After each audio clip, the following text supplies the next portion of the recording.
This show is intended for adult audiences. You know, people with bills, backaches, responsibilities, and a functioning sense of humor. It contains strong language, stronger opinions, and the kind of jokes that might send the emotionally fragile into a full-blown meltdown.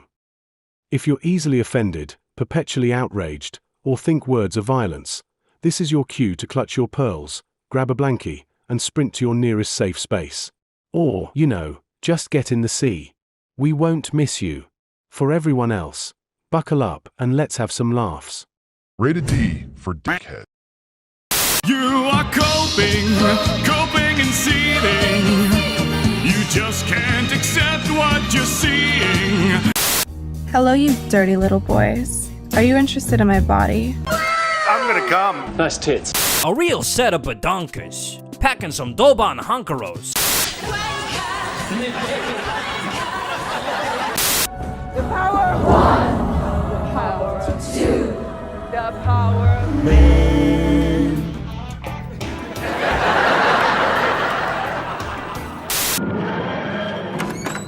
What's going down, babes? Show me the lovin'. Silence! You are too gay to be the doctor. I'm wonderful, and I'm the most amazing person in the universe. Exterminate!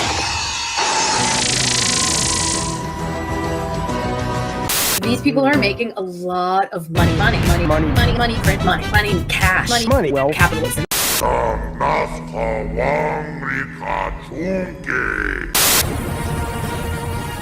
You're watching Will of the Fans! Let's fucking go! I'm afraid I've got some bad news. Bad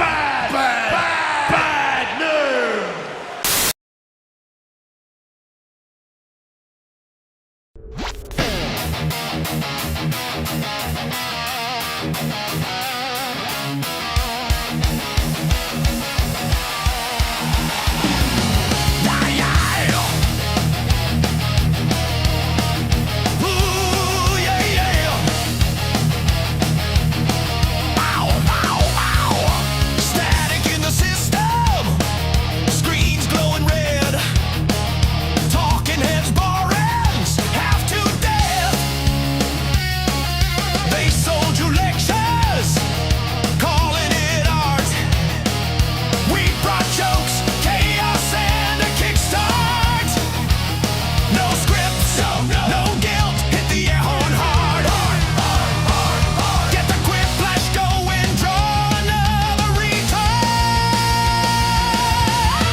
or something. Hello. Yeah. Hey.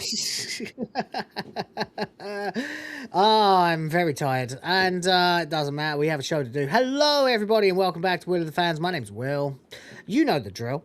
And at this point, yeah, we are finally at the end of Red Dwarf, or rather, we were last week, but it's quite a big fucking undertaking, reviewing an entire show over the course of a year, and you kind of can't just stop. You know, you kind of need an off-ramp. You need some time to slow down, a slip road, whatever you like to call it.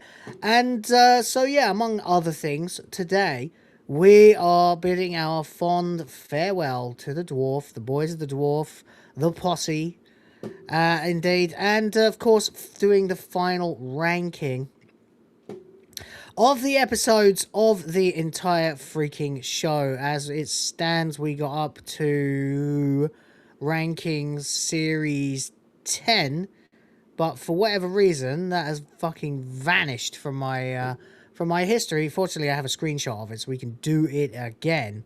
I felt like we had done 11 too, but whatever, it doesn't matter. We're doing the final fucking ranking today.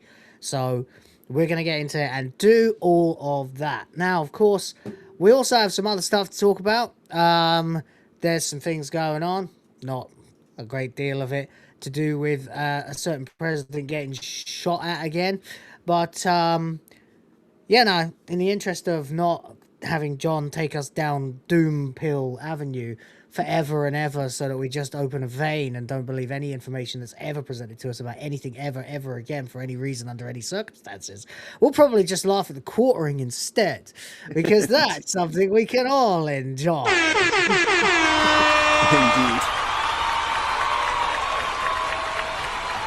Indeed. In fucking deed. So there we go. Hello to the people in the chat. Appreciate you for coming in and spending some time with us. We are down one person at the moment. Rhoda's supposed to be here. He and I both went for naps, and my alarm worked. So I don't know what happened to him.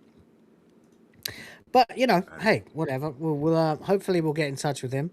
And maybe Sardoc can call him, since they're IRL buds and all that. But we'll see. We'll see. Anyway, if he doesn't show up, it would be just the most bitter pill for him, because, of course, he was the one who went on for ages about us doing this in the first place. And if he then finally missed his entire fucking the finale, he'll be pretty pissed off if he misses this. So there you go. Anyway, whatever, we will continue regardless. And also, speaking of Sardoc, thank you for £5. That's right, baby. The grift is back. We are back once again. We've got things we gotta do, lots of them actually, and yeah, indeed, I appreciate you for that. Of course, do need to fill the limit. That would be glorious. Thank you so much for getting us started. Says Goldfish Shoals, nibbling at my toes. Fun in the sun. Which, of course, is you know, kind of funny, really, when you consider that that was the end credits for all those episodes, and still to date has not actually happened ever in the show. Right. Which is one of the reasons I still think that we need an epilogue, you know, at least of some feet in the surf at Fiji, you know, even if they're fucking old, even if they're AI feet, you know, fucking whatever. At this point, it would be just nice to have an ending. But hey, there you go. It's fine if it ends this way instead. It's fine. And thank you for 5. Appreciate it. Thank you for 5, Dora. Yeah, there we go. Beautiful. We got some other people here in the chat as well. Derek Smith is here, of course. Hello to you. Me and John are both here. Sardoc's here. Popcorn Power is here. So when are they bringing the gay doctor back? I don't fucking think they are, mate. And I don't really care if they ever do. If they do, I will laugh my ass off, fire up the OBS and start recording. But if they don't, then I will still continue to talk about Doctor Who when it's relevant, which is around about 0.0000001% of the time in pop culture these days, which is why we don't talk about it on Sundays anymore. They still in have the not. meantime- They still have not released Wet Side Story on Disney Plus. That's true. Yes, Wet Side Story is still not on Disney Plus. But we'll get to that when there's time to get to that. When there's something to report, we'll report it. But as it stands right now, fuck Doctor Who. It's boring pish as a topic, and we'll get to it when there's something actually interesting to say. In the meantime, the Doctor was never gay, says Derek. Gatwell was never the Doctor, just an imposter. True. Popcorn Power says, do you have the clip by any chance of Jeremy talking about throwing the ring at his wife's feet when he proposed to her? No, but it was established in Kino Casino, and the clip is on YouTube, so I'm sure I could get it easily enough. Wouldn't take very long, especially as I am one of the people who contacted their editor about starting a clip channel of their content as per their request for people to flood YouTube with Kino Casino clip channels. So why the fuck not? Yeah. When and if I do, you'll know about it because I'll be playing it. But there you go. It's pretty fucking disgraceful. We will talk about the quartering probably because there's a lot of new shit that was uncovered while I was away doing what the quartering can't, which was spending time with my wife and my fucking kids, playing in the pool at a lovely resort in the sunny Visayan Islands of the Philippines, having a glorious time, barely thinking about the quartering, although I did check in on the Kino Casino episode when it was live, just here and there, taking a shower, I put it on, or whatever, eating, I put it on. But most of that time I was like, no, fucking unplug, get away, decompress, fucking relax. And I really did, actually. It was lovely. I had on at least a couple of occasions. I mean, I had some annoying shit to do, like I had to wear fucking slacks and socks and shoes and a collared shirt in church for a combined total of about 4 hours in no aircon environment, which was fucking annoying, especially with two babies who are also sweating and they are getting increasingly agitated with the temperature. So it's just sort of trying to bounce from one fan to the next to keep ourselves cool, while some woman sits and bollocks on about Jesus in a language I don't understand, which is probably the only thing more boring than a church sermon anyway, is the fact that it's just booga booga, booga booga, Jesus Christ, booga booga booga booga, Spirito Sancto, booga booga, Jesus Christ. And you're just like, yeah, please, God, just get me out of here. Anything but this. But the rest of the time, I was basically free to, like I said, hang out by the pool, chill out with the wife. We even turned our phones off at one point and actually had like an hour in the jacuzzi just talking about our life. How lovely was that? So so that's a nice thing that I did get to do. Unfortunately, I am absolutely knackered from all of the fun in the pool, playing volleyball and stuff. Muscles I forgot about are hurting. And I'm feeling 40 today for the first time. So there we go. But I'm here, of course. We have shit to do. Incel, says James OP. Yes, indeed. Yeah. Absolute incel. Yeah. Of course I'm a fucking incel. That's why I have a wedding ring and 2 babies. It's pathetic that even the quartering is calling people fucking neckbeards and incels now, which is it's fucking... it's the cream of the crop, isn't it? And we found out an awful lot about him and his dealings with his wife, who I'm very sorry to tell you is one of the most unfortunate people alive in the world today, considering what her life is supposed to be like. Expectation versus reality, you know.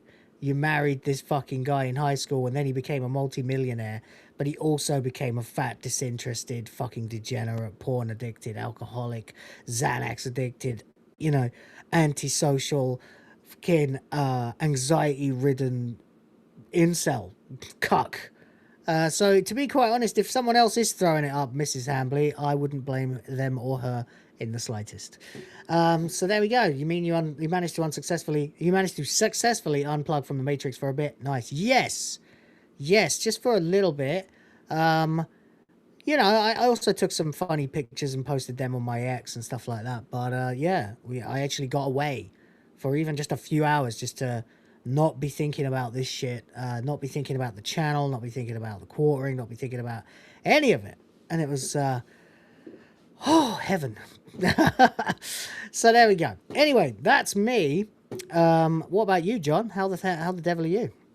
Oh, no complaints. You know, awesome as always. Went out, got some groceries yesterday. Had a nice day off that I kind of spoiled by evidently, you know, having one too many donuts. And Oops.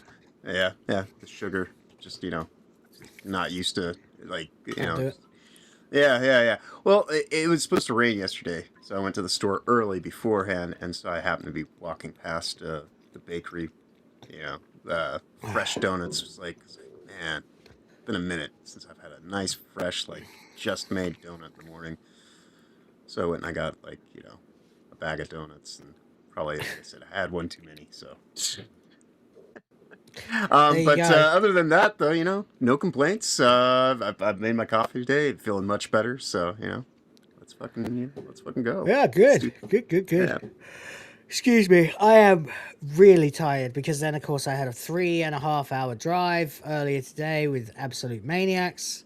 Well, I was the maniac. You have to be the biggest maniac doing these drives, because everybody else drives like they're half asleep or half pissed, which most of them are on Sunday. That for some reason they take on the 7th day he rested to mean on the 7th day he got absolutely fucking slaughtered and then called in sick to work on Monday. In fact, Monday is unofficially the 3rd day of the weekend here, because people do just so like half the population call in sick to work on Monday. Because they all do their confessions on Sunday, and then they get right back to sinning, you know, as soon as they possibly can. By the way, not a Christian, not judging, but it is inconvenient as fuck. So there's that. When like an entire country decides one day of the week is the day to get fucking drunk off your ass and drive. So there you go. There's really not much they can do about it. The police can't do anything about it, you know. And the big problem is everybody knows they're drunk and they don't want to crash, so everybody drives at like 20 miles an hour. I'm not even joking. You know, I don't doubt that you are. Nah, it is like literally 20 miles an hour, and they don't care if that could be on a highway, it could be absolutely anywhere, and there are still crashes. Anyway, tons of them. But there we go. Where's Rhoda? I feel really bad. Like, Rhoda, wake up! This was all your idea. Yeah. You started us down this road. You have to be here to hit the finish line, you know? Oh, dear, oh dear. Anyway, yeah, you got to get here and you got to finish this off with us, Rhoda. So wake up wherever you are. The irony is like I woke up just to hear you guys were gonna go take naps, and I've been up since. Well, I was sitting here and I made the like ultimate lovely Red Dwarf sort of thumbnail wallpaper kind of thing. Mm-hmm. Our style as well, you know, with the Vindoluvian at the top and everything. And it's quite nice. Actually. And I thought, oh, this is lovely, but I was yawning my head off the whole time. I was like, well, if I go live in an hour, this is going to be a shit show, so I better just put it back an hour and take, like, crash, literally, just for as quick as... And I literally, the second I lay down, I was gone. So thankfully, I set an alarm before I lay down. Or I might be in the same boat as Rhoda right now. But there we go. You see how the quarter pounder is now in favour of digital ID. Oh, really? That's absolutely shocking. Why? I can't imagine why the quartering would want the entire internet that fucking cannot stand him to dox themselves in order to be able to call him out for his constant fucking unprofessionalism. Yeah. Certainly not a reactionary convenience to change his stance on either. No. course not. Never. That would never happen, John. How dare you suggest such a thing? Outrageous. I mean, clearly, Jeremy is Excuse me. completely led by his totally real principles and values. Not at Oh, all 100%. spitefully, prideful, virtuous contagion. Oh, I mean, on it the got internet. so bad. It got so bad. Just watching, like, because, while I didn't have time or really the motivation to sit through all of the drama as it was unfolding, as I was hell-bent on getting some time with my wife and kids. There's no calling that for the drive back, so I spent 3.5 hours immersing myself back in it as I got, I was like, holy shit, the amount of fucking things this clown has said about his wife on the internet, like, just utterly shocking shit. Like, no one should ever say this kind of stuff about anyone that they are supposedly in love with. But then one of the things he said is that he doesn't love or care about his wife. So there we go. Yeah, I mean, at this point, it's pretty obvious that he is just using his wife as a meat shield to try and do exactly what Anita Sarkeesian or Brianna Wu or Zoe Quinn did back in the day, which is to create fake narratives of harassment in order to sway public support and the general zeitgeist towards favoring a deplatforming campaign. The problem is that it didn't work in 2014 and it isn't working now, Jeremy. But it is exposing you as what I've long thought a complete fraud. And I mean, like, since day dot as well. Yeah.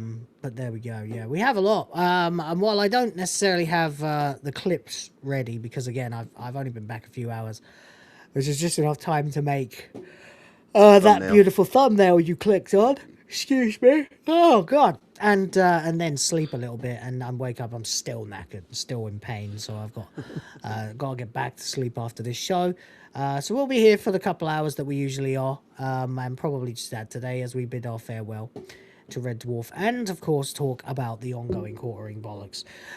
Just a second though, because Sardoc's back for another 5, says, Will, taking a page, nay, a whole chapter from my book, Exercising and Shit. Yeah, I mean, I fully intend to work out, and I have everything I need to work out, i.e. a couple of dumbbells, that's really all you need, to be able to get a full body at workout, and so far this year I've managed it once. But I did manage to swim a lot, which I used to be a swimmer. Oh my. Okay. I used to be like a full-time swimmer. I took proper training and everything like that, and I was very, very fit. So I can still swim, theoretically, but just not as well as I used to. But introduce a ball and 2 babies into that, and my niece and my nephew visited the resort as well because they wanted to take use of the pool, and yeah, before you know it, I'm doing like fucking flip kicks and shit, and like and drop kicking a fucking beach ball and landing on my ass and stuff like that. And I haven't done in 20 years, and then I woke up today and I'm like, oh shit. Right. Yeah, old man, Oh well, there you go. Anyway, Sardoc, you legend, thank you very much for dropping $5. Thank you for $5. Will used to be a swimmer, but that was 9 months before he was born. Well, then we all were, weren't we? At one time. Everyone has won at least one race. It does kind of make you wonder how the quartering managed to be born. With Indeed. how lazy he is.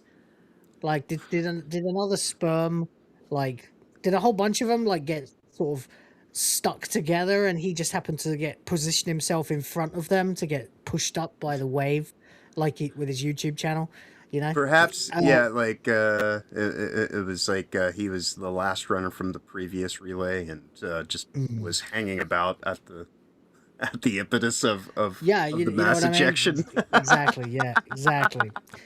So there we go. Anyway, thank you very much for the $5. Saint Hugo is here as well. dropping a membership. Thank you very much. The princesses had a great weekend, and this also helps them to have a great life. So thank you very much. Help me create the future of the white race.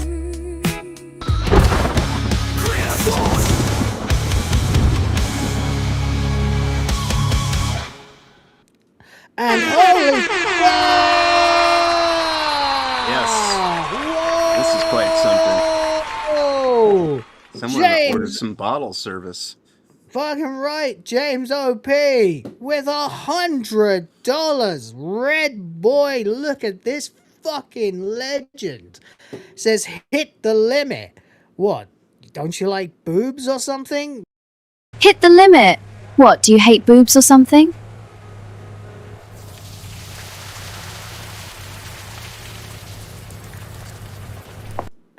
What kind of a man would hate boobs? Only a yogurt. Anyway, yeah, thank you, buddy. Jesus. Let's go, style.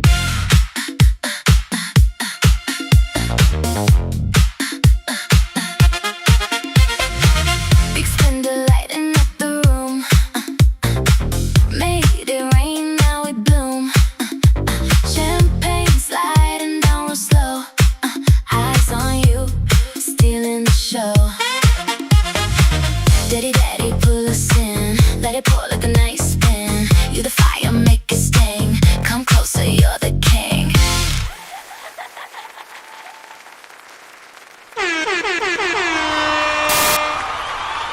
Fantastic. Wow, buddy, thank you. Thank you so much. Jeez. I was not expecting that. Well, that is just absolutely perfect. What a perfect end to the weekend for me. You legend. Thank you so much. Fucking hell, man. Appreciate you. James, what a great dude. Such a talented dude, and also loyal as fuck as well. So appreciate that. Man, thank you. The wife, if she's watching, will be smiling. But I suspect she's probably spark out like the kids, because there's fuck all to do in the province once the sun goes down, especially when everybody else around you has passed out from being drunk, you know. So there we go. But there we are. Popcorn Power says, I heard there was speculation that Hambly might have come from money given his apparent wealth, but his wife is the pilot. I wonder if the money came from his wife's family. Yeah, I think his family are quite well off. Or something. I can't remember what his parents do or did. I think it's some form of real estate. I'm trying to remember, because it's like, I know Hassan's were like Turkish government funded contracts. That's right. Hambly's parents have like multiple rental properties. That's right. They're landlords. They're slumlords. Yeah, well, maybe not slumlords. Maybe but, not. But when they do pass away, unfortunately, his dad apparently did a couple of years ago. So rest in peace, sir. His mother, I think, is still alive. And you know what? I'm not ever making jokes about that, because I lost both of mine in the last couple of years, and it ain't for jokes. So there you go. That's one topic I'll never touch. But apparently, you know, very wealthy. You know, blue collar, but then rose to, you know, successful homegrown success, purchasing and renting out properties, you know, like a dozen of them or something.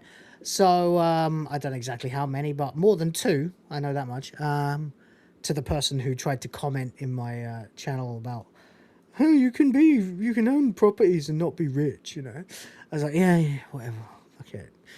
Pull the fucking thread if you want. I mean, be pedantic if you want, or we could just go with the accepted narrative of multi-property landowners. You know, so whatever. Anyway, from what I do understand is that Hambly and his sister never wanted for much, which in lots of cases, and I don't know, because it's not like there's any fucking, unlike, you know, all the adulthood years of Jeremy, there's none of the childhood, so we can't really do anything else than speculate. But it does seem like he's the kind of guy who doesn't appreciate the value of money, doesn't comprehend the value of money, or the value of a hard day's work either. So, you know, whereas most of us who end up doing YouTube whether it's full time or part time, or as a hobby to make some extra cash on top of a job or whatever. We all, generally speaking, appreciate money and probably have done a day's work in our lives. Like we all talk about jobs we've had before here. I've done loads of them, man. I've done warehouse stuff. I've done Blockbuster Video, of course, as well. I worked in liquor stores. I worked in hospitals. I pushed dead people around for a living. I carried pockets full of piss, shit, and puke to various labs in hospital as well, and served cups of coffee, billion cups of tea, and toasted sandwiches I couldn't stand the smell of, and all these things that we've all done at some point in our lives, to earn a crust. I don't ever hear Hambly talk about any of that, which does suggest that he just kind of went to university and then started doing YouTube, trying to scam people from Be Your Own IT to today. I mean, he's 43, and he's been doing this for 18 years. So sounds like the kind of guy who got into the workforce and said, nah, this ain't for me, and had the choice, Right. Just speculation, of course. I don't know. Fortunately, I've never met the guy, because I'm sure if I had, I probably would have ended up having sex with his wife, But there we go. Just like everybody else, allegedly. I mean, it might, for all you know, it could be a ceremonial offering at this point. It's like, oh, welcome to my house, like, and yes. Welcome. Can we get you anything? Cup of coffee, a sandwich, maybe some rum? Would you like to spend 20 minutes having sex with my wife? Right. As you do. It's hospitable. We've tried a 2 for 1. His wife's got great big boobs. There's a hot tub outside. Make yourselves at home. So there we go. Apparently he worked in marketing management at one point. So he doesn't know anything about a day's work then. I worked in marketing for a little while. I hated it. I wasn't really any good at it. It's the sort of thing where you think you're going to be good at it, but then you realize that you and your clients are not necessarily the same.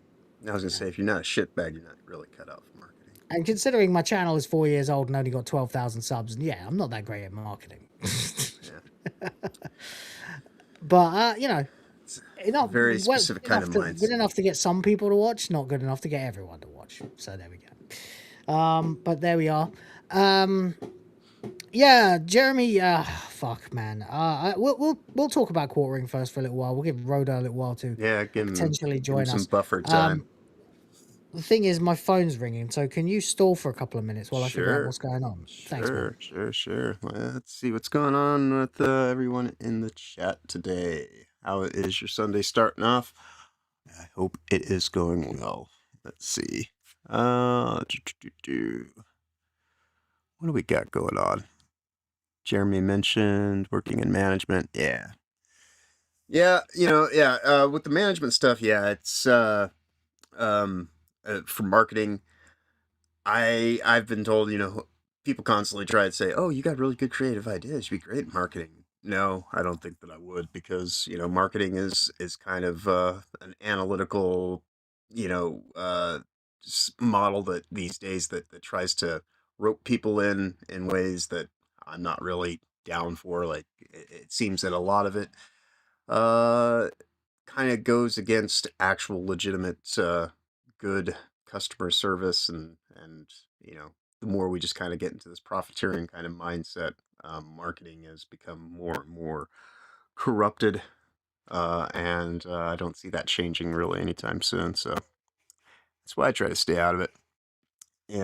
Marketing, accounting, and legal equate to malpractice when it comes to business, because those things generally tend to get, I think, a little bit too much focus, rather than actually just having something to say that you really mean to, like put out, like things that should be a little bit more set up as projects of passion rather than products for profit. But it's, the business models have shifted and changed, and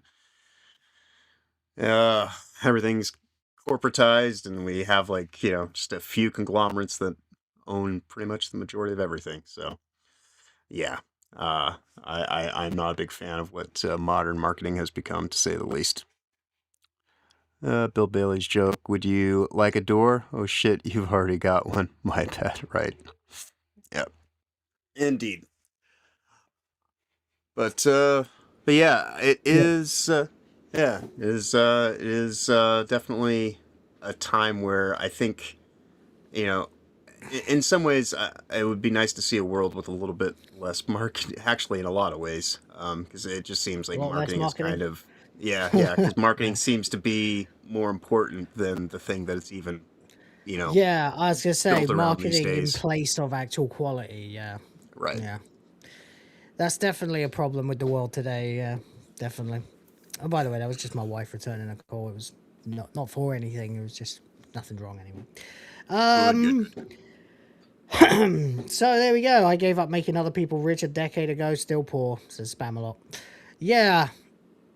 Yeah, me too. Kind of. Yeah, actually. Although as it stands now, I'm sort of more in a mindset of if I can do it using my talents, I'll still enjoy myself, and a salary wouldn't be like a terrible thing to have as backup, So that's why I'm getting into another project with a gentleman that I met over here, which will be a lot of the same thing that I'm doing right now, just for a different brand. And right, it's fine. That when you have to do work for yourself, like when you're self-employed, and when you're doing stuff like YouTube, as with anything else,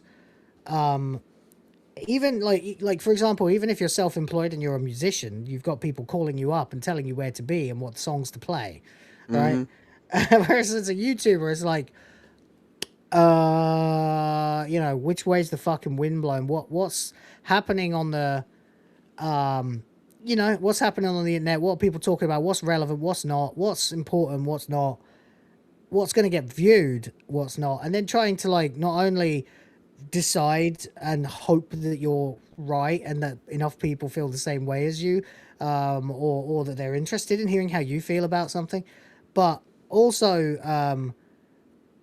just that your interpretation's actually well researched, well considered, and you know what I mean. So you really do need to, and then you've got to actually motivate yourself completely as well. Like it's sometimes if you release something, you put shitloads of work into it, and nobody fucking cares. It is really demoralizing. So it does take quite the willpower, pardon the pun, to do this for a long time without stopping at all. That's why I like to pepper what I do with random other little funny things like clips and songs and stuff. It just keeps me on my own, keeps myself on my toes, Right. So there we go. If I tried to follow the Hambly model, of quote unquote shitting out videos 5 at a time every fucking day, my passion would dry up faster than his wife when he takes off his clothes. Allegedly. Indeed. And I just try to reward myself through the experience. Hopefully, at some point in time, it'll be a little bit more financially beneficial. In that, the experience itself is where I derive a lot of the actual enjoyment, and so that's why I've got a weird operational model where it's like I do content creation, for a variety of channels and stuff like that. And not really anything on my own specific space, but it's still, it's still the same time put in and the same amount of effort and all these kind of things. So, it's like, to be quite honest though, I don't mind doing work for other people in place of myself, because in some ways it's like, I don't have to sit here and, as you said, all the various, do I put my time and effort into this, and this, and then you do it and it comes out and it's just like, doesn't really even go anywhere. It's like, well, I could just as easily help other people and kind of sidestep some of that other stuff, so yeah. I mean, the idea with YouTube, I guess, is that you start off selling out, with the view that eventually you will be able to refine your content down to just what you're interested in, And by that time have hopefully built up enough of an audience that are interested in you as well as the news, so that they will come to watch you talk about whatever. That's the goal, I suppose. It doesn't. The amount of people who start this shit thinking, "Oh, I'm going to make $1 million by just talking about my interests." It's like, it doesn't happen in real life. It's not going to happen on the internet either. Nobody cares. In fact, less people care about you on the internet than in real life. Right. And that's why I have my weird operation model. Is I know I have more than an abundant amount of talent, skill, and ability for these things. But most people don't share my interests or my, perspective on most things. So, it's like... shares your perspective on things, because your perspective is like, there's no hope. Yes. We should all just resign ourselves to misery and being lied to 24 hours a day. I don't say resign yourself to that. I just say, just accept that the world is... it's always been a weird, tenuous place fraught with destruction and weird fucking control types at play. But I just say no. What I'm saying is, like, that stuff is there, and there's only really ways that you can actually deal with it in legitimate ways, and I don't think that those are ever actually going to take place. So it's I focus more on the idea that, like, there's no way of actually getting yourself out of that situation without adding more forms of corruption and things like that into it. The point that I'm basically getting at, is again the bullshit. So it's almost easier for me to. If I had rubber powers like Monkey D. Luffy, I'd probably be doing the same thing as him. Yeah, but that's why I say, for me, it's almost makes more sense to just kind of leave my own bullshit out of it and just be like, oh, you need somebody who can put shit together and actually do it in a reasonable time frame and isn't going to get too, bent out of shape if you want to change something. All right, well, I can do that, So, and in some ways, because I do work for other people, it's not precious to me. It's just work, So I'm able to kind of just be like, oh, right, yeah, whatever, cool. Change that, whatever. Yeah, not my thing. Here you go. It's just, but that time that I spend doing all that kind of stuff, the actual, work hours and all that kind of stuff, that's exactly the same. And that's the enjoyable part. And so, so that's kind of, that's the way that I focus these days, is not so much trying to fixate on existential threats that require such a level of, sophistication and nuance to even kind of understand, let alone figure out how to even deal with. It's almost easier just kind of be like, I'll just focus on trying to just make sure that I'm not adding to the bullshit to the point to where, like, I just become just as deluded as everyone else, because I think we've all, there's black magic all around us, and steeped into everything. So, I don't know. The world is a work of fiction at this point in time, because even things that are solid fact at this point in time, especially when you talk about technological forms of science, were forms of fiction at one. Fiction. Sounds like a prog rock album. Sounds like a good one, actually. Right. Yeah. But I get you, man. Yeah. Black girl magic. No, not that kind of magic. Indeed. Yes. But there we go. Yeah, so I mean, the idea is to, you got to work, you got to try and make a crust, you got to live well. But the point of that is to have a goal in mind, right? The idea would be, well, I mean, basically what I'm trying to do and what most of us aspire to do, which would be get married, have kids, and live happily ever after, right? Indeed. In my particular case, that manifests itself as one of several goals, which would be bigger car, buy land, get house, secure that, make sure it exists, and then that's generational wealth for my kids. A firm footing on the ground that cannot be taken away. Well, not easily anyway. So that's that's where I'm at. Other people have different goals. Like for example, I don't know, Jeremy Hambly, who seeks to apparently kill himself with alcohol. Pardon the phrasing, YouTube. I mean, of course, in Minecraft. Whilst also alienating himself from his wife and loved ones and raging at the internet like it's actually important or matters at all, while also gaining a reputation for being a massive liar, not only in, the things that we're all talking about at the moment, but the last 20 years of pretending to be something you're not, pretending to care about things that you don't, and just doing it all for the grift. Now, maybe at some point he was inspired by Trump and MAGA and all of that. I mean, we all have been. I certainly was, even as a non-American. And you want to throw him with that kind of thing because it is the closest approximation in politics to common sense as it stands at the moment. But it is baffling that you can get involved in a culture war after having been part of the sector, the blood sports scene, and still be such a little bitch. You know what I mean? Right.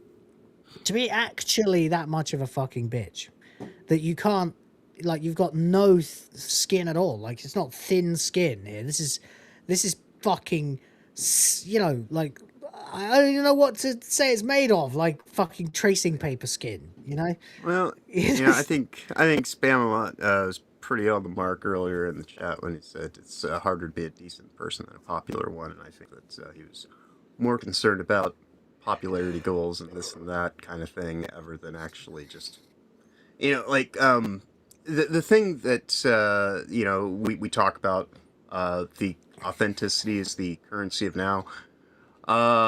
Unfortunately, authenticity includes within that, people that are hypocrites. Like, and we are seeing an authentic hypocrite. Because that's if you're hypocritical, you can be authentic and completely change on everything because that's you being your authentic self. But everything's just based on convenience and this and that. So, it's it's more like that's the thing with that's the reason. That's like the number one reason that everyone hates Jeremy Hambly is because he's not being authentic. He's being he's being inauthentic.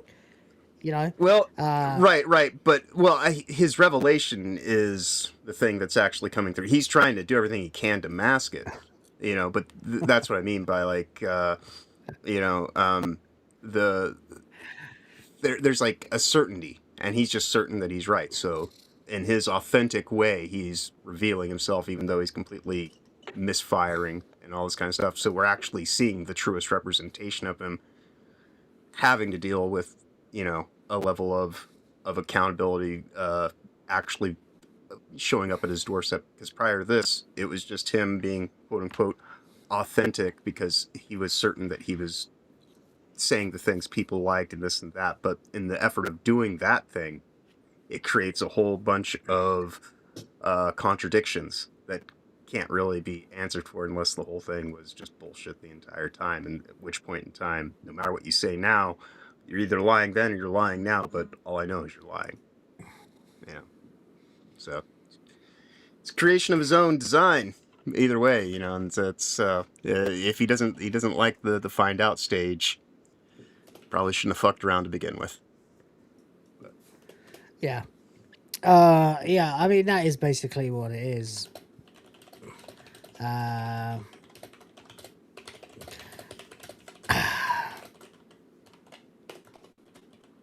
Sorry, hang on. I'm no worries.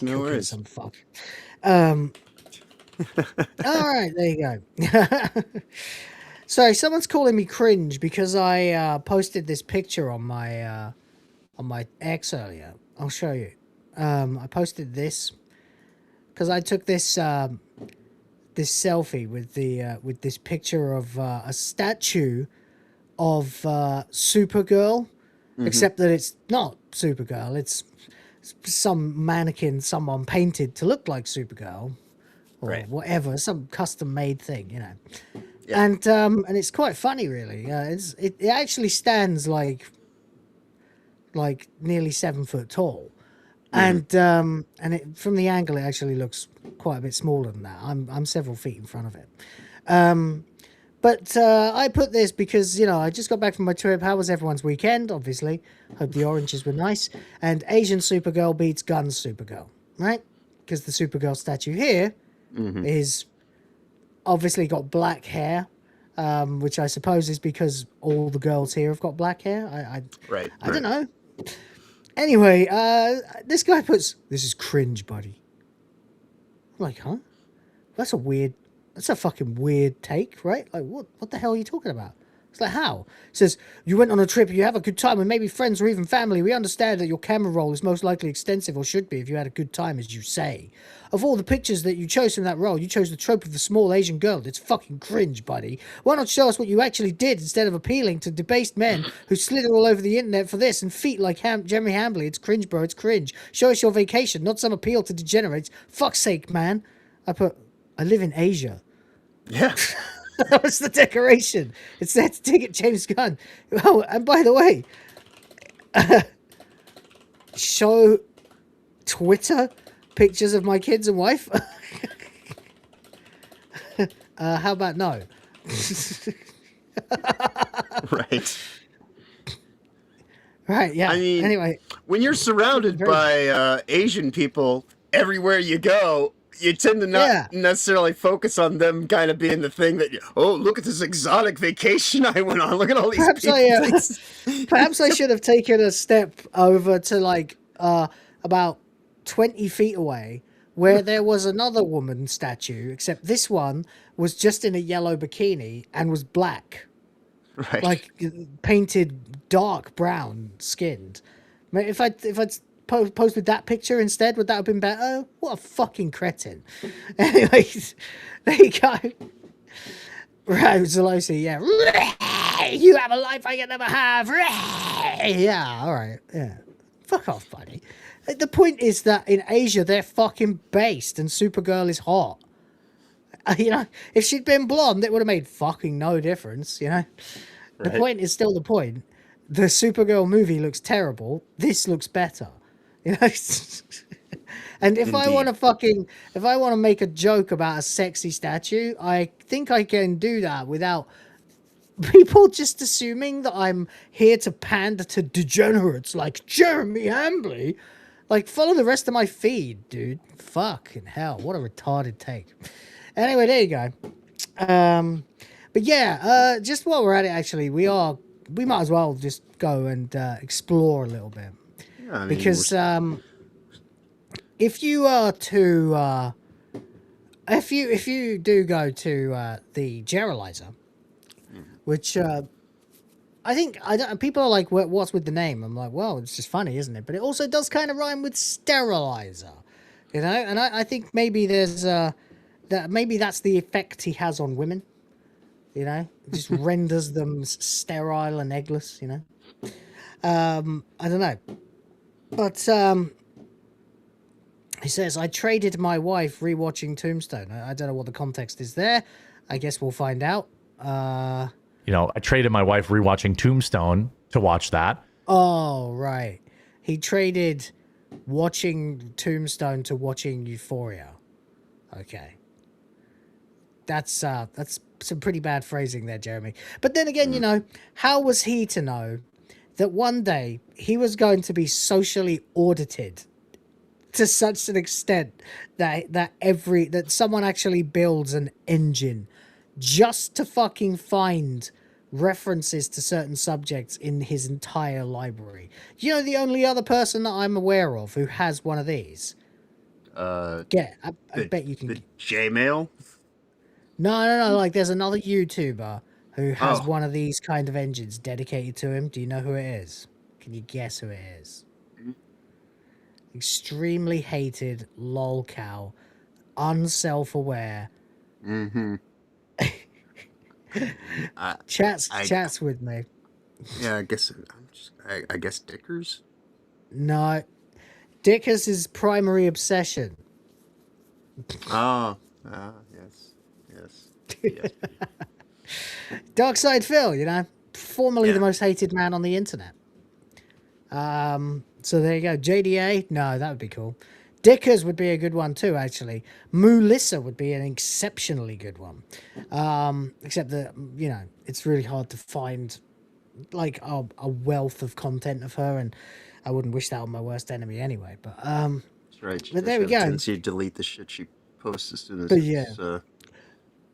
Well, the point is, right, as soon as it touches air. Darkside Phil has a reputation, and he's built this reputation by himself with his own blood, sweat, and tears of being a feckless liar. You know what I mean? An absolute embarrassment to the internet, constantly getting caught up in his own lies, constantly getting caught up in his own fucking narratives, and crashing out at anyone who reminds him of things that he's said before.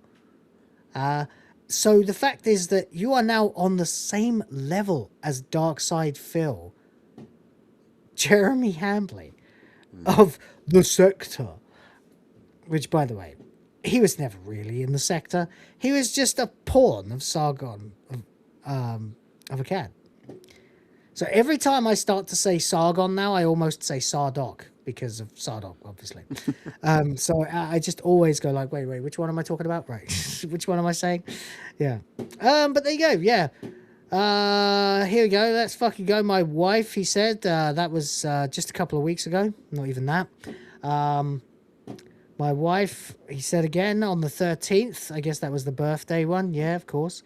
My wife, my wife, my wife, my wife, my wife, my wife, my wife, my wife, my wife. Now, that's okay. I mean, I talk about my wife on the stream, you know. Why not? But I don't like talk about our sex life. I don't talk about the state of our marriage. It's all going well, by the way. You know, and if I tell any stories, they're kind of, you know, amusing asides. You know, or slice of life shit like, oh, my wife yelled at me today, but 5 minutes later she apologized. You know, that kind of thing.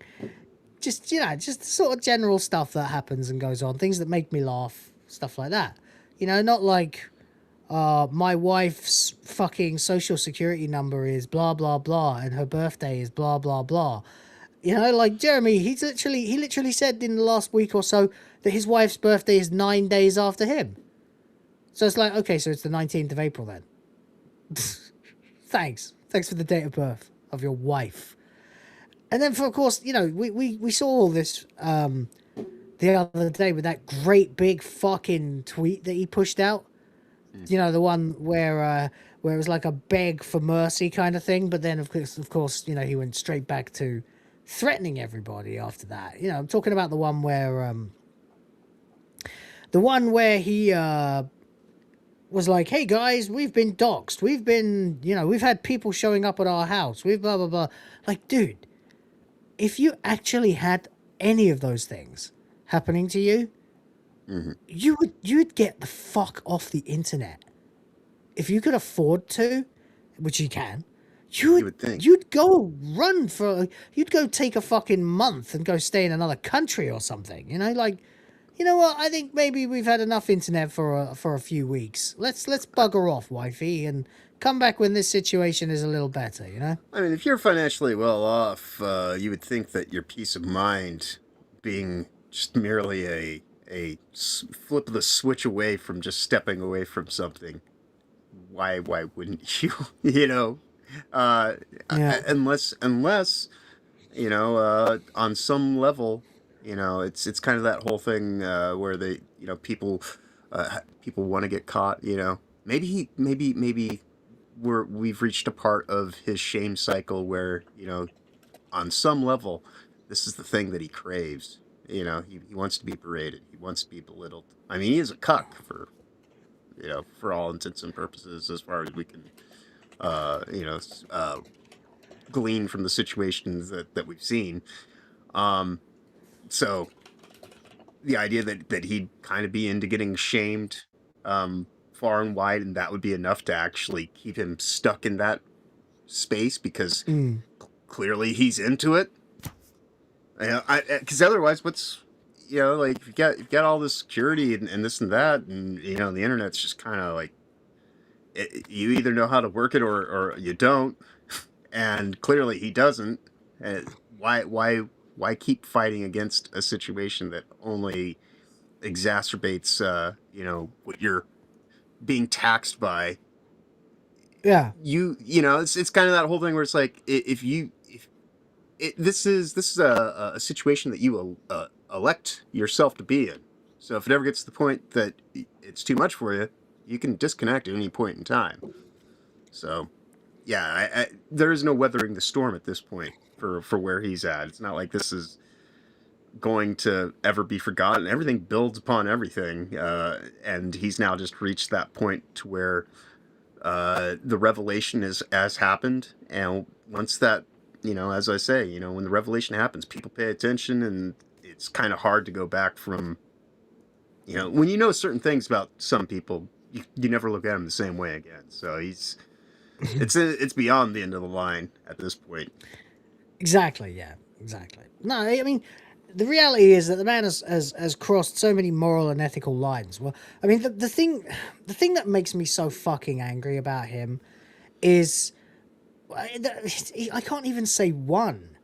I can't just say there's one thing that makes me so fucking angry about it, but it does make me particularly angry. For example, he was one of the channels that I subscribed to in 2018 when I was getting into this stuff. When Doctor Who had red-pilled me after Ghostbusters 2016, and Star Wars was in the process of destroying itself as well.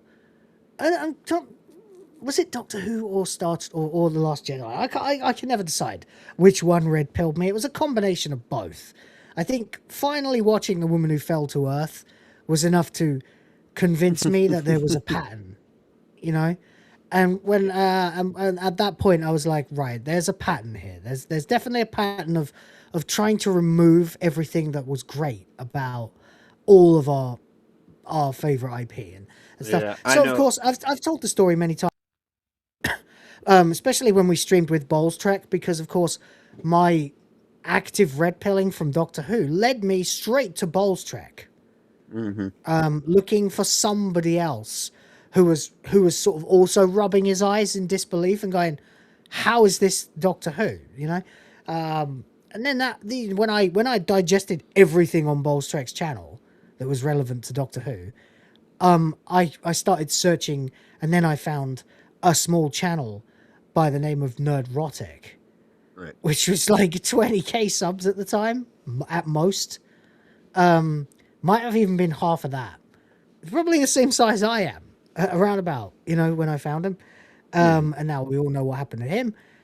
We all know what happened with Geeks and Gamers as well, because when my algorithm started to adapt to me watching so much Bowls Trek and Nerdrotic, pretty soon Geeks and Gamers popped in with The Last Jedi takes, and then Mauler arrived, and then little by little over the years, I've ended up, like many of you, whatever way you got onto this road, you've ended up watching all the same stuff, all the same channels, and some others as well. And one of them, not nobody's favorite. I always like to say that nobody's favorite YouTuber, Jeremy Hambly. He was the quartering, and it was like, okay, so he was talking about like Activision Blizzard stock prices and things like that, and I was interested in that as well, with the background of the woke shit that was going on in video games and stuff. So I got into that, so I subscribed to him as well. And while the others were entertaining and gave you a sense of, don't worry, we're all in this together, his was more, here's the news, here's what sucks, and here's why it sucks. But the why part was never really there with Hambly. It was, what's going on, everybody? Here's an article about the MCU, and blah, blah, blah, blah, blah, blah, blah, blah, get woke, go broke. And tell me your thoughts below. Yeah, tell me your thoughts below. Yeah, exactly, yeah. And I thought, well, this is handy. This is a handy service. When I started this channel, it was mostly doing the same thing, Yeah.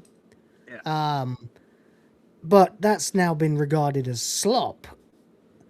But then I think to myself, like, well, no, because the videos that I make, even if they look like and behave similarly to the slop factory that is the quartering, The very crucial difference is me. I really care. And this is what the conclusion that I've had to come to over the last couple of months. No, I'm sorry. The last year or so, with Hambly is, and I knew he was a fucking bitch anyway, because I knew about him in the sector. Though not when it was happening. Then later, you know, I watched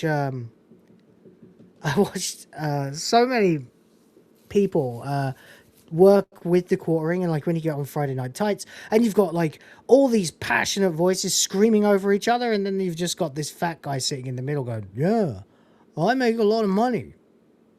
And it just becomes clear what really matters to you. So the thing that pisses me off the most there is simple, really. It's just, you are supposed to be doing something that is exceptionally important, that is not just frivolous crap. And it's not a grip, no matter what the left say. It is a deep concern for the state of our entertainment.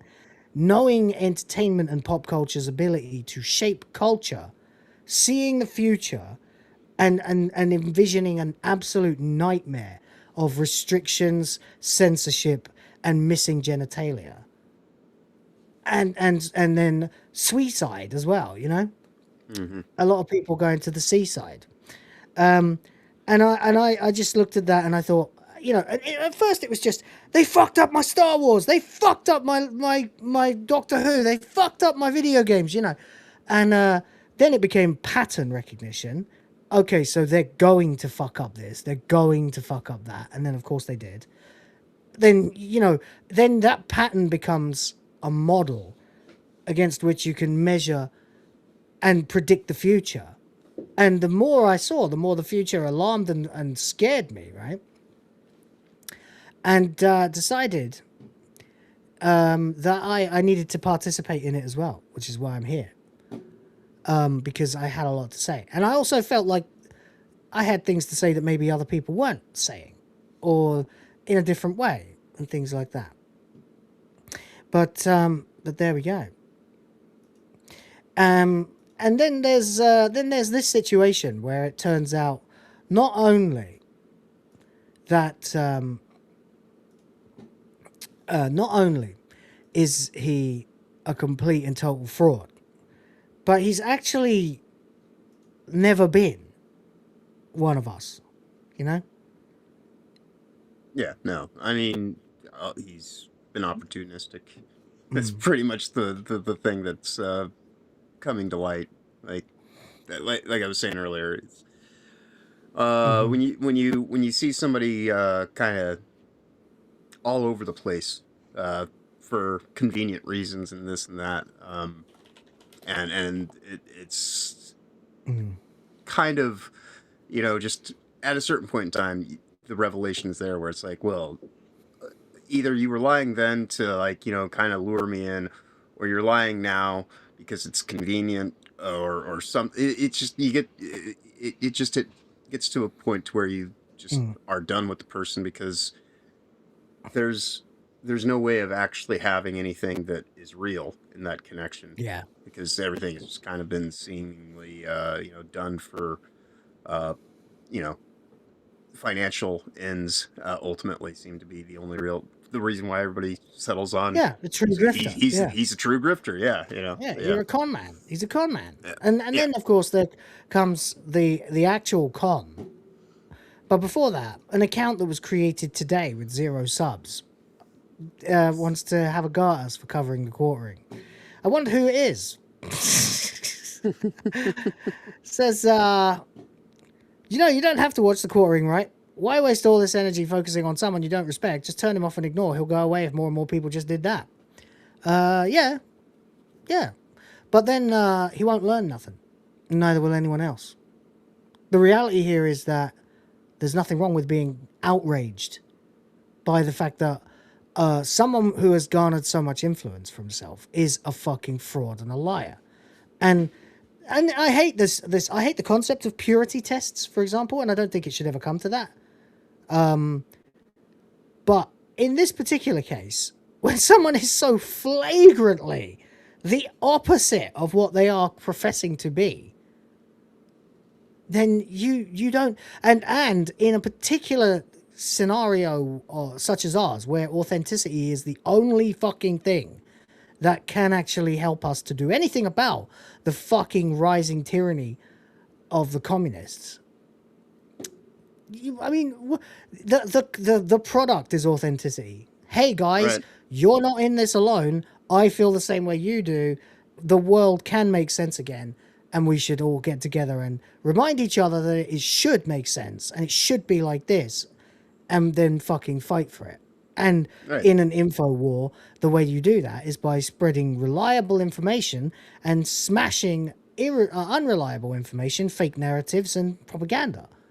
Right. When it turns out then that one of the most prominent people in our fucking space is not only a fucking lazy bum who barely contributes anything of actual value, which makes us all look bad, but is in fact the definition of a fucking grifter, which makes us all look like grifters, well, then we have to get that fucking thing sorted out.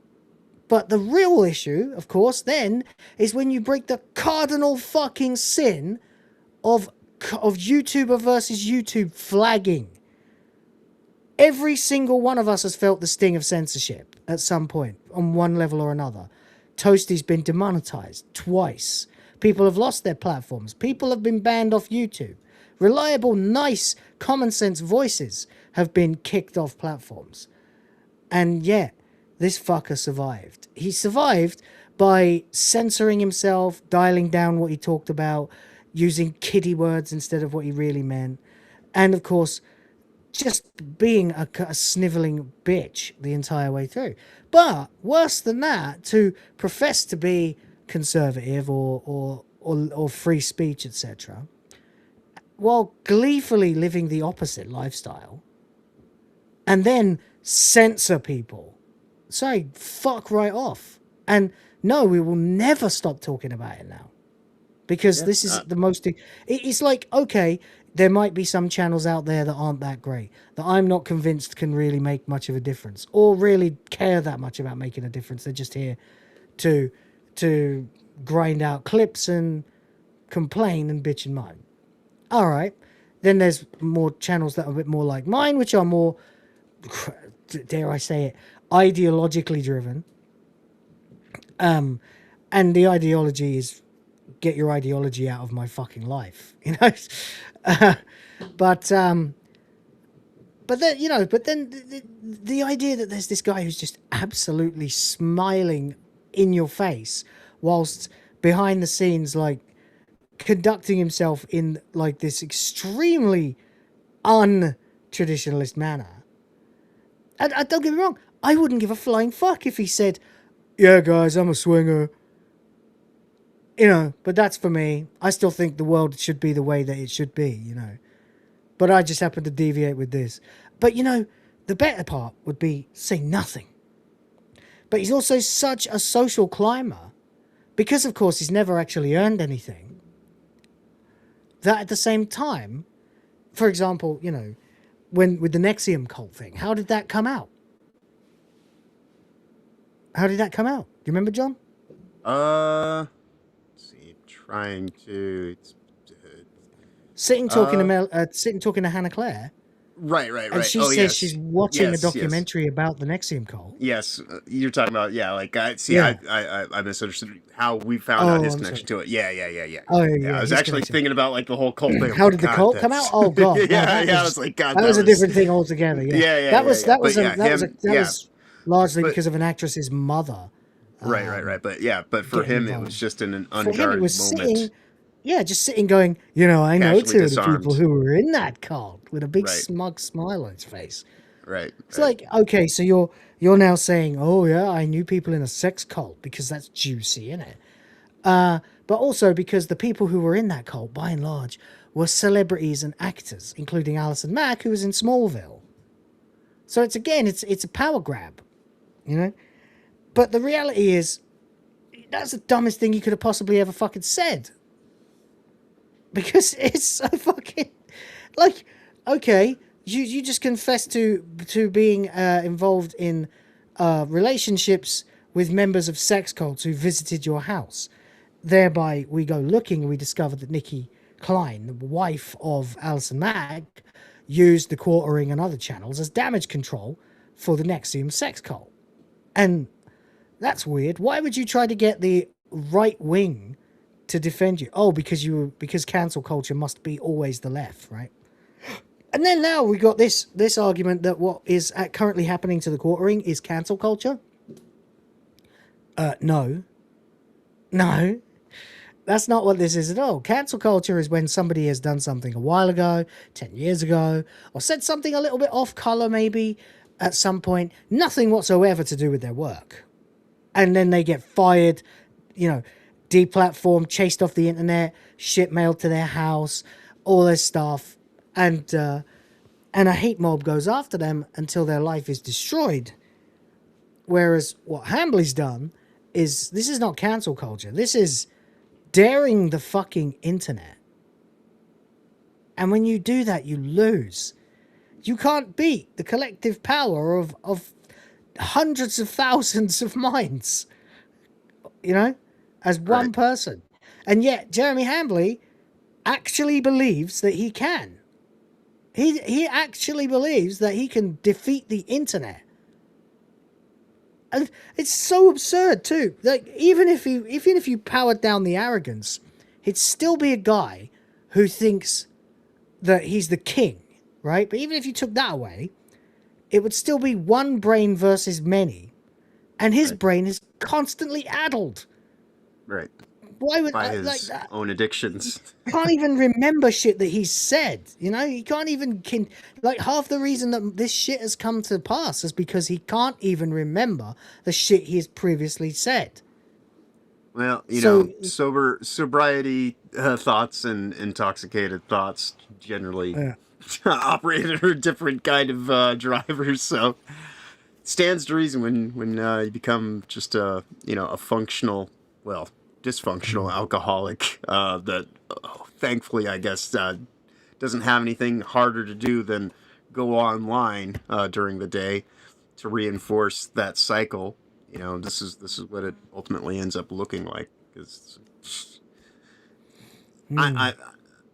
he is lucky that he doesn't have anything more strenuous having to have done during all this time of his apparent alcoholism, because he probably would have wound up in a dire situation of some degree of physical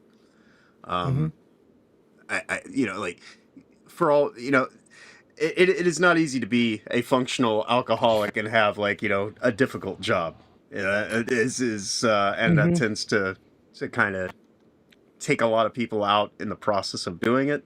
That's I think the only reason why he's even kind of able to get by to the level of alcoholism that he seemingly has is because right and it's just kind of it's just autopilot at this point. He's just showing up and just having to push a few buttons, and it doesn't really put too much effort beyond that, and still fucks it up constantly. Right. Still fails to create anything worth watching. And, content is riddled with long dead air pauses, long, 5 second long dead air pauses, silly, banal small talk, and various other things like that. And that's, when he's not actually giving a take. And when he does give a take, his take is no take at all anymore. It is just autopilot. It got lazy first and people noticed. Now it's egregious and actually cancerous to the entire movement. So there we go. Okay, you do realize that 90% of people on YouTube don't create content, just viewers, right? Are you someone who gatekeeps people who don't want to make videos from watching content? No, and nothing I've said would imply that I do. He can make all the content he wants. What we're saying is that at this point in time of overexposure, he's not doing himself any favors by continuing to grind against the situation. I'm gatekeeping people who don't make videos from watching content. No, that would be insane. Completely insane. Nothing I said implied that I did that. Anyway, get out of here. You're boring me. Okay. So, let's see now. Who else is talking? Popcorn Power. I remember when Scott Adams thankfully, started to defend Rhoda Cult. is. I seemingly managed to get a hold of him. Oh, sweet. We can do Red Dwarf soon then. Soon, yeah. Which is the other reason to, not to, to give this guy too much, space in this. But we were kind of focused on the main thing that we're looking at today is this ranking with the third person that makes up this show. And so, in the effort of trying to move the show forward, but also actually make sure everyone's here for the thing that we want everybody to be here for, we filled our time with, this little interstitial. So if you have a problem with that, then, there, as you said, there's plenty of channels you could be viewing on the internet.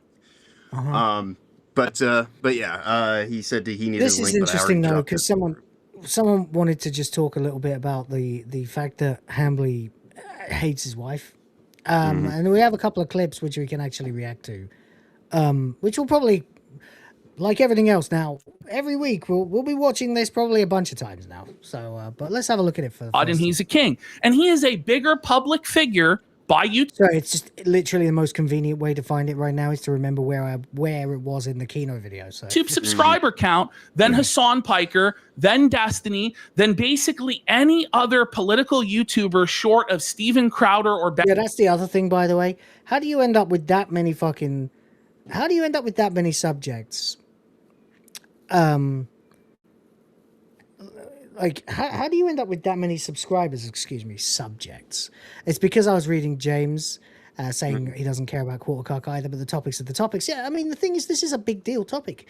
It's one of those moments where we have to pull over the car and figure out which one of the wheels is busted, It's unfortunate. It just is.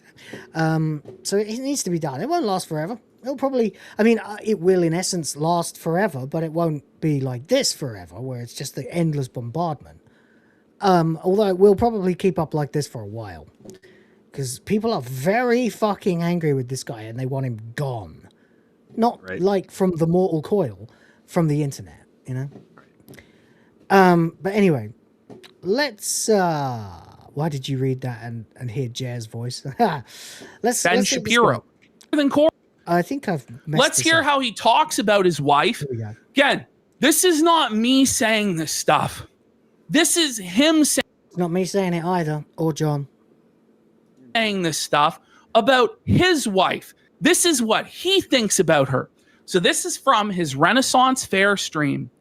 This is one of the saddest clips I've ever seen. Disgusting. It's such a telling clip where he says he doesn't, not only he doesn't love his wife, he doesn't even care about his wife. Go ahead. Wait. Soon. But like, oh, I see. But like, it's weird, but I don't really connect with people in real life. No way. Yeah, by the way, that's fucking weird, right? We're all terminally online. By the way, the way how he defends. Yeah, this is how he talks to us, by the way. Like, you guys are pathologically online. You've got internet brains and stuff like that. Oh, hey, Rhoda. Yo. Or silhouette of Icon. Oh, yeah. Cyclops. Yeah. We're just catching up with some Hambly, and then we'll get into Red Dwarf. You okay? Awesome. Add a little extra nap time? Yeah, I woke up at 4 o'clock in the morning for some reason, which meant after I helped my housemate with the shopping, I fell asleep again. Sorry. No, it's all good in the hood, man. You got to do what you got to do. At least I'm here inside for Red Dwarf. Yeah, well, we've stalled basically to give you a chance, but I was about to pivot because we're at an hour and a half. But whatever. Anyway, let's go. Ended this stream to Camelot and others was to tell us all we're terminally online weird, including his wife. So he doesn't care about people in real life. Like, I don't, like, even my wife, I don't really care. Jesus Christ. He said, I don't really connect with people in the real world. Even my wife, I don't really care. wife. I thought he said I gave them my wife. I don't really care. No, actually, I thought that's what he was talking about earlier when I was driving, because I had the windows open and then everything blasting because I didn't want to just use the AC all the time, and I couldn't hear it properly because I left my fucking earphones at home. So, so yeah, I thought I had to put that back actually, that bit, because I was like, wait, what did he just say? Like, take my wife? You know? No. He's saying he doesn't care about his wife. He's saying he doesn't connect with people in real life, and he doesn't, and that includes his wife. So there we go. Even his wife, he doesn't even care.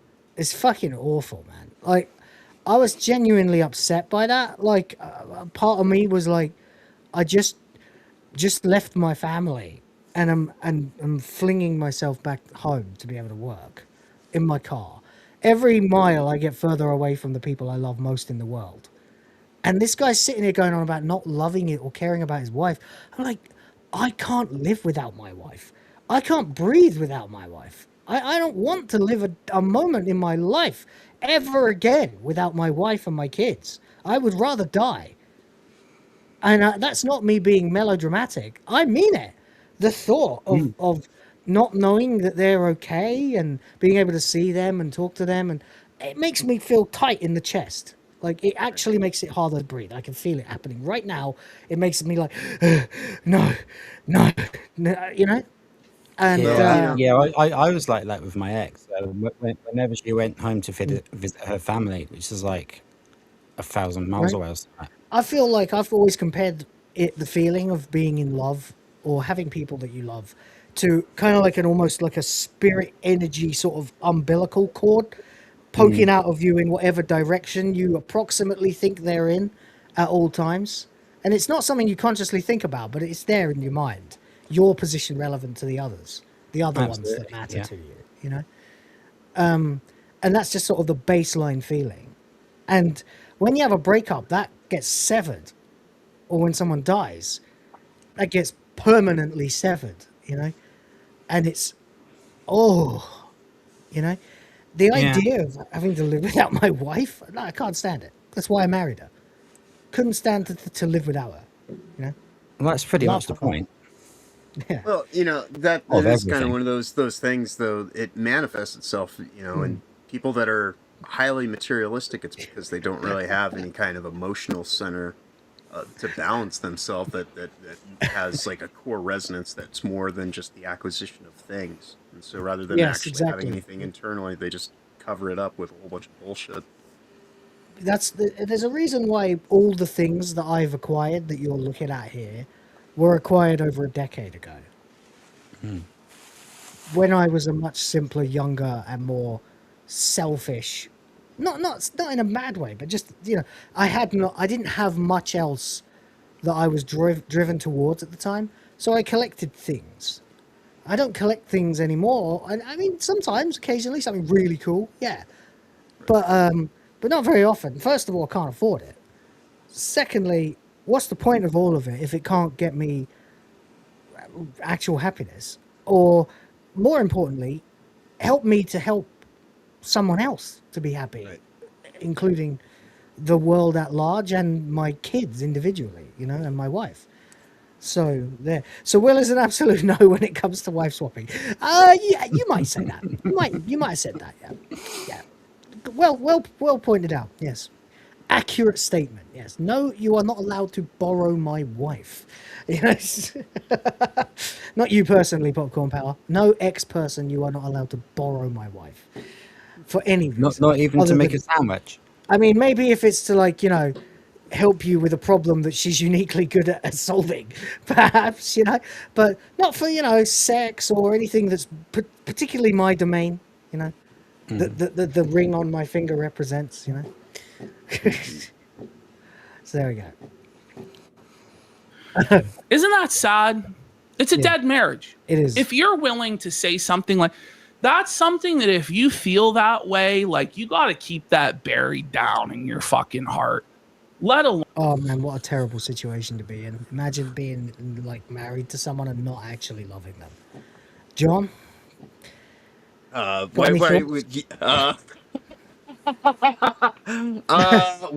Sorry, you man. know. As our resident divorced guy, I guess Right. you're the only one I can. Right. turn to. Well, I mean, I know what it's Nothing like to be personal. It married. wasn't meant to sound like as much of a dig as it did. No, believe I have no problem with it. But no, I mean, I know what it's like to be in a relationship with someone that doesn't actually love you. Because clearly, like that was that Right. all the shit that manifested was I mean, I've kind of seen it from the other side. And that's honestly part of the reason why I was just so ready to be over and done with it, because it's like, look, if you actually ever cared about me, then let's just fucking like bring an end to this madness. Because if you can't stop it, clearly you're more interested in whatever your weird shit is than anything that this was ever supposed to be. So I'm I'm out of it. But even still, even with that said, it's like I certainly am not in love with my wife, my ex-wife, at this point in time. No, not But more. No, of course. I mean, these things. Right, Scar but- tissue is a thing. right. But that doesn't mean that I still don't have some level of actual love and care for her. That's part of the reason why I was like, someone's got to take. It's part of the reason why I walked away from the whole fucking thing, because I knew she wasn't going to. And it's like out of love to everyone in this situation, to my ex-wife, to myself. Then if someone has to go and take the responsibility to just kind of get this thing to where hopefully people can move forward in their lives in a way that is I had not that with the next of mine damaging. as well. So that's I kept clinging to her. It was pathetic. Back in the day. So Couldn't let so her I go. left. Even while she was banging my friend and got in a relationship with him. Yeah, I was still I left talking to out her of and listening to her until eventually I realized what a cancerous bitch she was what she'd become in my life, and I told her to get the fuck out. And then, I felt so much better. because I mean, and ultimately, it was because of, I left out of love, because if I just wanted convenience and didn't actually care, I could have just stayed in it. You would have And been so in Mrs. Hambly's position, Yeah. So that's kind of what the situation is, because I saw a lot of. That's part of the reason why when I see him, I see elements of my ex-wife where it's the psychology and the pathology of what drives that and all kind of shit. It's, I don't want to pry too much, but you do talk about it a fair bit, so I suppose it's a fair topic. But you said that you knew she didn't love you, right? Yeah. Is this something that she said, or just something that was implied? Well, I mean, it's the whole nature of the thing, to where like when the last thing that kind of happened, where I just kind of like reached my tipping point and left. She was completely shocked by it, because like she So she had you attacked. under her thumb or something? Well, no, she assumed that she could just continue to just keep me like a bauble on a string kind of situation, that I wasn't. I told her, it's like you act as though I'm just putting up with this because I'm never going to be able to see beyond it. No, we're in a situation where you turned this into a show marriage a long time ago, and I'm just trying to see myself through to get my shit sorted out. And if you can't get your shit in order by that point in time to actually prioritize trying to actually fix any of this, then it's like, if I'm left with only ultimatums at a certain point in time, it's like I have to care for enough of myself and for her to just put an end to the whole fucking thing. So that's ultimate. But So you did talk about it, though, right? Oh yeah, I mean, it was a slow moving kind of situation, and then Right. And I'm sorry to ask all these questions. No. Yeah, no, it It's got just because expedited. he's on the internet saying to everyone in the world that he doesn't care about his wife. Right. You know? Well, yeah, And I'm no, trying to see I mean, what I that tried. Must be like, Yeah, no, I tried to be as caring, compassionate, considerate as one could be. When her mom died, like that kind of completely changed the dynamic, and she really just went off on this whole kind of self-indulgent kind of journey. It does of happen to a lot of self-disco- people. Right. Yeah. If they don't have their ducks in a row by the time that happens, yeah. Right. So I had pretty much the opposite experience. Like me and my ex, when we broke up, we were still very much in love, but we realized that we were destroying each other. Like we were Oof. rowing every couple of days, and we were just fecking up each other's lives. So we just said like, right, okay, we can't do this. Yeah. And like we're still really good friends now. But yeah, that was. Yeah, it just didn't work. Yeah, but with the situation I was going through, there was it was a solid 2+ years of me trying to at least give her some way back into trying to get through the emotional depths of the loss of her mother. But I wouldn't, she seemed to venture outward for ways to cope with that, and that I think that just kind of reinforced. And so it was pretty clear and obvious to me where ass backwards, because you need to draw closer to the people that are close to you. Right. And so that was kind of the thing where, and that's why, it's like for me, that's why, because I was like, look, I know what the fuck is going on, and I can't be around you 24/7, to make sure that you're not going out and doing all this kind of stuff. But quite honestly, the physical manifestation of the cheating in some ways is just, it's not even the worst of it. It's just kind of the thing that, it's the cherry on top of it all, because it's all the other stuff that leads to that kind of shit, to where I was like, there's no road back from that. It's like you've emotionally abandoned me a long ass time ago, because to end up at this point, I know what you mean with that one. Like I mean, we stayed together like probably 6 months longer than we should have, because I couldn't leave her when her father died. Yeah. I've actually still got a present from her dad on my shelf. Yeah, but you were able to turn it into a friendship, which is rare. Yeah. I don't usually believe that's. I'd say that's it took 18 months for us to be friends again, but we got there. Oh, that's good then. Yeah. Get away, let the fucking scars heal, and then exactly. Yeah, but that was kind of the thing with her, is I didn't try to make it an ultimatum. But I did just put a firm kind of line in the sand and said, when I get done with school and things haven't progressed to anything that seems like it's actually, what do you think comes after I graduate? Because we're, I'm not going to be albatrossed and just entrapped by somebody who has no actual center on this even being anything. And then, so that was really kind of, I had gone through graduation. I was finishing up. I had like 6 weeks of class left. And so like when the thing happened, I was just like, I'm out the door. And when I finished and had this party, she ended up arriving. And so I was like, I just kind of was like, all right, whatever. Yeah, everybody's here to kind of say their goodbyes to me and this and that. And so I went on a car ride with her, because she wanted to have a talk. And it was in that conversation where I said, the whole thing about clearly the care was never there, because she said to me, she's like, oh, I didn't expect you to actually leave, like I thought you'd be back. She thought it was just another kind of like, oh, John's gonna leave for like a few days, stay at somebody's house, and then he'll be back. And I was like, no, like you tried to crush my fucking testicle, like like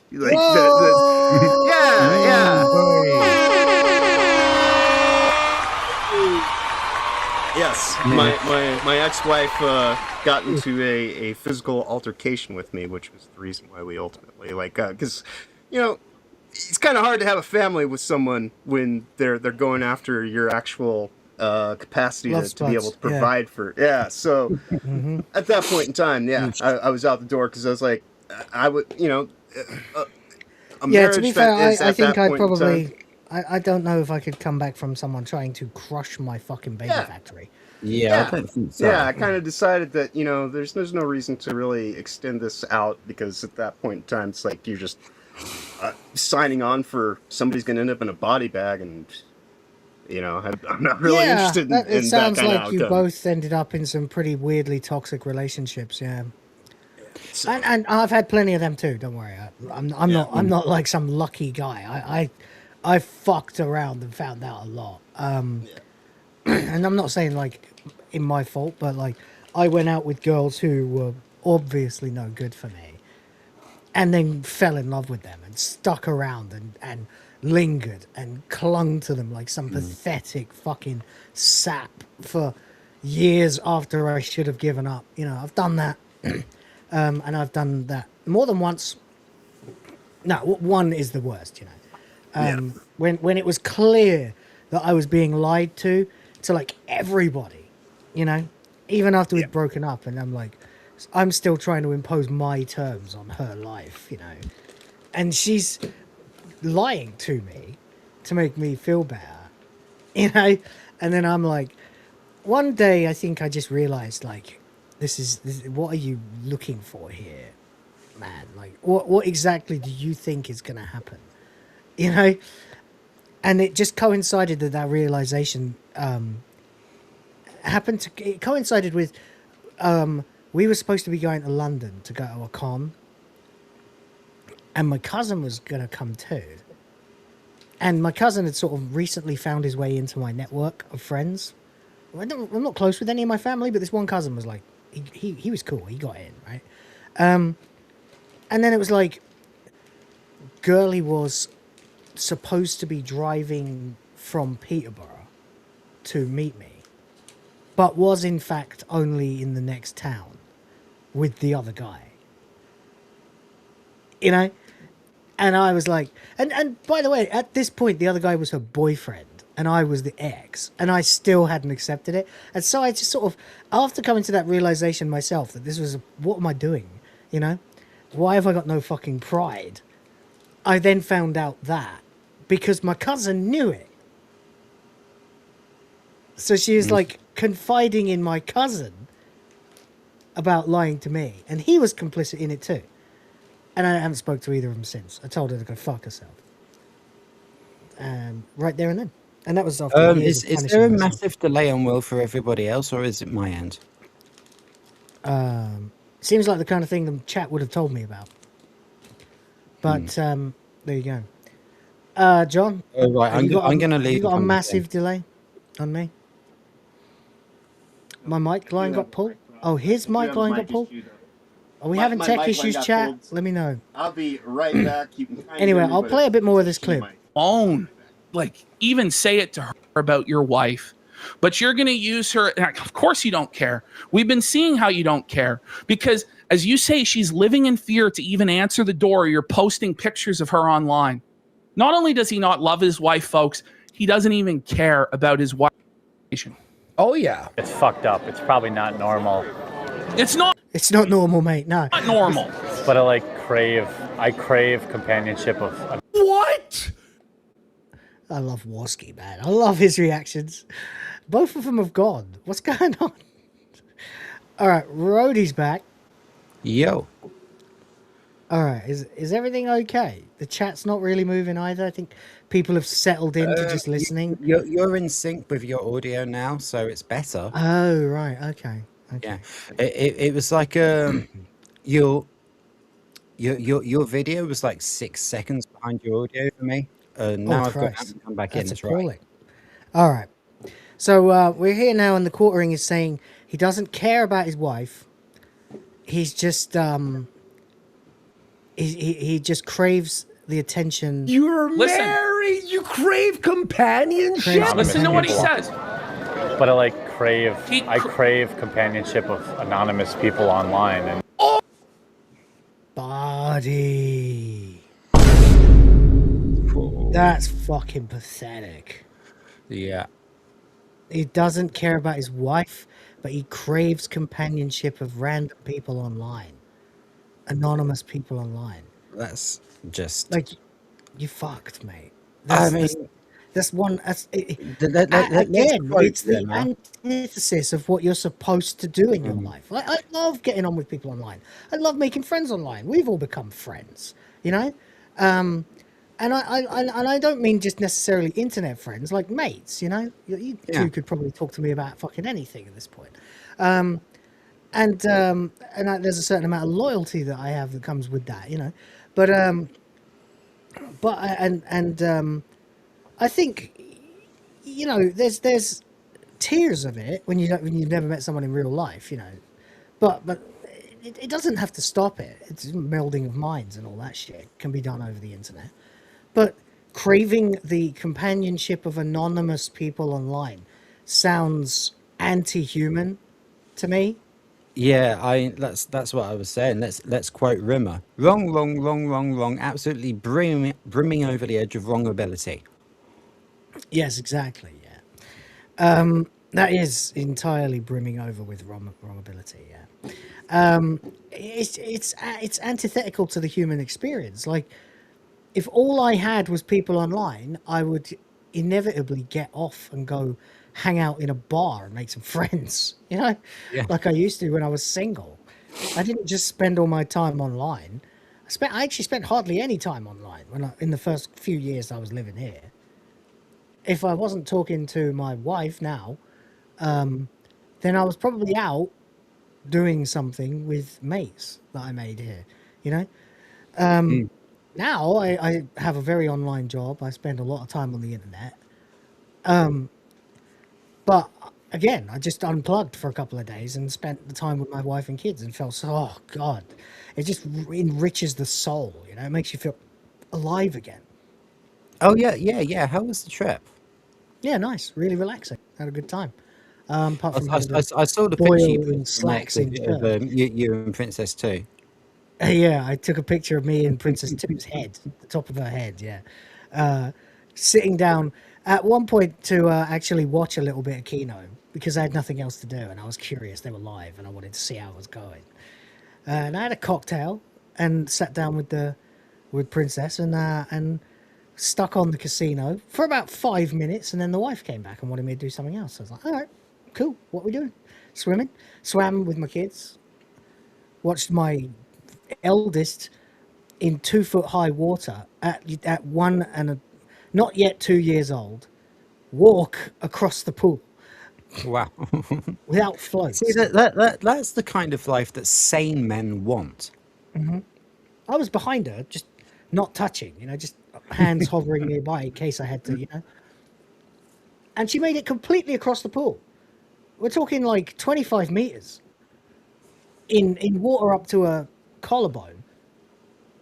Well, maybe not quite, you know. She had her hands floating on the water, and she waded her way across the pool. And I was just like, whoa, fucking, it's crazy. She's not even 2 yet, you know, babbling along as she was, like ba ba ba ba ba. And then I was in the jacuzzi, and I had her with me there, and I said, look, bubbles, and she went pop and started popping them because there's a song that she likes about bubbles. So it goes bubble, bubble, bubble, bubble, pop, you know. It's just lovely shit like that, right? This stream has been really up and down, man. We have been to the depths of despair and the heights of wholesomeness. And we haven't even started talking about Red Dwarf yet, and it's 2 hours. Typical Sunday stream.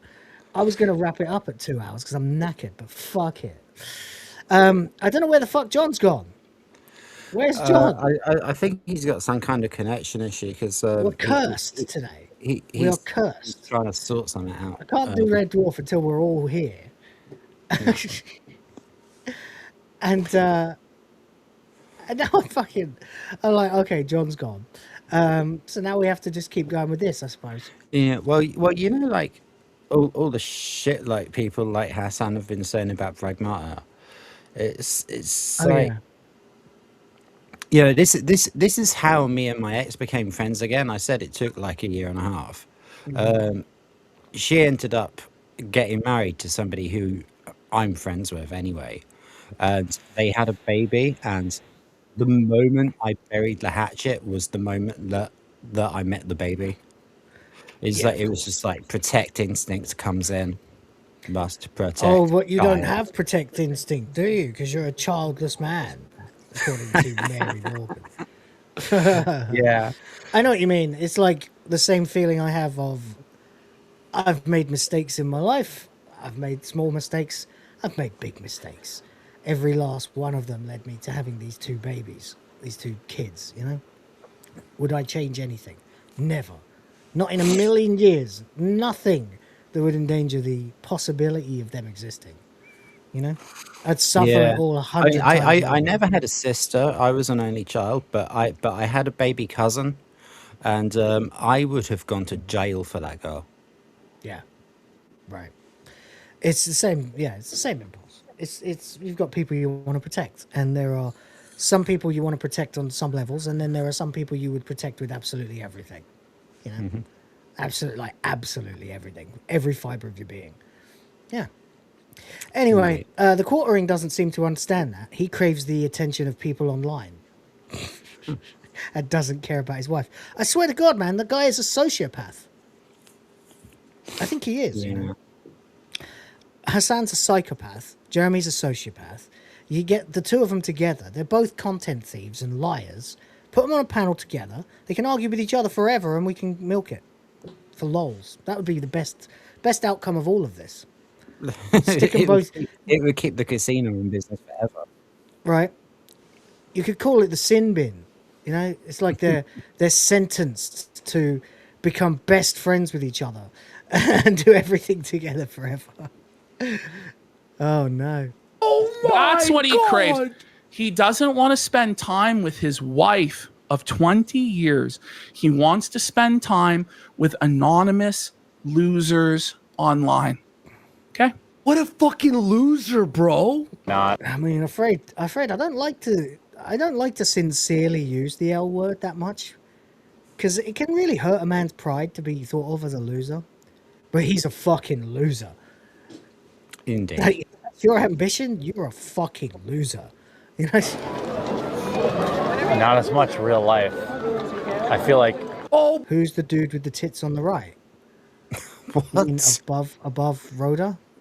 That would be PPP of the Kino Casino. We're not on a panel with them though. See, much as I would laugh my ass off if I ever got on a panel with them, I guarantee. But we're all terminally online. We're losers. We're bums. We don't. Shut the fuck up. I think that's about, yeah. Happier alone, you know? He said he'd be happier alone. No on vid, sorry. It's alright, Spamalot. I'm just teasing you, man. Yeah, that's PPP, man. That's PPP. The fucking probably the greatest entertainer on the internet today, as far as I think. But there you go. Oh yeah, He said he'd be happier major. alone. He said he would be happier alone than with his wife. Bro, his wife's gonna leave him. His wife is being plowed by Sky Roan already. Let's be fucking real, guys. Even if that's not. Yeah, I honest to God, man. If his wife isn't getting piped by other men, why? Why would you suffer such a life?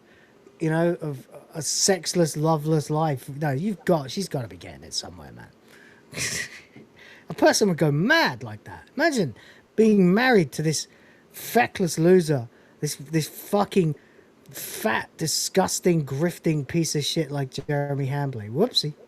Imagine you're married to that, and you're not getting fucked raw by other guys. Like, she'd have self-deleted by this point, man. There's no way that woman's not getting it from somewhere. Women need sex just as much as men. Had to do a full reboot. Oh, I see. Right. Welcome back. All right, we're all here. It didn't re-engage when I tried to just go and because evidently I must have hit it with my shoe or something and it bumped it free. And so when I went and tried to reconnect it in the menus in here, it didn't work. So I was like, all right, well, let me leave. Tried to fix it in the menus. Right. I couldn't even find it. So at that point in time, I was like, I have to restart this whole fucking thing. Oh, well. You're here now. But I'm back. Yep. Thank you. And we're here just realizing that Hambly has said he doesn't care about his wife, but he craves the companionship of random people online. And he'd rather be alone. Mm-hmm. And I'm just saying, if that chick's not out getting some strange... Yeah, no, why I mean, the that's... fuck not? What is she not? Why would she not be? Like, at that point, I had failed to find there's that many people outside of priests who would actually have an issue with that, you know? Yeah. I mean, it's he's obviously doesn't really have like a real strong attachment. I guess, I think I've mentioned this story once before from my shitty marriage while it was on its decline. My ex-wife at one point in time, mentioned how she was going to go back home and do all this kind of stuff. And while I finished out school, and I said, all right, well, if you do that, clearly I'm just going to get a girlfriend. And she was like, what?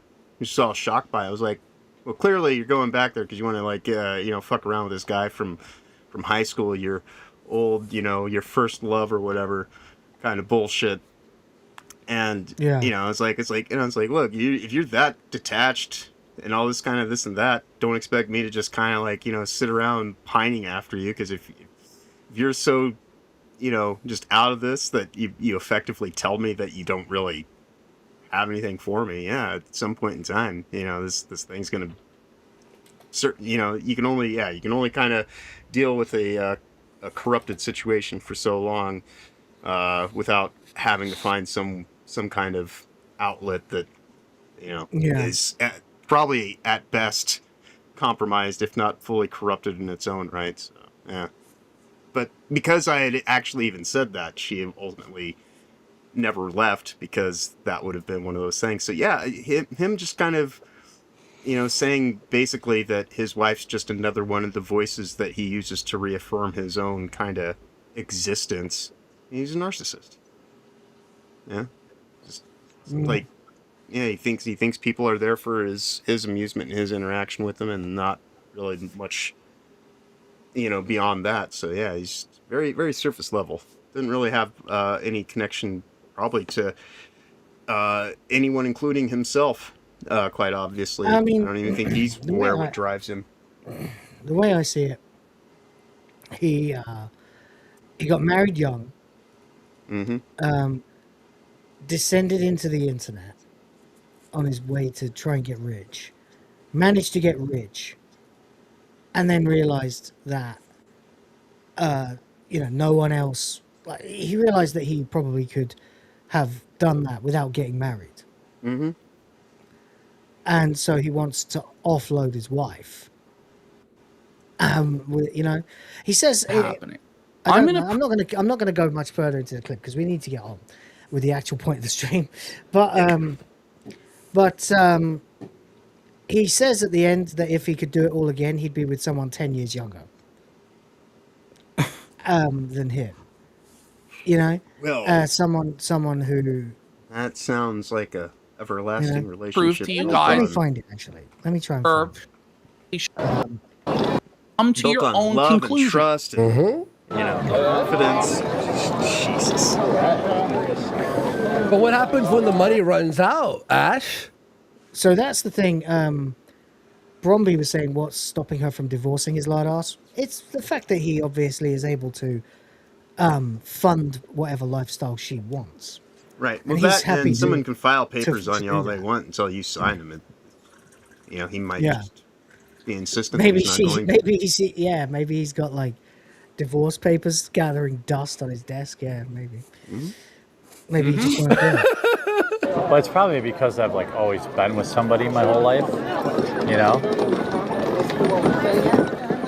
I've never really. His own chat went His chat turning on him, man. They crave their 20s that they missed out on. They feel like they didn't sow their wild oats and same do as this same thing as Ricata. or do that. So they resent their wives and want to get rid of their wives, but because of the legal obligation they've made, they can't. Okay? Yeah.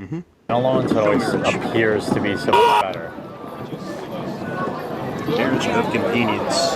But I feel like so often I just leave it all behind and go get a 2-bedroom apartment. Really he wants nice to one. leave it all behind. His whole marriage. And go get a 2-bedroom apartment. This is fucking pathetic. Fucking pathetic. What the fuck? And then I bet him and his wife haven't. We're the ones. We're the ones. You'll hear. He only talks to his wife 30 minutes a week. He's okay with that. You're gonna hear that from him. Okay. Oh, He's more married to his streaming channel than he is to his wife, to be quite honest. His wife really is a pilot, yeah. One streaming room and one nice room and a living room. Now I'd be really happy. Well, here, her cup overfloweth. You ready? Just a total bug, Boom. man. Oh, it's too zoomed in. Fucking right. Renaissance fair.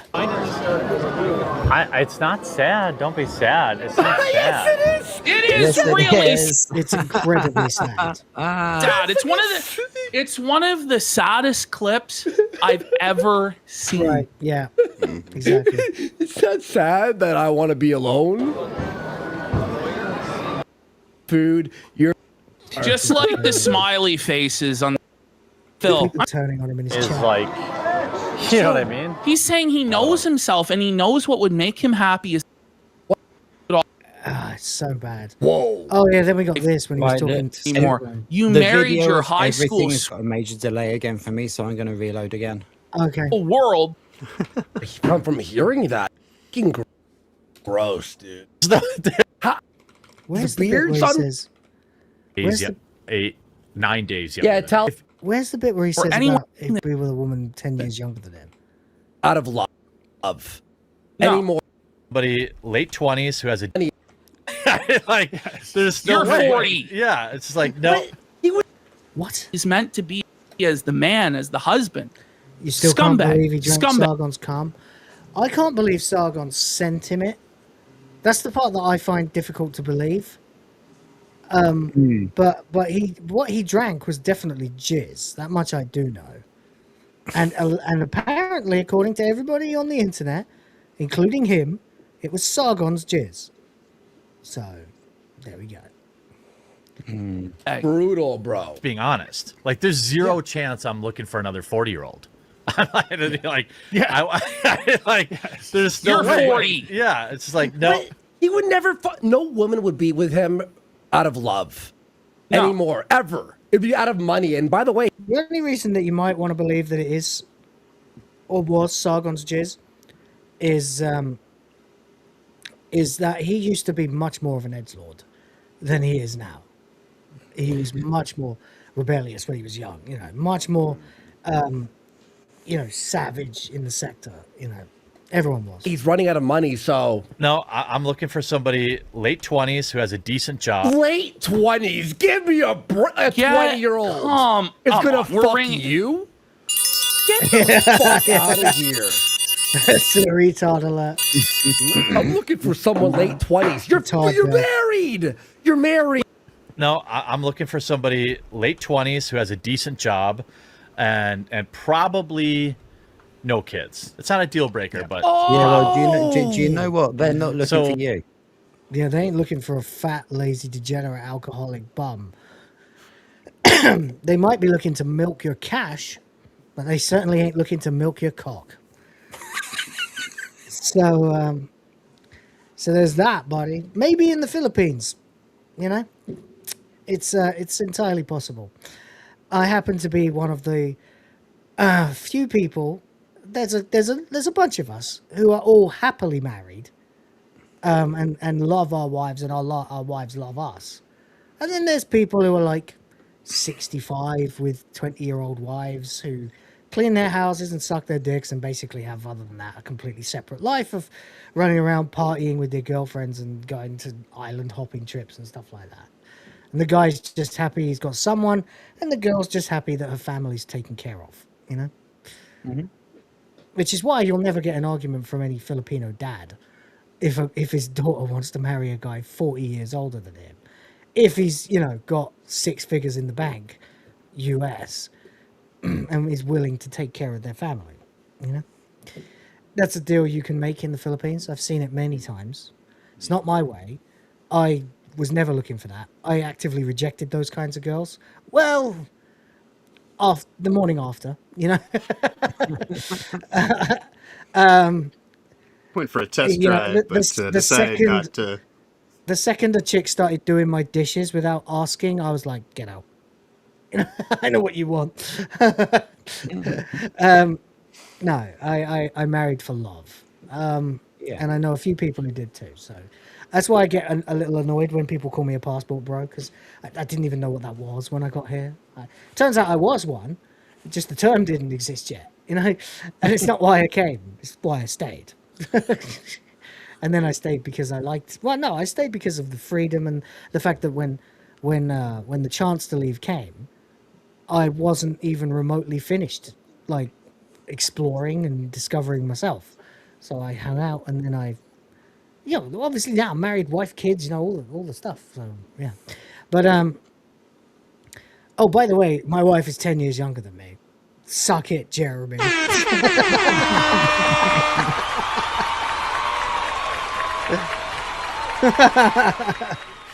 Yeah, we met when I was like 34 and she was the same, I think.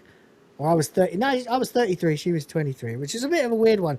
But then, it took years for us to get on the same page, by which point the age gap doesn't feel like it matters anymore.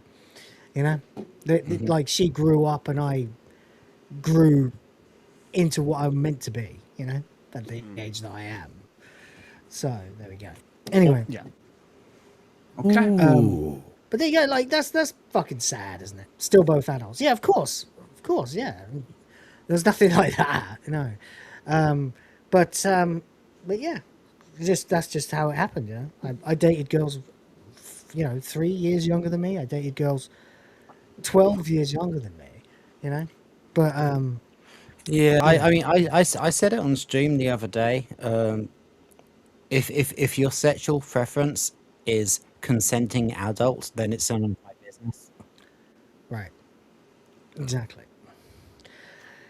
Whereas Jeremy and his missus got married in high school. They're the same age, 9 days apart, apparently. Also, if you're interested, she was the child of a teenage pregnancy. Yeah, apparently. This is all information that I didn't want to know, that Jeremy Hambly made me aware of. And here we are. And he doesn't love her. And he doesn't want to have anything to do with her. And he wants to leave her. And he wants to be by himself. And that was years ago. But he also wants to hold on to his money. Personal information as he's got, so he can say, "Oh no, you're doxing me." No, you put that away yourself. No, every single thing that we know about him and his wife has been given to us by him. That's why we brought it up on the Geralizer. 2,000 mentions of his wife in 1,000 videos. Is a show marriage by any on average, he mentions his wife twice per piece of content. But by what Zelos is saying there, for someone who wants to keep his life private, he's doing a poor job of it. It's the privacy tour again. It's what was said the other day. Someone said in the chat. Yeah, it's Harry and Meghan. Come on! It's a worldwide privacy tour. We want privacy. We want privacy. Yeah, exactly. It's bullshit. Yeah. Absolute bollocks. But yeah, based on his own wording, that's where people can sit here. It's not really even, I guess technically it's speculation that this is a show marriage, but by the evidence at hand, I don't know what else you would call it, because this guy wants to be completely disconnected from his wife, but doesn't want to be disconnected from his money, and so they just have an empty marriage that's just exists, but they're not really actually in any way involved. And so him trying to white knight, so him even white knighting for her in this instance is just more, just it's he's basically just taking advantage of her even more, doubling down on, using her to begin with. It's just like, there's no. It's abysmal, isn't it? Yeah. Popcorn says, Hannah, Claire, Melanie, Max, Sydney, Watson. Yes, Jeremy was trying to get with them, but since that isn't working out, he keeps them around as social proof to other women that he's safe to be around. Yeah, he's the nice guy stereotype. Mm-hmm. He is. That's exactly what he is. Yeah, he is. And you notice how he treats them. Feminist. It's what Venti calls a sour simp. When it doesn't work out, when you're not able to convince a woman that you're nice, and by apparently being nice, you're still unable to convince her to go to bed with you. Right. You end up going, well, you fucking bitch, blah, blah, blah. Like all the shit that he says about Venti now.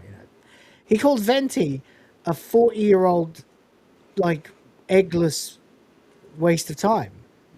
Which is funny because in another video he said he'd give everything he had to have babies with her. Mm-hmm. For the record, Venti is 29. Right. Mac and Cheese, on the other hand, she's a bit older than that. Exactly. So, yeah, be careful what you suggest. Yes. Yes. Yeah, but of course, I don't know if you guys have seen this. This is one of my favorite memes ever. That's why I've always got it. Hey, beautiful. I don't mind that you have a boyfriend. Send nudes. I'm a nice guy. I'm a feminist. Mm-hmm. Fine, fuck you, bitch. You're missing out, whore. That's Jeremy. Yep,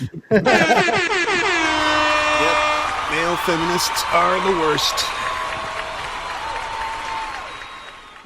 Yeah, male feminists and nice guy simps. Yeah. Yeah. And we all try to. It's not necessarily even his fault, by the way. I used to run the nice guy play as well as a younger man because I didn't know what to do. And I do blame society. I blame the metrosexual movement. I blame all of these things that have been neutering men for 50 years. Yeah, And when convincing I find generations myself... of young guys not to know what the fuck to do, which is very simple, by the way. You walk up to the girl and say, hello, you're very pretty. Can I buy you a drink? And if she says no, well, you've already got your response. Fine, fuck you, bitch. I'm kidding, of course.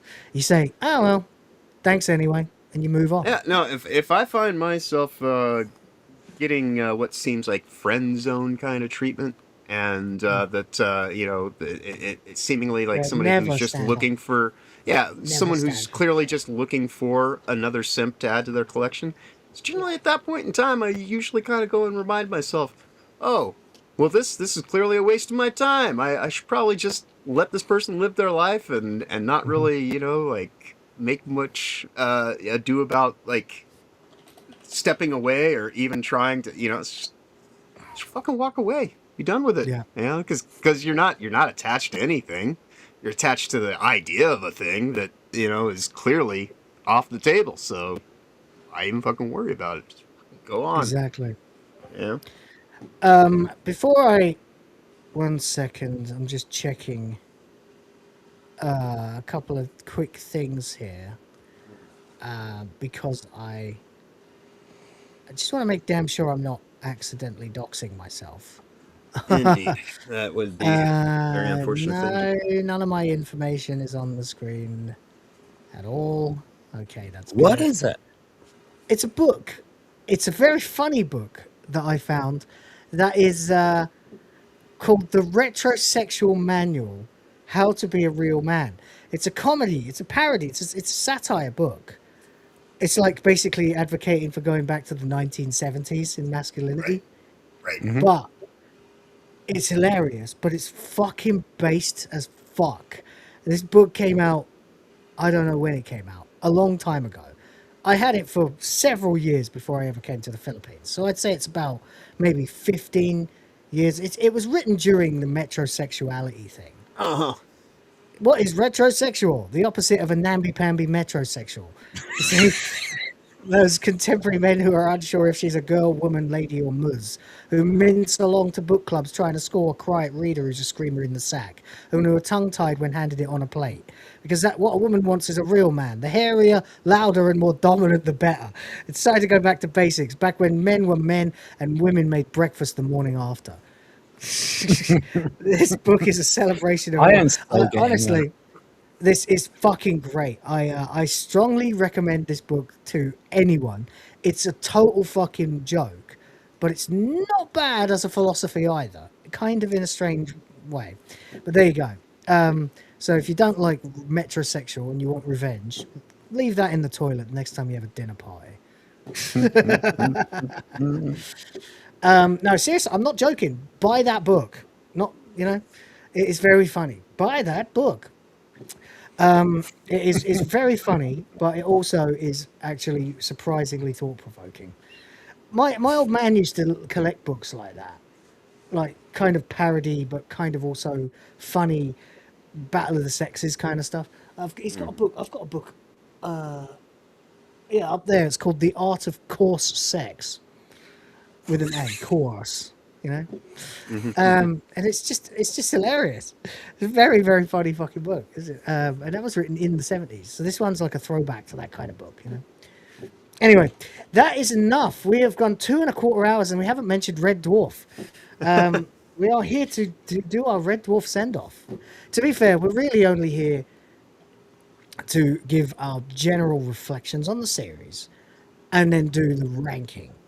Now, unfortunately, the website has lost our ranking of Series 10 and Back to Earth, but I have a photo of it, so I'll be able to put them back.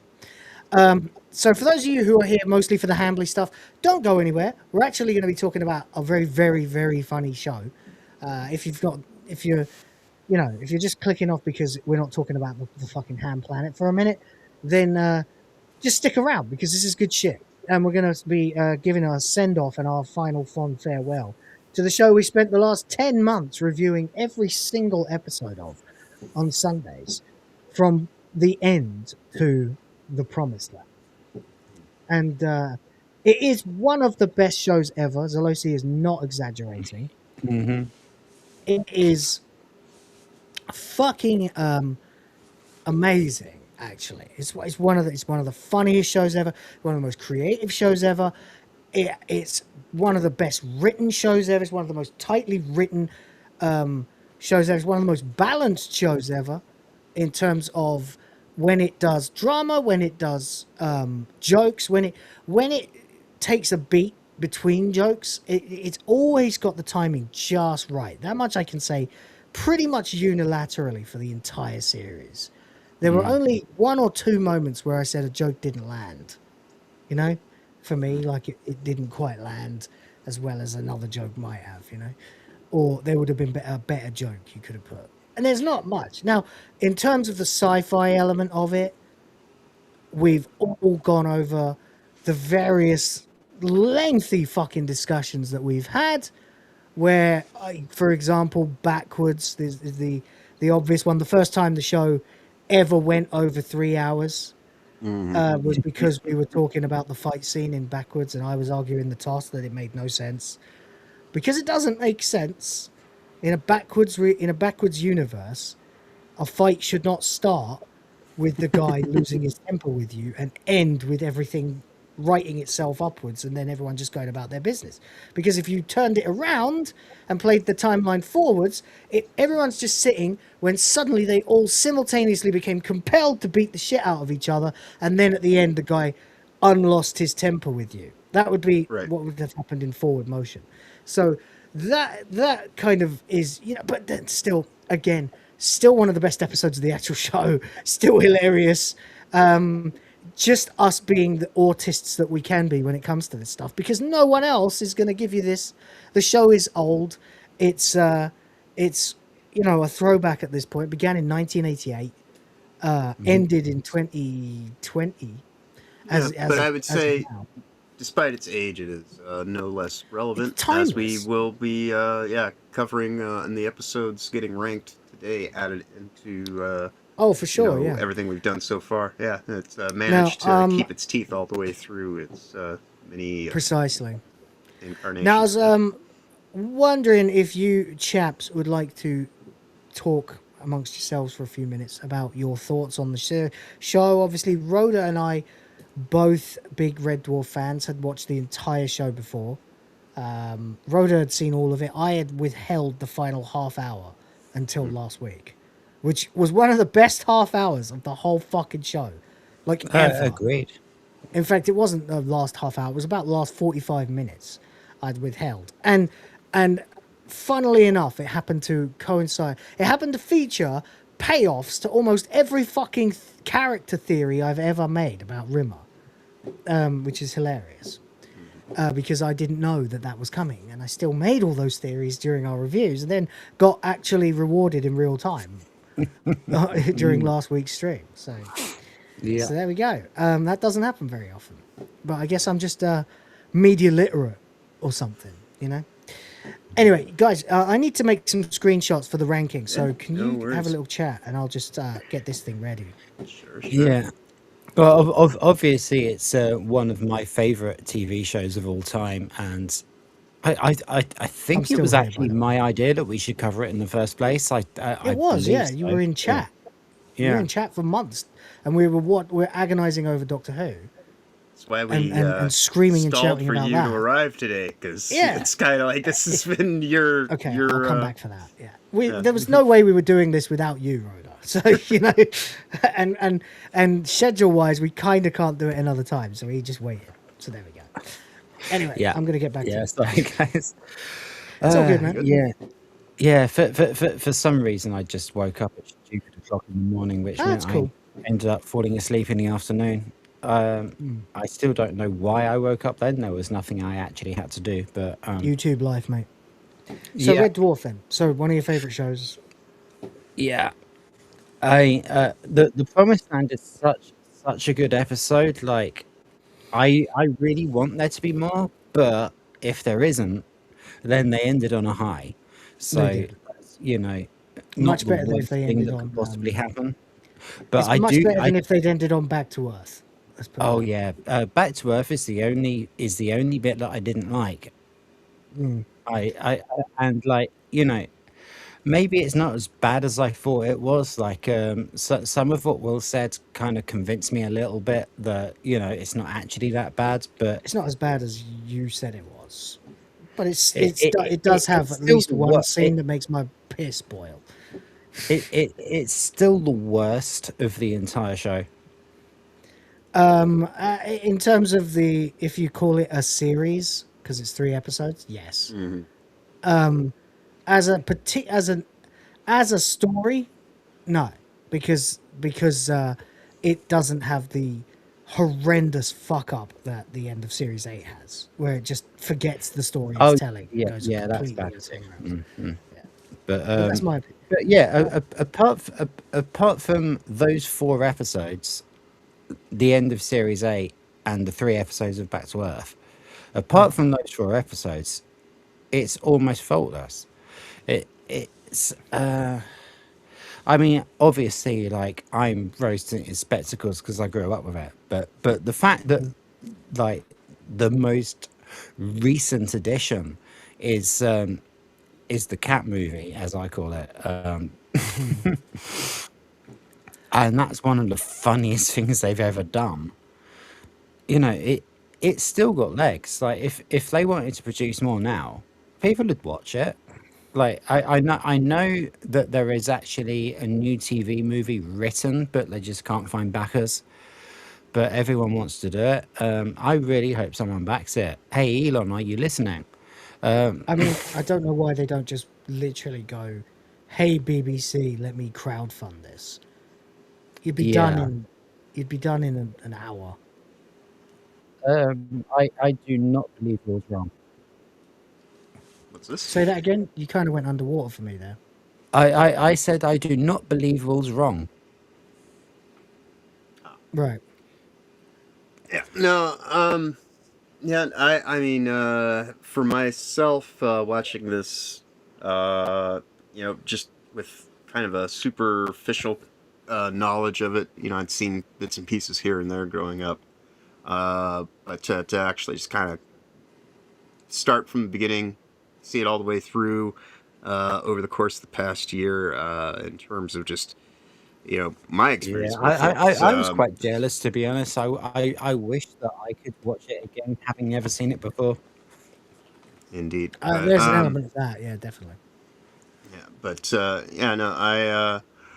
I think in some ways I probably had the easiest position of anybody here in the stream, because I was able to just kind of talk about all this stuff as it's happening. So it's very fresh for me, where I don't have to sit here and kind of recontextualize things at maybe, different point in my life saw it one way or what the hell ever, anything like that.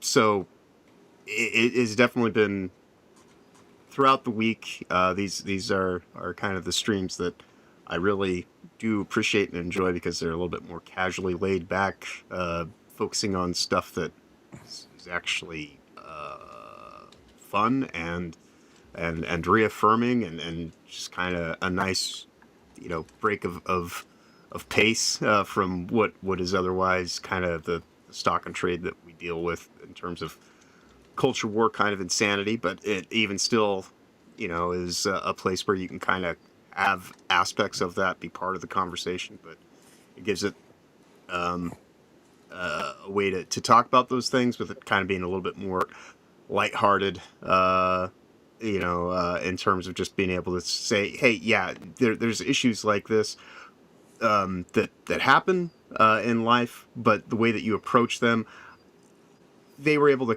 to see a lot of the insanity that we're dealing with now, and and we're able It to kind of write it. predicted a lot of stuff. Like Right. like Star Trek did it technologically, and Red Dwarf did it socially.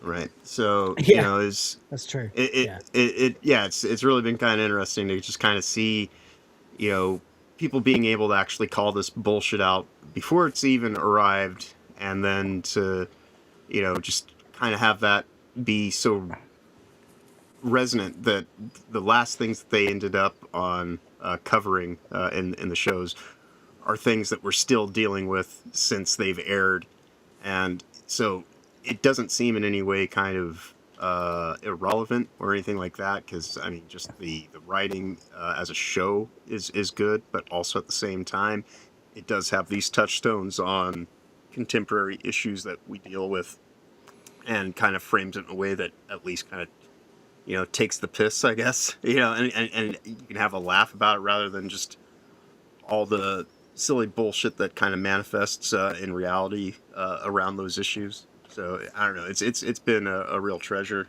and definitely. And this is one of the reasons, love by the it. way, why it's so frustrating what's happened to the United Kingdom. Yeah. Because for as long as most people in the UK can remember, our culture has been one that stuck two fingers up to political correctness. You know what I mean? We went from being some of the most overly polite misses kind of. Then we had like the whole 1970s thing where it became time for the bawdy comedies like Carry On and stuff like that. Then we had like the most vicious. Yeah, then we ended up with like Alf Garnett and characters like that, and we had like stand-up comedians like Frankie Boyle just doing these vicious fucking he's a wet twat takedowns. now, but he used to be great. I actually Yeah. went to Actually, Rival. Dankula did a really good video about it, about Frankie Boyle not that long ago. It's just the Brits. We've always been a no nonsense lot, and yet we've allowed nonsense to completely overpower our country. That's why we hate it. A Red Dwarf is a very no nonsense show for a show that deals almost exclusively in nonsense. Yeah. And it's quite telling like how different the four characters are, and yet they're all equally important. Like you got Crichton, who obviously he's a mech, and we've got the cat who's a cat. Rimmer is dead, and Lister is from Liverpool. Yeah, well, I mean, that the central premise is like what's your elevator pitch for Red Dwarf? It's like, well, you basically just say what Holly says at the starts of the episodes in the first two series. You go, well, a lager-powered curry monster from Liverpool is the last man alive 3 million years into deep space with a hologram of a guy he hates and a creature that evolved from his pet cat and a paranoid, cleaning-obsessed underling servant android that he's trying to help break his programming. That's it, in a sentence. PD Rich has the explanation in chat, and it's most unfortunate. BBC Studios took over UK TV, and the Red Dwarf specials got cancelled. Taskmaster went off to Channel 4. That's what happened, yeah. By the way, the bloke who runs Taskmaster was actually my teacher at school. Really? Yeah.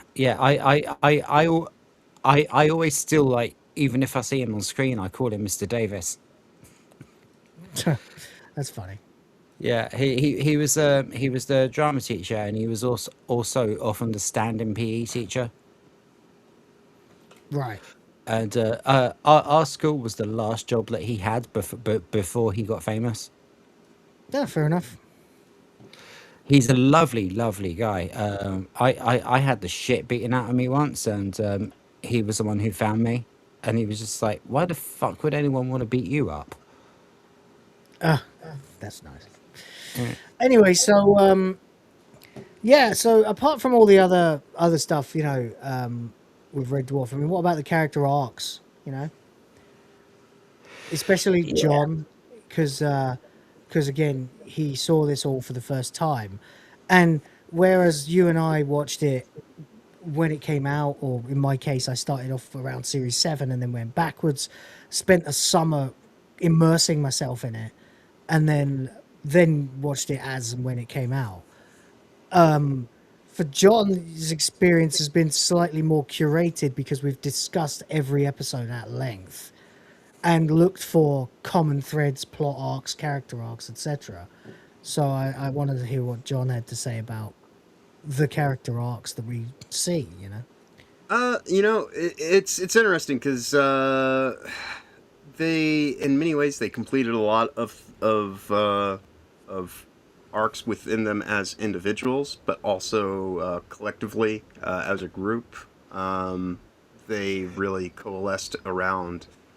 You know, it's right there in the final bit of the Promised Land. You know, this is my home. You know, I don't need to go off with a whole bunch of cats just because I happen to be one. These are the people that I care about, that care about me, and this is my world. You know, so it was really kind of cool to see the actualization of care between the the four primary boys of the dwarf, as it were, and and even even when they would do like these little resets here and there, they still had aggression from the stuff that they kind of happened before. So you get like reinterpretations and reinventions on themes, but the characters still kind of maintained like certain kind of touchstones of who they were that shifted throughout. That maintained consistent regardless how much they shifted here and there, and but also at the same time, by the time it comes to what is effectively its end, they had actually managed to progress within a level of self-actualization within each of them, kind of sorting out kind of who they were. And so, even though they were quote unquote lost in space, 3 million years separated from the last vestiges of humanity, they still were able to actually, find their place and comfort with, as long as even though, in some ways it's like the world, the universe is empty and desolate and what the hell ever, and maybe in some ways that might seem kind of like this tragedy. Even within that, though, there's this group of guys that actually are able to, care for each other and just get on still, with. You've got to laugh, haven't you? Right. So yeah, it's really been kind of interesting to just. I mean, that's a really good one. Yeah, sorry, go on. No. I'm really glad you enjoyed it, John, because it was it was a very big part of my childhood, and me too. Yeah. Yeah. But the reason I laughed there, by the way, is it's just because of the quote. As the days go by, we face the increasing inevitability that we are alone in a godless, uninhabited, hostile, and meaningless universe. Still, you've got to laugh, haven't you? Exactly.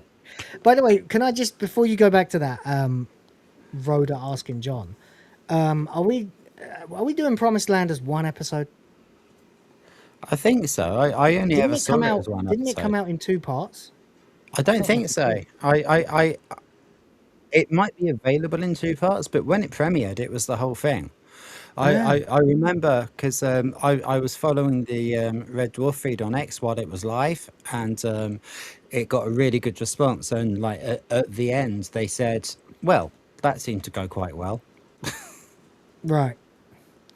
Fair enough. That's I wanted to know. It aired as one episode. I don't know if it's available as a two-parter now, but it aired as one episode. Right. Okay, that's cool. I just wanted to know. So you were saying about liking that John enjoyed it. I mean, yeah, that's great for me too. The fact that it translates, that it's not so steeped in the past or so obtusely British, you know. Yeah, I mean, it's been a real blast. Again, like Rhoda says, I absolutely fucking adore this show. I have absolutely loved this show since I was 12, or younger than that, maybe. I don't know. But through like all of it, I've just been laughing, and so it was kind of an interesting project to say like, okay, let's show this to a mate who's never seen it and could never have seen it, and see if the comedy translates. And the fact that it does has been great. Yeah, I've had a fucking blast. I wish we could kind of wipe our minds, go back a year and do it all again. Yeah. Fortunately, we can watch our streams back. I know I don't have time for a lot of things, but I'm going to try to clip these fucking episodes. I've already recorded our stream of episode 1 again. I'll clip it. I'll put it on the WTF Clips channel. Because I want to dump a bunch of our live stream stuff on there, but I don't want to change the algorithm set up on this channel that much, you know? Right. So if I'm dropping 40, 50, 60, 70, 90, 100-minute clips, it's not going to be on this channel, okay? Right. Yeah. Totally understandable. So anyway, yeah, so I mean, what do you think, like, of, like, John especially, like, the relationship between Rimmer and Lister, and the relationships between all of the characters relative to each other, like, you know, Crichton and Rimmer, and Cat and Rimmer, and Lister and Crichton, and Lister and the Cat, and, you know, how they grew, how they changed, you know. Yeah, well, it's kind of thing I was saying is their growth through each other, you know, is that thing that kind of brings it full. Like when you get to the finality of the Promised Land, you know, there is this recognition of just how it works, and it works for them because they actually do have so many adventures and journeys and experiences together, and they actually legitimately care about each other. And you know, if it hadn't been for those interpersonal dynamics and all that kind of stuff, I don't think any of them would have, you know, made it to a level of self-actualization or progress to the level that they did, because they, you know, like many ensembles, when done in the right way, you accentuate everyone's strengths, and kind of are able to galvanize against the weaknesses that would otherwise cause things to, you know, not be as stable if it were just left up to the individual. So yeah, it's it really is cool in that regard. That, and it's you know, just fun, you know, and it's brisk, and you know, in terms of the pacing's not drawn out or slow or anything to where you feel like you're, you know, just waiting for things, you know. So it's a really full experience that you know, it's like I'm very happy to have gone through and done this as an experience here in the interwebs, because there aren't many things that are like this with a consistency throughout that have spanned as many years, and you know, and can actually kind of be something that you can enjoy the whole way through. There's so many things that we've seen that just, you know, for one reason or another, become something almost completely divorced from the original kind of energy and you know, intention that set it up to begin with. You know, so many things just kind of been turned into I mean, the show changed too, right? Right. Like, the show went from very, very skeptical, you know, kind of nihilistic comedy. You know what I mean? Like like the Seinfeld of space. You know what I mean? Right. Like it's a show about nothing. It's a show about the day-to-day lives of people stuck in space with each other. People who fucking hate each other. You know, stuck in space. The most interesting thing about the relationships between the characters is that they fucking hate each other. You know, and that's an interesting comparison of it being Seinfeld, which is another, you know, kind of primarily four-person ensemble that Yeah. kind of exists more based on the character interplay and dynamics than anything else. You know, it's probably the closest thing that you could actually even approximate it to if you were to try to, I guess, you know, kind of duplicate the experience that we've had with this of taking something that was fairly consistent all the way through a number of years as a creative kind of project that never really lost sight of itself and what it was ultimately there to do, but people still actually appreciated it.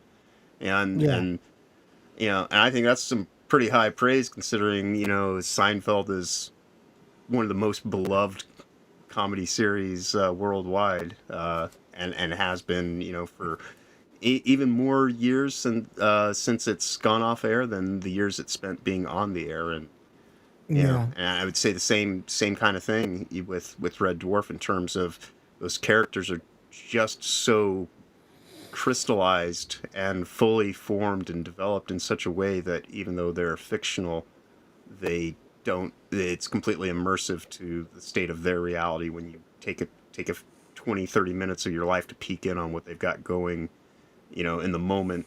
And so yeah, it is really kind of interesting that it is Seinfeld in space. Yeah. That just came to me, but I just realized that in the beginning it is very much Seinfeld in space, and then it changed into something else. You know, obviously when you brought in Starbug and Crichton in series 3, and that wildly is probably the biggest change that they ever make in the whole show, even bigger than bringing back the entire crew in series 8, because it fundamentally changed what the show actually is, what it can do, and it changed from just funny lines and character-driven comedy to all of that, plus the occasional absolute farce with like Marx Brothers levels of physical craziness and situational insanity. Like, for example, the episode that comes to mind there is Polymorph. You know, when you've gone from two guys in space trapped together with a cat and you'll and a computer, bonk anything, won't you, Lister? Yeah, to a guy on his ass humping what seems to be humping a robot who's trying to pull off a tiny shrinking pair of underwear that's alive trying to kill him, and in walks Rimmer like it's Three's Company, you know. Or something like that, or Only Fools and Horses or something. So it totally changed. You look at the episodes, by the way, that made the top. They're all the really farcical ones for us. Like, you've got Gunman of the Apocalypse, the ultimate fucking departure from the series' model. They are literally cowboys in this episode, you know? Right. And the same thing happens with Star Trek The Next Generation, by the way, as well. Like, some of the most memorable episodes are like the one where he's in the black and white. Is it black and white in it? I think it might be. He's on the holodeck or something anyway. I can't remember what it is, but he's in like the 1920s or something.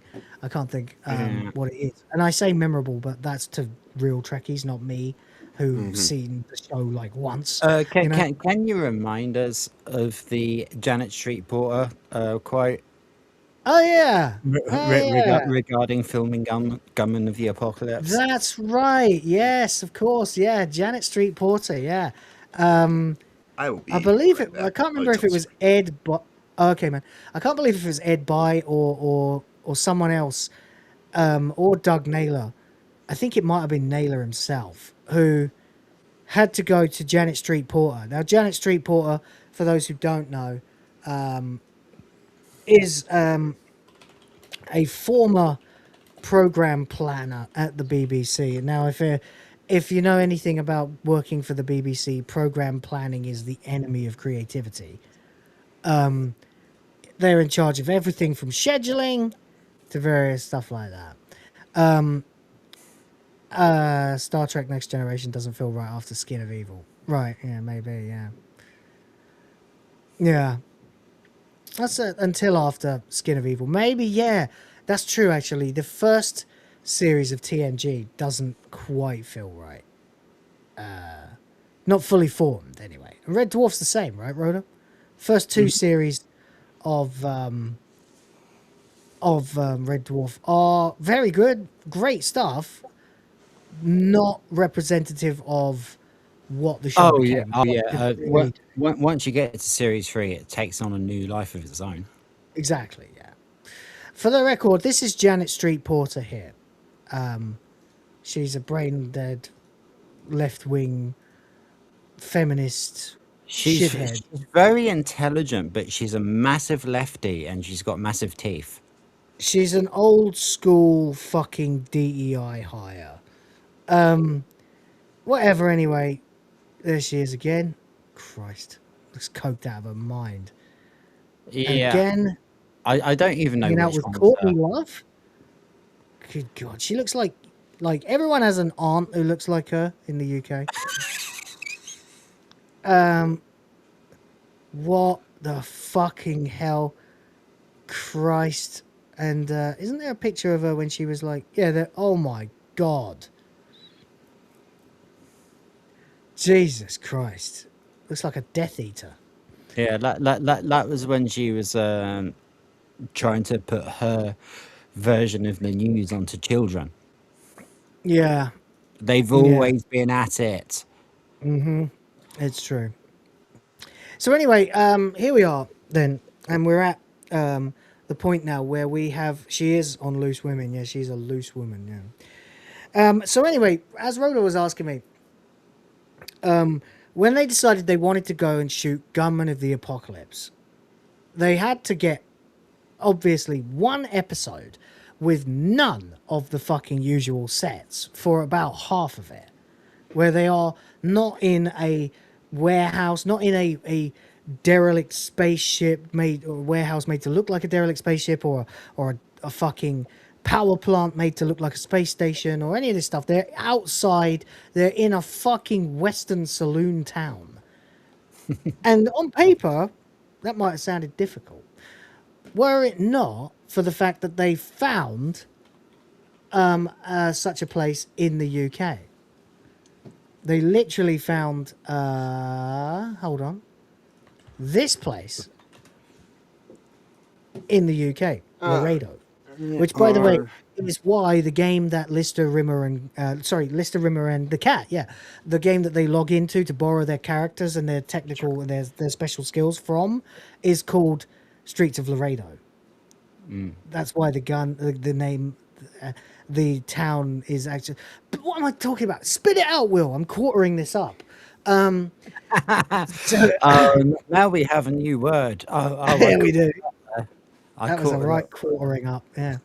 A right quarter up. We're all keeping also, that. I like how Smash JT has clearly agreed with me that we should be calling this Quartergate, because I saw he put it on a thumbnail. Well, it literally rhymes with Watergate, which is the literal reason we call every kind of scandal a gate. Anyway, but yes, so they found this place, this Wild West town in the United Kingdom. Fucking unbelievable. Laredo. I can't believe I've been to so many fucking places in the UK. I've been to Bognor Regis. All right. I've been to Sutton Coldfield. All right. I've never been to Laredo. Why were there no jazz gigs in Laredo, Dad? I've been to every. If you ever visit the UK, we'll have to go to Laredo on motorbikes. We're going to Laredo one day. We're going. Come hell or high. Give me a year to get rich, working my job and YouTubing. Rich enough to afford a plane ticket. And we're going to Laredo. Full cowboy up. I'm calling Lister, even though he has the Even though he has the knives. Oh, you can call me a kid. La Riviera. Yeah. Ow. There's so many moments in this fucking series. So anyway, long story short, they wanted to shoot, and this place is available for people filming westerns, of course. And so as a result, they managed to go there and shoot more or less everything in a day. This, of course, was not known to Janet Street Porter, who rejected the script for Gunman of the Apocalypse outright, telling them, "You'll never be able to fucking shoot this. What the hell do you think you're doing here? Tell them to go and write another fucking episode that can be put on the actual budget." And they said, "Sorry, apparently we can't do that." They shot it yesterday.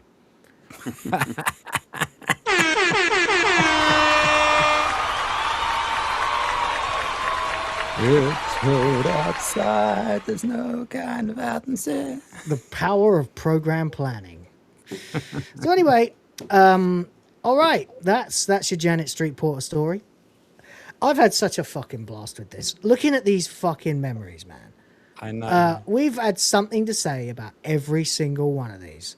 And in most cases, I think we've got the best possible picture to represent what we really died laughing at. And when we didn't really die laughing, we've just got a picture, you know? But anyway, something that represents the iconography. As it stands right now, and I do not see this changing, Gunman of the Apocalypse is number 1. Back to Reality is number 2. Terrorform is number 3. Polymorph is number 4, which actually is surprising because Polymorph was number 1. I didn't think Terrorform would beat Polymorph, but the reason it did for us was because of the character development in it. Because it was the first real attempt to get a bit fucking clever with character introspection made manifest. And it was funny as fuck too. Most of these are here because they have that kind of concept. Justice did it as well. That's in the top 10. As well as having lines like, what is it Crichton says to Rimmer? I can't fucking think anymore. The great big fucking insult. Hang on. That he says in Series 4, Episode 3, Justice, when trying to defend Rimmer for the crime of having wiped out the crew of Red Dwarf, which he blames himself for, but which he didn't have the authority to really be in charge of. Mm-hmm. And we get that again, even as late as the last few scenes. Arnold J. Rimmer. That is his crime. It is Oh, also his punishment. That's it. But I want the full thing. In any case, that's it. They go to the clearance zone. Crichton says, the mind probe was created to detect guilt, yet in the case of Arnold Judas Rimmer, I think that's the first time they call him that, the guilt it detected attaches to no crime. He held a position of little or no authority on Red Dwarf. He was a lowly grease monkey, a nothing, a piece of sputum floating in the toilet bowl of life. Yet he could never come to terms with a lifetime of underachievement. His absurdly inflated ego would never permit it. He's like the security guard on the front gate who considers him head of the corporation. So when the crew were wiped out by a nuclear accident, Arnold Rimmer accepted the blame. It was his ship, ergo his fault. I ask the court, look at this man who sat and failed his astronavigation exam on no less than 13 occasions. This sad man, this pathetic man, this joke of a man. Crichton, you're going over the top. The computer will never buy it. Trust me, sir, my whole case hinges on proving you're a dork. Understood. It says, it goes on and on and on. They call him a git. Rimmer keeps objecting. It says, can you envision a situation where the lack of honeycomb-centered chocolate bars might be the direct cause of a lethal radiation leak? And Lister says, not off the top of my head, no. It says, I asked the court one key question. Would the Space Corps have allowed this man, ever to be in a position where he might endanger the ship, a man so petty and small-minded he would while away his evenings sewing name labels onto his ship-issue condoms. A man of such awesome stupidity, objection overruled. A man of such awesome stupidity, he even objects to his own defense counsel. An overzealous, trumped-up little squirt, objection overruled. An incompetent vending machine repairman with a Napoleon complex, who commanded as much respect and affection from his fellow crew members as Long John Silver's parrot. Objection. If you object to your own counsel once more, Mr. Rimmer, you will be in contempt. Who would put this man, this joke of a man who couldn't outwit a used teabag, in a position of authority where he could wipe out an entire crew? Who? Only a yogurt. This man is not guilty of manslaughter. He is only guilty of being Arnold J. Rimmer. That is his crime. It is also his punishment. Mate, Siri. One of the best scenes in the entire show. Yeah. And that is only number 8 on our top 10. So there we go. But we'll see. We have a lot to go. Now, of course, we've whittled our way down through definitely the most iconic. For those who are just joining us for the first time, haven't seen us do one of these before, it's quite simple. At the bottom, we have the episodes that are basically good, maybe even hilarious, but have something wrong with them that pisses you off and breaks it in some way. In the case of the top of the pile here, that would be episode 4 of series 1, Waiting for God, where they attempted to do what they ultimately finally did with the Promised Land, but with no budget, and it didn't work because there was no budget. So you couldn't have the spectacle, you couldn't have a race of extras dressed as sentient humanoid cats with claws running around on space derelicts, Didn't have the sets, didn't have the budget, didn't have the cast. But it worked well enough, just it was flawed. But this goes all the way down to the latter 2 parts, or the second part and the first part of Back to Earth. Where's the other part? Isn't that supposed to be here too? I feel like it's not where it should be. That's weird. I'll investigate that in a second. But yeah, these are like episodes that were flawed because they either had a unbearable piece of cringe scene or just some dodgy attempt to be to improve the tech and that made it look worse and stuff like that.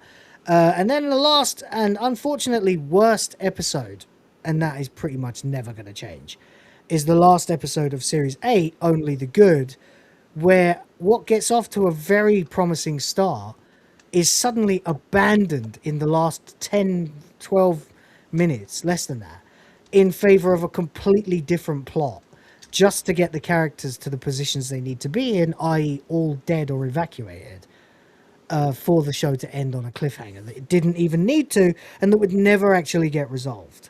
Right. So that is just ridiculous. I think we ended up with something like 50 questions that I had a list of when we went, or 38 to 40 questions at least that I had written down while we were discussing it, that I reeled off. Just things that you don't know when they suddenly change the rules of physics and change the entire story of this episode in the last third of it. So yeah, that's the worst. So from the best to the worst, that's where we're at. Now, I need to figure this out. Where the fuck is Back to Earth? And so ultimately... Oh, it's Kachansky. It's Kachansky here with the hair. She's at the end of Solid Fun. That's right. Yeah. And ultimately, everything that ends up being at the bottom of the list is more often than not just due to technical limitations in the production itself. Yeah. Or that, people from the BBC interfering. Yeah, that's or kind budget of issues. Yeah. Yeah. We're not in any way saying that there is actually an unenjoyable episode of Red Dwarf. Every single episode is baseline pretty damn funny, whether it makes sense or not. There's really no bad episode. There's just the worst ones. You know, which is a luxury problem. It's a great problem to have. Everything here is basically at least B tier by any other metric, by any other ranking system. You know, even the person with the lowest GPA graduates from medical school as a doctor. You know, and so that's kind of the thing, is everything here is unless higher, they fail. right. Yeah. But if you manage to get across that line, and so that's the thing, is everything that they put out ultimately was successful in. And nothing failed. Right. The closest they got to failure, most people would say, is Back to Earth, but it wasn't a failure. We watched it and we liked it. It was fun. Right. The Blade Runner and even stuff that was more, and that is probably the most kind of obtuse thing in the whole. You know, that is where they really pushed your limits. The fact that it was in 3 parts too, and then they pulled a back to reality swerve, and I don't think I've ever seen people be so fucking happy to find out that it was all a dream. Usually that's a cop-out ending. In this case, you're like, oh, thank God. Thank God they're still alone in deep space, not back on Earth. Yeah, and that's what I was as saying. TV show characters. Right, and that was perhaps the most obtuse one, in the sense that it wasn't even. It was, as we mentioned when we were talking about the specials, that was quite literally a victory lap of. It was a celebration for the 25th anniversary of the show, Red Dwarf, and so when they did Back to Earth. Yeah, when they did Back to Earth, because that one seemed like it was part of just this overall kind of celebration of Red Dwarf, and this was just kind of like the. I mean, 1998 when we watched Red Dwarf Night, that was the 10-year anniversary. Right. That was so. Back to Earth would have been 21 years after the show started. Yeah. So it wasn't for any. I guess it was for the 20th anniversary. Yeah. And that's what I mean by the fact that one is probably the most obtuse, and the one that it seems like it was kind of more driven by the let's celebrate Red Dwarf as this institution rather than let's go and make some more Red Dwarf. It's basically, it's still good. Back to Earth is effectively like the Doctor Who TV movie from 1996. It's canonical. It's not the best. It's not, strictly speaking, evocative of what the show usually is, but it's still effective. Right. You know? And if you just watch it by itself, it can stand on its own. And in some ways, it almost stands better on its own in some ways, as just kind of like, it's this thing. But when you go and you put it with everything else, as its contemporaries, raises some questions. Right. This also is the responsibility. It's not really by surprise that these 2 episodes at the very bottom are actually in reverse here of their actual running order. Right. Because what ends in this one is not fixed at all by this one. Right. So like the biggest problem of part 1 of Back to Earth is that it had to answer for only the good, and doesn't. It doesn't even try. Yeah. It doesn't explain why Rimmer is dead. It doesn't explain why Kachansky left. Well, it does, but it doesn't like. It sets. Neither of these are satisfying conclusions. You know, there are too many questions, and none of them were ever answered. There have been references to the fact that they never answered them, and Naylor and Grant, especially Naylor, would like very often to acknowledge their fuck ups by making jokes about it, but they still will never answer it. By the way, rest in peace, Rob Grant, co-creator of the show, who died while we were reviewing it.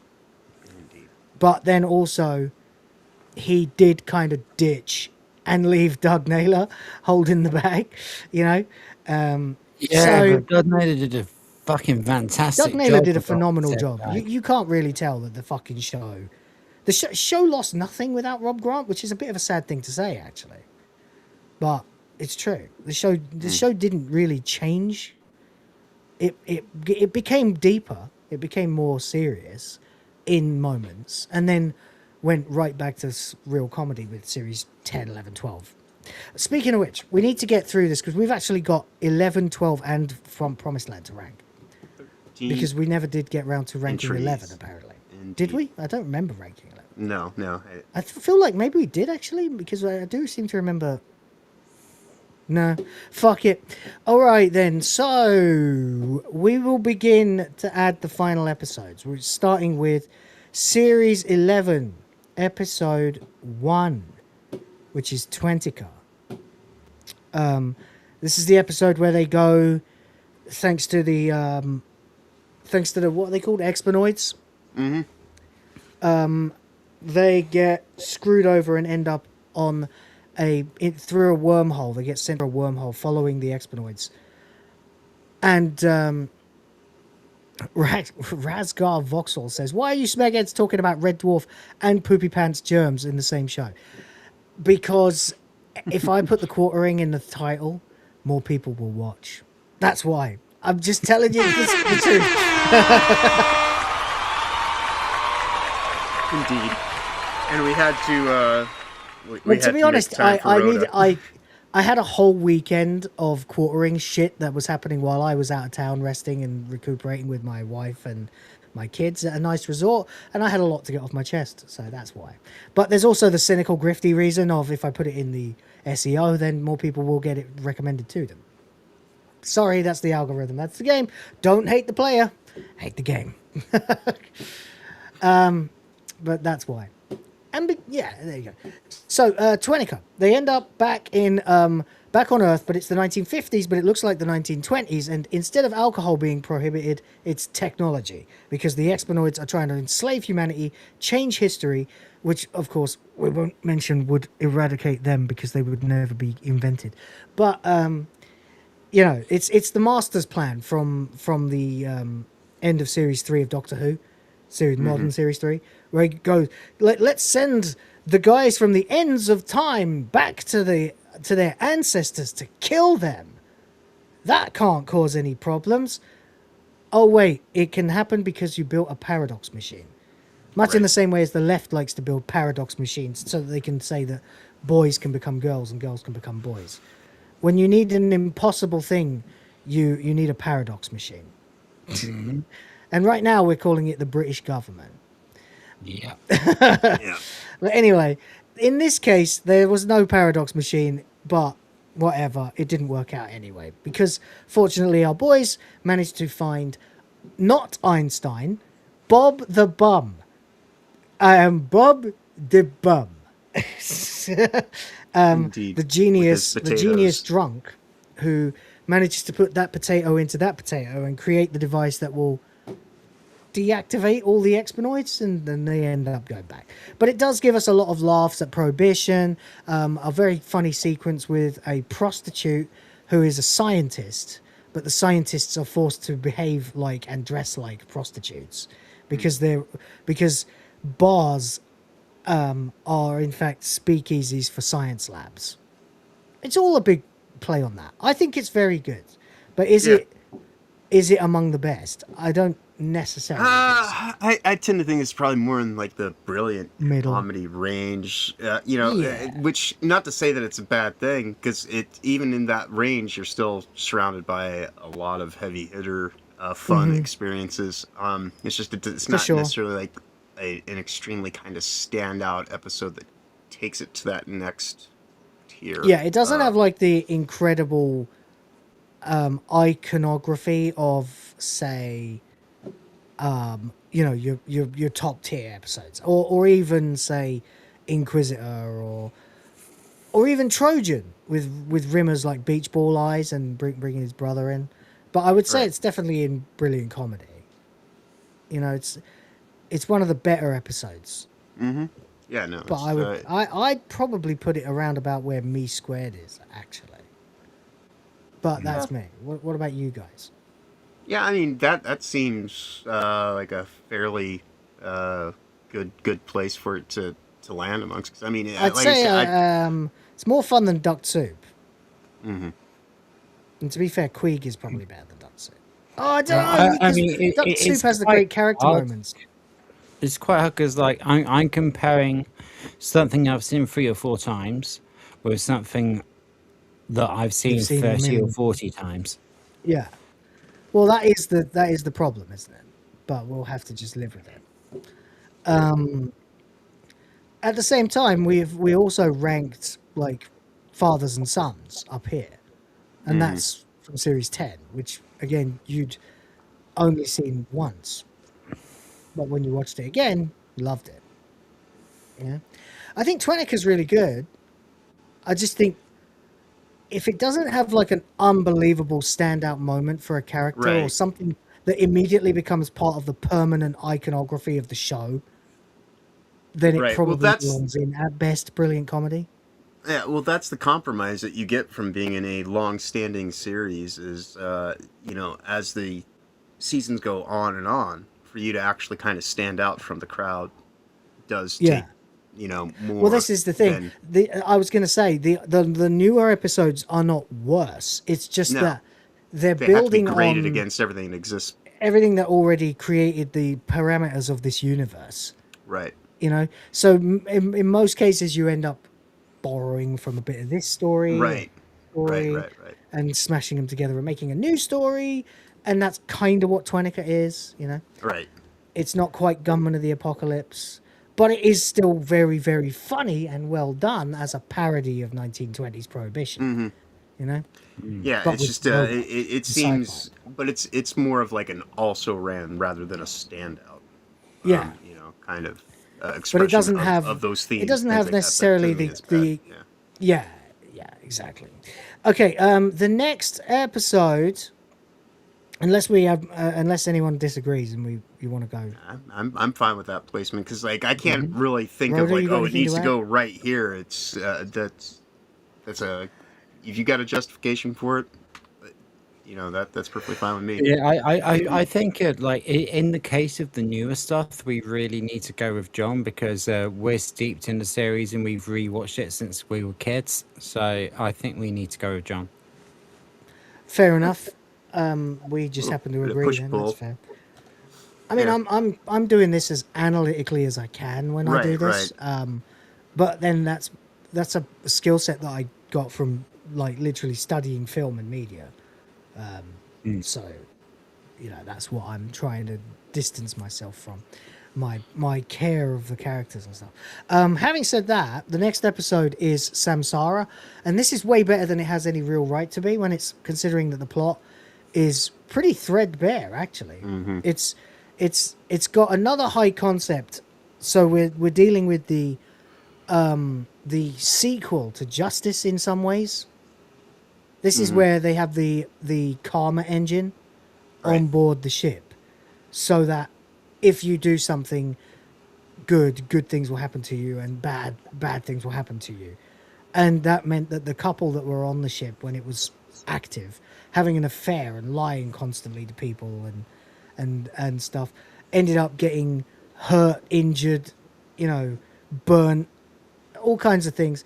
So they depowered the engine and inverted it so that negative behavior would have positive results. Right. And that meant then that everybody had to be rude, violent. So when the malicious. Red Dwarf crew finds the derelict, they find all the skeletons in a giant orgy, while stabbing each other and stuff like that. So they were forced to try and save the mission by fucking each other's brains out while killing each other. It's very Event Horizon. Right. If you've seen that movie. When the horrendous demonic blood orgy that happens that you don't even get to see, except for a few flashes of it, to show what actually happened to that ship when it was in hell. And it's just all these people just drowning in blood, wounds, fucking each other. It's horrendous. Red Dwarf can't go that far, but that's what I thought of when I pictured it, when they find the skeletons. But it's played, of course, for laughs, because you find all these skeletons with, like, their heads in each other's laps. And that's how they died and were preserved forever. So that's really funny. It's also got a great setup joke that gets paid off at the end through the course of events. It kind of helps you understand what the crew ultimately sorts out in their dealings. It shows you right there in that first scene when Oh, of course, because Lister's Lister cheating at was the game. cheating at the Right. Yeah. And so and then he gets caught at the end. Yeah. Right. And so I think that, in terms of episodes, this is another one that's really, really, really fantastic. And the way that it kind of, this is one of the first times they went and they did flashbacks to stuff that they wouldn't necessarily have knowledge You of. don't get a lot of flashbacks in the Dwarf, but you do. Right, in this. right. You get parallel binary storytelling. You get a scene of the guys, and then you get a scene of the ship when it was active, so you could see the development of the plot happen. Right, and so it's one of those few times in the series where they actually give you more information than the characters have. So when you actually get to the end with the payoff from the opening joke with Lister getting caught, it actually in some ways like it's more gratifying because you knew, and it's kind of like for all the shit that Rimmer has pulled, the few instances where he's actually like the decent guy. It is kind of hilarious. Like if Lister doesn't get some level of comeuppance and Rimmer doesn't get some recognition that for once, he wasn't the one who caused all the problems. He was actually these rare instances, the one who's getting some bullshit pulled on him. It was nice. Yeah, it doesn't happen nice often, to kind of but see it that. did. Yeah. Yeah. And of course you get the hilarious scene at the start where no matter what, where they've wafted into the range of the karma drive that's on board the Samsara. So stop rolling as snake Lister's eyes. cheating every single time Rimmer rolls the dice, he gets the exact number that he doesn't want. Yeah, 2 and a 3, and he does it like 6 times in a row as the odds get exponentially less and less likely. Then of course you've got the fact that this is an episode that finally gives the cat something to flex. We get the fact that Lister and the cat get trapped together, and Lister has to just listen to the cat's insane ramblings about origins of words and terms, and just nuts, unbelievable, absolute bollocks that Danny John Jules had to reel off for ages and ages and ages, while Lister is just sitting there screaming for Crichton to come and rescue them. So, because it is awful to have, because of course the cat stole from the charity box. Lister put money back in the charity box. Yeah. And then, got his dreads caught in a machine and ultimately got stuck in a room with the cat, which is a punishment because the cat is so mind-numbingly stupid. Trying to have a conversation with him is like beating yourself over the head with a shovel, Yeah, Which and the stuff that they get into in the character. Yeah, and the stuff that they get into in the character interplay in this episode, all that kind of stuff. I really do like this episode a lot. I because like along it better with than that, the first one. along with all that stuff, it also has the enhanced visuals from just like a technological production level. And so, yeah. Series 11 this got a lot better looking. Yeah, and so that is one of those things. If you were looking for things to show people that would kind of give them an interest in the show overall, but wanted to kind of draw them in quickly, this might actually be one of those episodes that I'd say it might be one of the strongest episodes of Series 11. Yeah. Probably up there with 3 and 4 as well. Which actually, then we get Polymorph 3. 11's a stronger series than I think people give it credit for. No, and that's what I was saying when we were going through at the time. It was like when we get to the ranking on it, I think that there's like these are gonna be in the top and second tier more often than not. I don't think there's really anything that even really falls below that. Possibly, quite honestly. Yeah. Well, I think most likely it's going to be maybe beyond. I mean, Samsara is very clever. I wouldn't call it one of the funniest episodes. It's funny, very funny, but it doesn't make me like want to gasp for air like the Committee for the Liberation and Integration of Terrifying Organisms and their Rehabilitation into Society, or Clitoris, or the Vindoluvians, do, or Mr. Flibble and the Hex Vision, or the giant insult from Justice, or the opening sequence of Stoke Me a Clipper, or the absurd get him out of that damn nappy shit from Gandhi with Wax World. But it is very funny. Probably around about where the Jesus episode is. Maybe higher. Maybe higher. Oh, I don't know though, because we've got the next one after that is this with is Pete Part 1. which is with the endless trips to Hollister's office. The Jesus episode itself, like when they pointed out that it was a really common name around those parts. Yeah, it's a very funny twist at the end. Yeah. Jesus of Caesarea, not Jesus of Nazareth. Yeah. His name is Jesus, Josh. but he's not that Jesus. Yeah, it's very funny, very Life of Brian. I would personally put it just above that. I think the concept of the karma engine is really funny, and it ties into the justice thing as well with those two. One is an engine that probes your mind for any guilt and then sentences you, Right. but it works too well and can sentence you for things you only blame yourself for that you didn't actually do. And then this one where a karma engine to ensure good behavior on a trip would be a great idea, but it can be it's set to the standards of the person in charge. So, and it's temperable, so you can instead turn it into a hell orgy of violence and doom everyone because two people wanted to fuck each other and they were married to other people.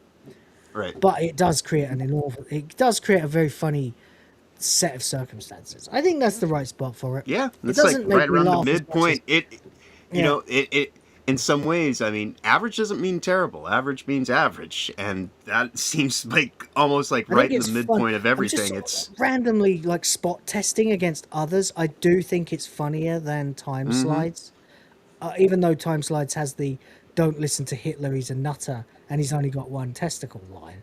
This is a higher concept episode that makes me laugh and makes me think. So I like that, Yeah. The next episode then is, of course, Give and Take.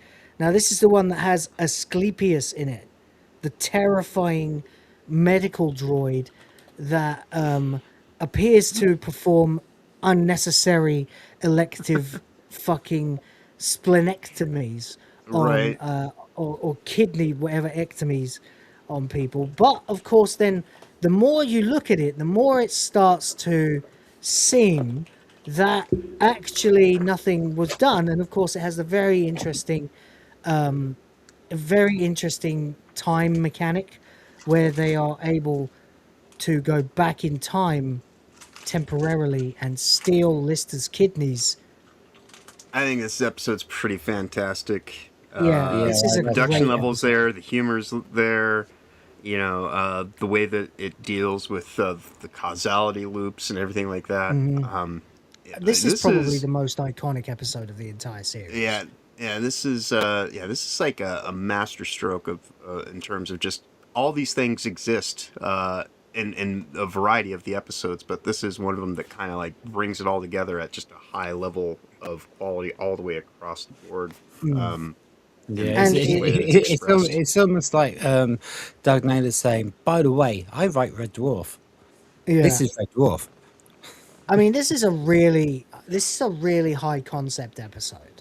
It's deceptively simplistic in the beginning, but by the time, plus it has Snacky in it, the vending robot who saves them from the time hole. Yeah, I was getting ready to mention Snack because we didn't even get into that, and like just the whole thing about what they actually even do with Snacky as a character.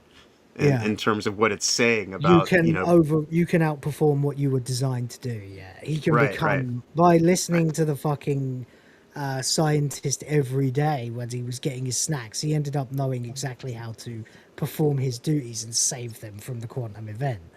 But not before they're able to use it to go back in time, right? And steal Lister's kidneys from the present and give them to himself 2 days later.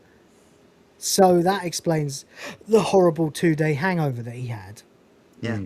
That they have to stage. And it ultimately means that Asclepius probably didn't actually hurt them. And probably is not actually insane, despite looking insane and appearing to have removed Lister's kidneys for no reason other than that he's insane. Ultimately, he gets kind of a raw deal and gets blown to hell. Right. And ultimately, it might not have been his fault at all. Yeah, again, it's one of the episodes that's like on a base level, it's really funny, but it does make you actually sit and think. That's it. I think it's one of the best episodes. Certainly, Yeah. certainly of the revived era. It's one of the strongest episodes of the modern run, absolutely. In fact,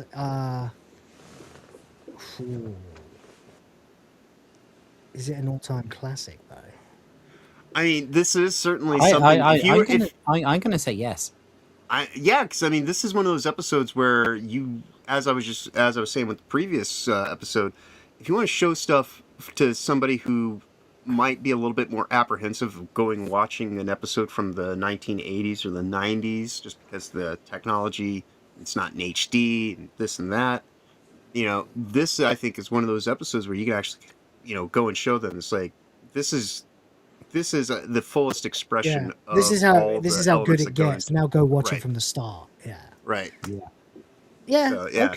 Okay. Sure. All right. Well done, Series 11. You have made it into the top, the top tier.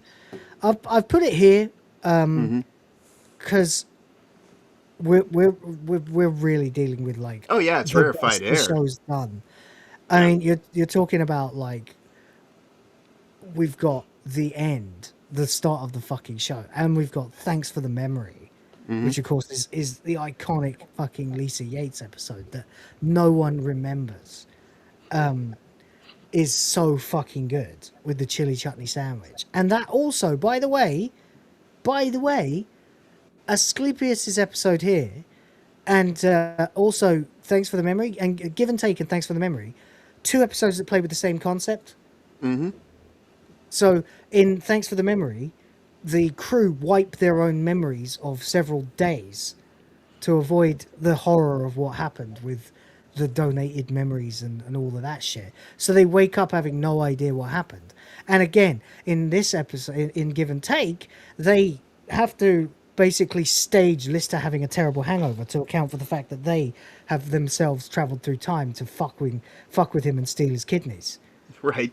So in both episodes, the mystery that is going on is resolved when they discover that it's their fault. And they're to blame for what they're going through. A later version of them, or an earlier version of them, another version of them, but the same. It's like trying to explain fucking. It's like trying to explain future echoes.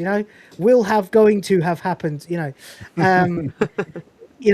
the fact that they're next to each other, I'm not even sure now. I'm trying to think which one's better for that. You know what? I think we'll go with this because. But that's me anyway. What do you guys think? I mean, you could argue that it's. Is it better than Epideme? I don't think it's better than Epideme. Epideme is so, like you really think Lister's gonna die, Yeah, but Epideme himself has such an annoying character about him. I love Epideme. I think he's great. It's a fantastic episode, and the character should be annoying, but it does make me want to very smack well the done. TV. Yeah. What about Nanaki? I'm actually starting to think maybe that Nanaki and Epideme should be lower, like here. They should be there, but I think maybe this is better than both of them. And by extension, the end and Thanks for the Memory are better than Epideme and Nanaki? I don't know. I don't know. I think that the whole thing was snacky, and I don't know. It's a really good episode. Like it is. because like the snacky thing is absolutely fucking hilarious. It's true. Yeah. All right, you know what? I think the question I'm asking now is: are Epideme and Nanaki better than Asclepius? Right. Thanks for the memory and the end, or not? I actually think maybe not. I actually think I prefer those. As much as at the time we just watched Epideme and Nanaki and we're like, yeah, these are really cool. These are great episodes. It's really dramatic, and maybe the other episodes are more Red Dwarfy, you know, and especially the one with Asclepius. You know, time loops and silly jokes, and the cat refusing to give a kidney, and then finding out he's the one who needs it. I actually think, I think they're better than Epideme and Nanaki. Yeah, Even though Epideme almost kills Lister, shows how brave he is, has Kachansky save Lister's life, and then Nanaki has the pick up the ball punching sequence and brings back Red Dwarf. I still think maybe the give and take is better. Yeah, I mean, the ranking is not final until it's final. So, you know, which we've said before that we hold the right to kind of make adjustments as we go. Because that's, seemingly away for a moment. Hopefully he'll pop back in. Okay, next up then, fuck it. We'll leave it as it is for now. Next up then, we have got episode 4, Officer Rimmer. Now, of course, this is the one with the silly but brilliant bioprinting. Mm-hmm. The bioprinting that allows people to go into stasis, basically, or for you to send a ship out with only the data of a crew, and it only prints them out when they are needed. It comes with the brilliant moment of the guy getting jammed as he's being printed, so his face ends up on top of his head. It also gives us Rimmer being able to effectively lie his way into getting promoted by that guy and actually becoming an officer. Yeah. At which point he begins bioprinting Rimmers so that he will have other people to flaunt it with, basically, and ends up creating an entire officers club. He segregates the corridors, he segregates the elevators, he creates a 2-tier system of living on Red Dwarf, with himself at the top and everyone else miles below him living in almost poverty. He's a monster. It's Rimmer at his abject worst. Yeah, it's a technical masterpiece. Yes. Yeah. 17 Rimmers in one shot. Yeah. Right. Yeah, this is another one of those episodes that I think is actually, like, if you're honing it down to what would you show to somebody to get them to watch everything in Red Dwarf, I think this one's actually, you know, as a character study of Rimmer, pretty fucking good. Yeah, in terms of all the things that it builds upon that it have done in other episodes, just like the fidelity of you know, the way that it looks, and I mean, it really is a high level execution. Writing tight shit, new concepts for sci-fi with the bioprinting and the hilarity of, once again, Rimmer being given what he wants, abusing it, creating a giant monster Rimmer, an amalgam Rimmer monster chasing them down a corridor, which is classic Red Dwarf, and ultimately him having to give up being an officer in order to save the day, which forces him to reconcile with the people he's been treating like servants the entire time. So, yeah, a great classic Red Dwarf episode. Yeah, in some ways it's almost a more effective Wax World in terms of just kind of showing the levels of his, you know, power hungry nature and the way that it kind of manifests itself and all the insanity. Oh yeah, sure. But Rimmer, when he's given power, always a monster. Always a monster. Yeah, Rimmer makes more Rimmers, and Rimmers hate Rimmer. It always fucking goes the same way, doesn't it? It happened in Me Squared, it happened in Rimmer World, it happened in Terraform. Every time Rimmer is forced to face himself, he ends up screwing it up. And he ends up fucking felting it. I'd put this up there too, you know, maybe. Not as high as this one. This one's genius. But probably about here, maybe. Yeah, I mean, it's an exceptional episode. I really think it's great. Fair enough. Yeah. I think that's about the right place for it. That'll do. Is it as iconic as Confidence and Paranoia? No. Probably not. But it's funnier than Confidence and Paranoia. Yeah, like I say, this And is the concept is better than the holistic. That's what I'm saying is when I try to look at this one from a holistic standpoint, that's what I'm saying. Like all the things, production. Like if you were to take and say, all right, you got to limit it down to what is stuff that you're going to show somebody. Yeah. So the way we tend to do it is, it makes me laugh. It is technically impressive, or looks good, or holds up today, and it's clever and or iconic. Mm-hmm. And if you can tick all of them, you're Gunman of the Apocalypse. Right. You know, and if you can, or you're like pretty much any one of the top 10, top 12, whatever. And as we get sort of towards the bottom of this, it becomes like it's very funny and it's clever, or it's very funny and it's iconic, or it's iconic and clever but not that funny. You know, like maybe the end is not the funniest episode of Red Dwarf, but it has Everybody's Dead Dave, and it's the start of the story, so it's automatically a blue chipper. You know, it's automatically first scene. And while this does play with the same concept as Waxworld, I still think Waxworld is funnier, because Rimmer goes completely off the chain and gets everybody killed. You know, and then claims it as a victory.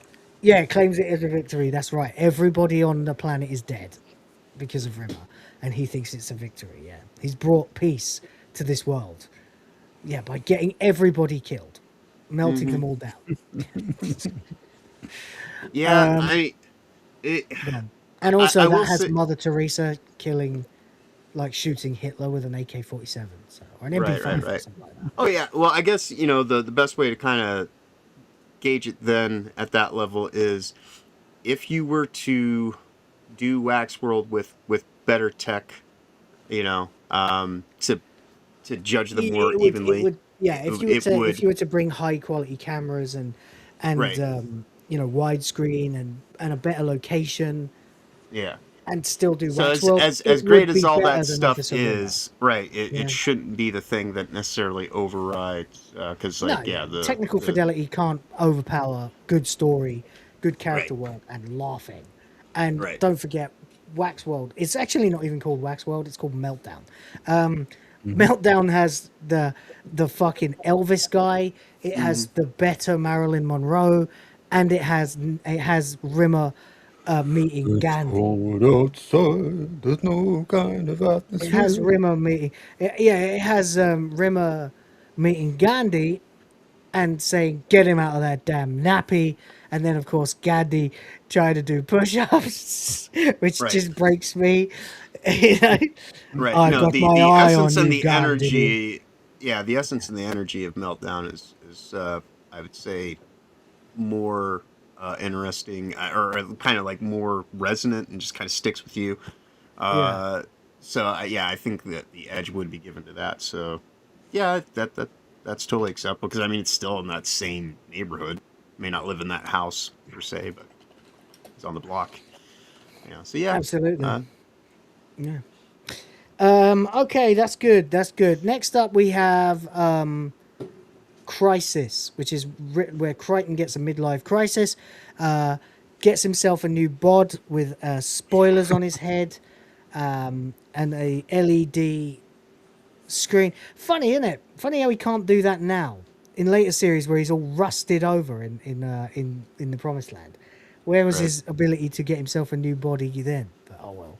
Anyway, this is a good episode. It's not the best, but it does have the rather funny scene where it does have the incredibly annoying, ultra competent, smug as fuck Butler, the other mechanoid that's better in every way than almost anyone who's ever lived simultaneously, and that he's actually best friends with the universe. And then they finally have a conversation with the universe using that space station and a telephone, and they are talking to the universe. And Crichton gets over his ridiculous midlife crisis by asking the universe how he deals with the fact that he's you know, however many billions of years old and probably only has that same amount of time left. And then the universe begins acting like it's in a midlife crisis, which, you know, ultimately is very, very funny. Very good episode. Not one of the best. A little slow. Crichton with the shiny body, it still doesn't really make me laugh. It makes me sort of go, "Nah, you look like a right prat." But it also kind of reminds me. It also kind of reminds me that there are absolute country cows in the world who do mount spoilers onto Vauxhall Novas, and stuff like that. And a lot of them are here in the Philippines, where I'll see a guy driving like a Toyota Vios or something. Like just a standard family sedan, or even a hatchback, you know, and I have a massive racing spoiler on it, and I'm like, you bastard! You know, I think when I was a teenager, I wrote a parody of Downtown that featured a yellow Vauxhall Nova with a spoiler on it. Well, you know, for me, when I think about where we place this, in terms of just kind of what's on display in this episode, I would have to compare it to Crichton TV, and I think that is actually superior to this. As fun as this can be, and it's a great watch and everything, if I had to choose between the two, I think Crichton's probably the one that I would be sooner to go and say, I'm just going to watch that one. It's a much better Crichton episode. It's a much better Crichton episode. I mean, the Crisis is good, but it doesn't quite reach what it wants to. Right. It's a little half-baked. It's very funny. Lots of good jokes in it. Can't really remember that many of them. You know? Trying to remember the rest of that episode, and I'm like, yeah, the scene where he's got the spoiler, the scene where he discovers he's got a midlife crisis, and that's why I say, like, you know, scene I with think the universe and the scene with Butler. Yeah, and that's why I think Crichton TV is, you know, everything they do in that episode. I'm just watching the episode in my head as I'm sitting here, just even thinking about, like, you know, just. To be honest, I'd put this in solid fun. I don't think it's even brilliant comedy. I think it's very funny, but it's not top tier. Queed's better, you know. It's a good episode. They're all good episodes. Yeah, but it's I not, think I can agree, because I think Queeg is pretty fan-fucking-tastic. So yeah, I think it's probably better than. It's not as good as the one with Era, where we're listed with the Knacker Attacker. Mm-hmm. I don't even think it's as good as the vending machine one, where the vending machines are all Chinese whispering, and one of them falls in love with Lister. Yeah. I don't think it's quite as good as. It's about here, I think, because that's the episode from this end of series 6 where they meet their future selves, and Lister's brains in a jar. That I'd say is more iconic and funnier than this. And they both have really irritating factors in them, like, for example, the fact that the Red Dwarf crew are such bastards in the future. And the fact that this has Butler in it, who just, even though it's supposed to be played for laughs, I just want to smack him. You know, it's like, shut up, you pretentious car. Current bum. Cool. You know? Like, congratulations, Naylor. You wrote a character that is infuriating to the point where it kind of harms the episode a little bit, you know? I really want Crichton to kick this guy in the nuts, you know? Yeah. Any you know, deliberation? No, I mean those seem like fairly good justifications in terms of, you know, and when you look at where we end up placing what it's beating, the weaker episodes, the weaker Crichton episodes. Yeah, I mean it stands to reason. Yeah, it makes all the sense to me. Yeah, fair enough. And yeah, like I say, it's a good episode, but there are things that that we have ranked here that I would watch. I'd rather watch. Yeah, like Chinese Whispers, as you mentioned right there. It's like, oh, if I had to choose between these two, clearly, is that the Chinese Whispers episode? That must be the Chinese Whispers episode. Fairly certain. That's the episode with let me just double check this. Okay, that's Yep. the episode where with all the vending machine stuff in it. It's Mhm. got to be right. It's got to be the same. There are two in series 10 that have the. By the way, Jen and R2 have both just showed up. Hello, thanks for coming. Appreciate you. Hang on a minute. I've got to figure this out. That's episode 5. Dear Dave. Oh, right. The Chinese Whispers one is Fathers and Sons. Of course it is. That's why it is so high. So this is the one. Yeah. This is, of course, this is Dear Dave, which is very funny as well. It's what an absolute slag right at the end. And, of course, the vending machine. Are you eating on me? You know? So, yeah, it's about the right place for this. Yeah. Okay. It is the one I was thinking of, but I was mixing the Chinese Whispers joke with the other vending machine episode. This is the one. You put your hand on my logo, you know? Remember? Yep. Our Chinese Whiskers racy, exactly.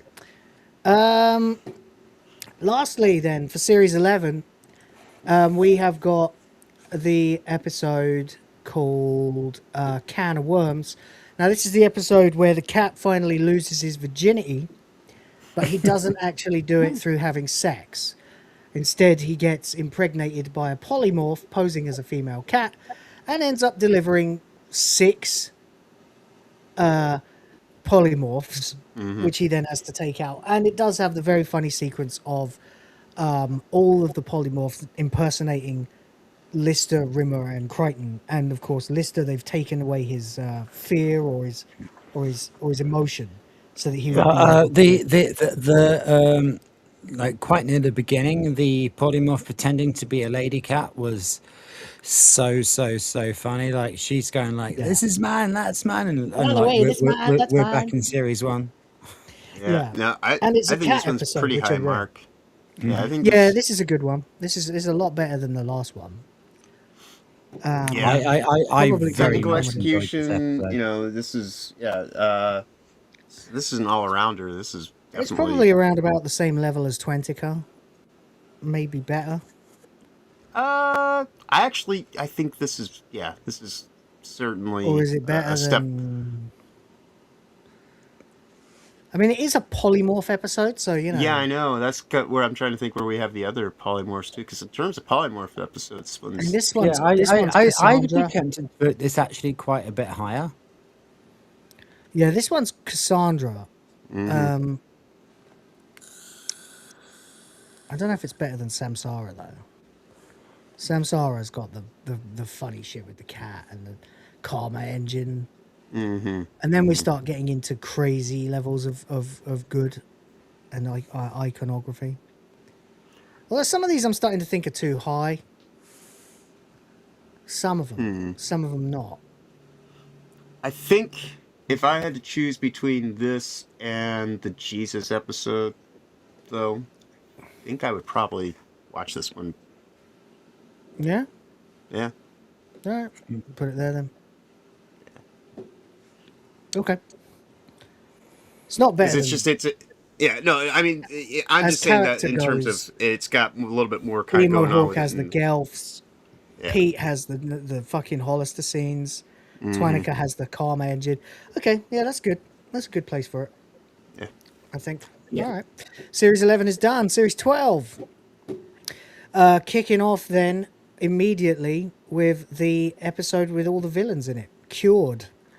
Which of course has smiley Hitler with literally a smiley face instead of a swastika on his armband. The guitar jam of Lister and Hitler pictured here playing Knapsack on My Back and both going at the same time together.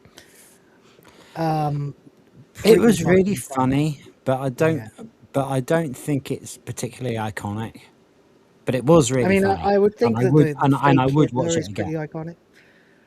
The fake Hitler guitar duel, like the jamming with Hitler, like no way, you played the guitar as well. We should totally jam. You know, it's like it's pretty funny. It's pretty up there. Yeah. Okay, yeah, I'm maybe actually around- laughing at just remembering it. So maybe Yeah, maybe it does go quite high up. Maybe like, well, I don't know though, because the rest of the episodes. I'm thinking. As soon as I'm like, how does this relate to me in comparison to Queeg? Okay, because I'm like, it's not as iconic as Queeg. yeah, It's probably So- around about era level. Probably just below that. That there? yeah. I mean, yeah, that seems because it is definitely. I would say it is solid fun, but in terms of kind of like if It I has had the to choose worst villain between ever as well. right, 'Cause he if I had to literally choose between hands watching the between cat this a and gun. Queeg, right? If I had to choose between watching this and Queeg, I still think Queeg Queeg is is better, yeah. Plus, Oh, he got all the villain, J's as well. the villain at the end is supposed to be a genius scientist, but he's also able to manipulate the cat into abandoning the Red Dwarf crew to side with him against them, right? By pointing out that he is a cat. But then he also, and thus can't be trusted because he's a cat and cats are fickle, then gives the cat a gun, and the cat, of course, then kills him. So he's the dumbest villain probably ever in Red Dwarf. I don't know. Keep talking. I just need a couple minutes. I got to use the toilet. Okay. Triple J's just turned up and Toasty's just turned up. So awesome. Toasty's been around. But she's back again. Toasty!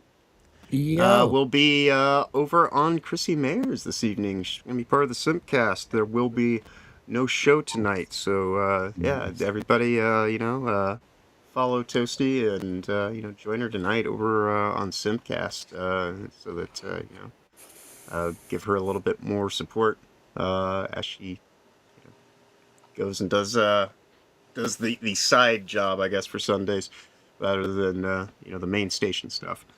But yeah, that'll be great. But getting back to this though, John, like I said, Oh no, you go on, man. I had a question. What's up? Okay. Considering that you started this fresh and me and Will knew it since childhood, what's actually been like, not up and don't go further than what we're ranking now, but before, up to now and before, what has been your favorite episode?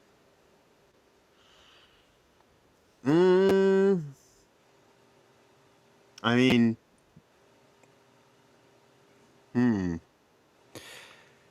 I think it's kind of reflected here in this list. Is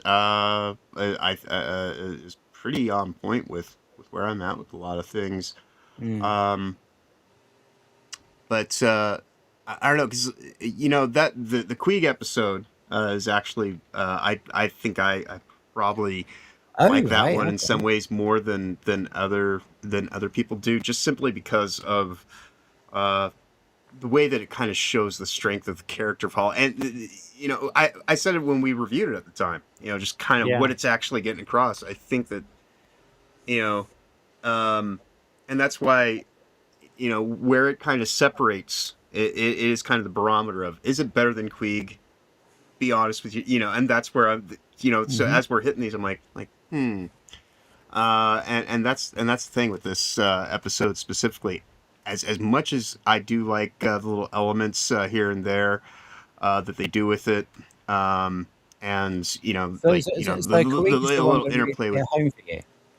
Well, no, it's just it's. I'm just saying, in comparison to where I would put this, I think that while this has like some cool little bits with the whole thing with, you get a call back to Cat being a crack shot, and can just actually kind of disassociate and just kill his own kids previous to this, his kids, his parasites. And then goes and just executes this psychotic scientist.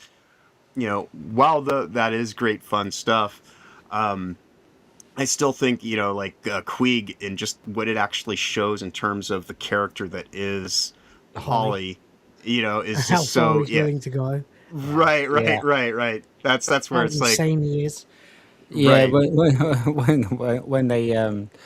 when they do the reveal at the end that it was just Holly. We are talking J-pop. I mean that is so freaking. We are talking April, May, June, July, and August. That's right. Yeah. I have one By the more. way, thing. the What's would happening, be dudes? the would-be Trump assassins manifesto has just come out, and Oh, great. it's Yeah, this is the first thing that I pseudo-intellectual saw when I bullshit woke up based at 4 o'clock this entirely. morning. It's the pseudo-intellectual bullshit based on entirely fallacious claims about pedophilia and rape, and Let's get also into a total misunderstanding of what turning the other cheek means. So Yeah. this guy's as dumb as the quartering. So Mhm. there we go. Someone's reminding me of Have a Fantastic Period. Yeah, that's still great. Oh, we're going Still a Series great 8, one. are we? Okay. Yeah. I Oh, can go Series 8 fantastic. whenever you want. There you can.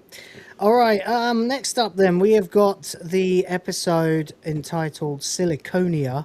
This is where they end up on a space station populated entirely by fucking mechanoids, who have formed themselves a militia and have started converting humans into mechanoids, so that they can be put to work as revenge.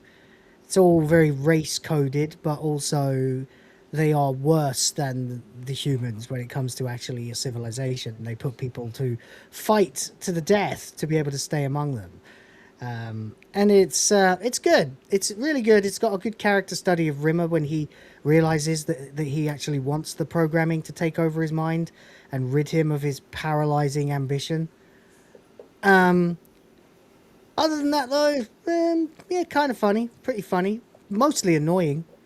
The characters are really annoying in it. The robot, pretentious dickhead mechanoids just want to smack them.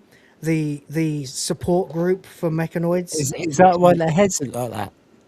Yeah. Oh, we do not have silly heads. Yeah, it's kind of annoying. I'd say solid fun for this one. Yeah. But not. But it's better than. Is it better? It's probably better than Crisis. Don't know about Maybe that. not, actually. You know. It's around there. I'm not sure it's better than Crisis. No, put it below Crisis actually, because it is irritating, but it's not as irritating as Butler. But Butler is funnier as well. Yeah. I might actually even put Last Day above it,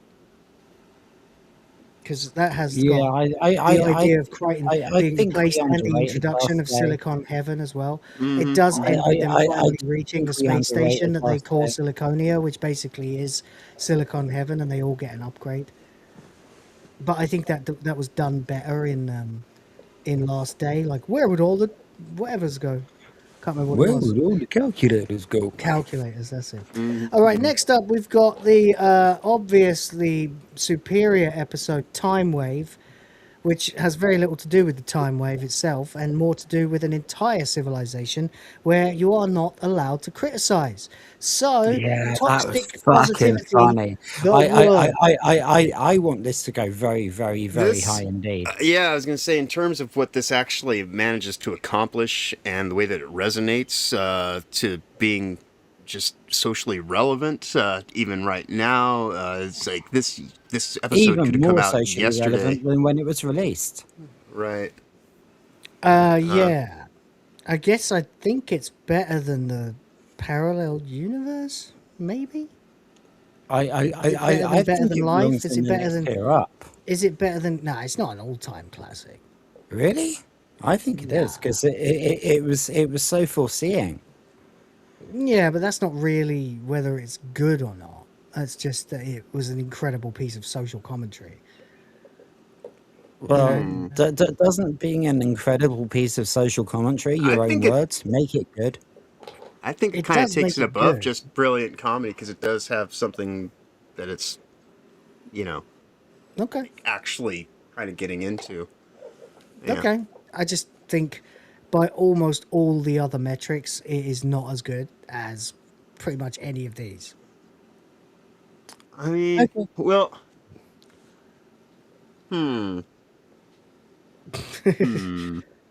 Okay, you can put it on the arse end of all time classic then. It is on the arse end of all-time classic. I'm saying Yeah, it's still. I'm saying as overall, as an episode of TV. Yeah, like they're all better than it. Like Whitehole, Trojan, Angels and Demons, the Back in the Red Part 1 or Part 2, the best one, Rimmer World, Parallel Universe, DNA, Emo Hawk, Pete. Yeah, I mean, it definitely. I guess we'll put it in all-time classic because of what it does for Yeah. social.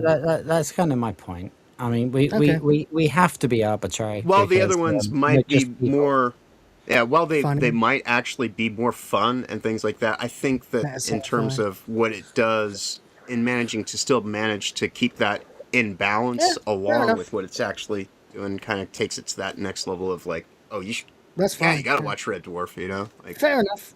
I don't say these are all better to say you're wrong. I say Right. let's just explore that and decide if that really does mean more to us or not. And so fair enough. It goes there then. Okay, that was easy. Next then we have got Macocracy, but for some reason it's called Macocracy in the episode list. This is again another one that just rips on the flaws of modern politics, where the fact that it's more about kissing babies and smearing your opponents than actually running on any kind of valid policy. It's very funny. It's not. It made me laugh, but I don't think it's a classic or anything. But it did make me laugh, so it's not shite. No, it's not shy, and it does do a bit of social commentary as well. Although, to be fair, it's not like there aren't a billion shows that have made the same points. Right. Right. I think it's actually deserving of being where you're hovering at right now. It's green, but it's the bottom green.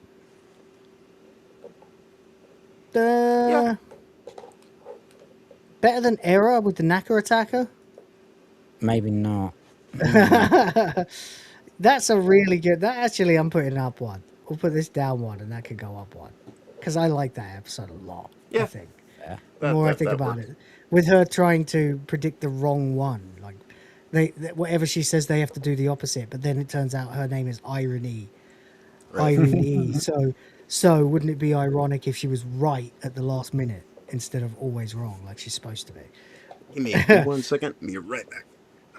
That's some Red Dwarf right now. All right, next up we've got the problems of corporatism and consumerism, which is a really bad time for John to walk away. Which would be the episode about Lister turning 50, M Corp. This is really another one that's a thinker.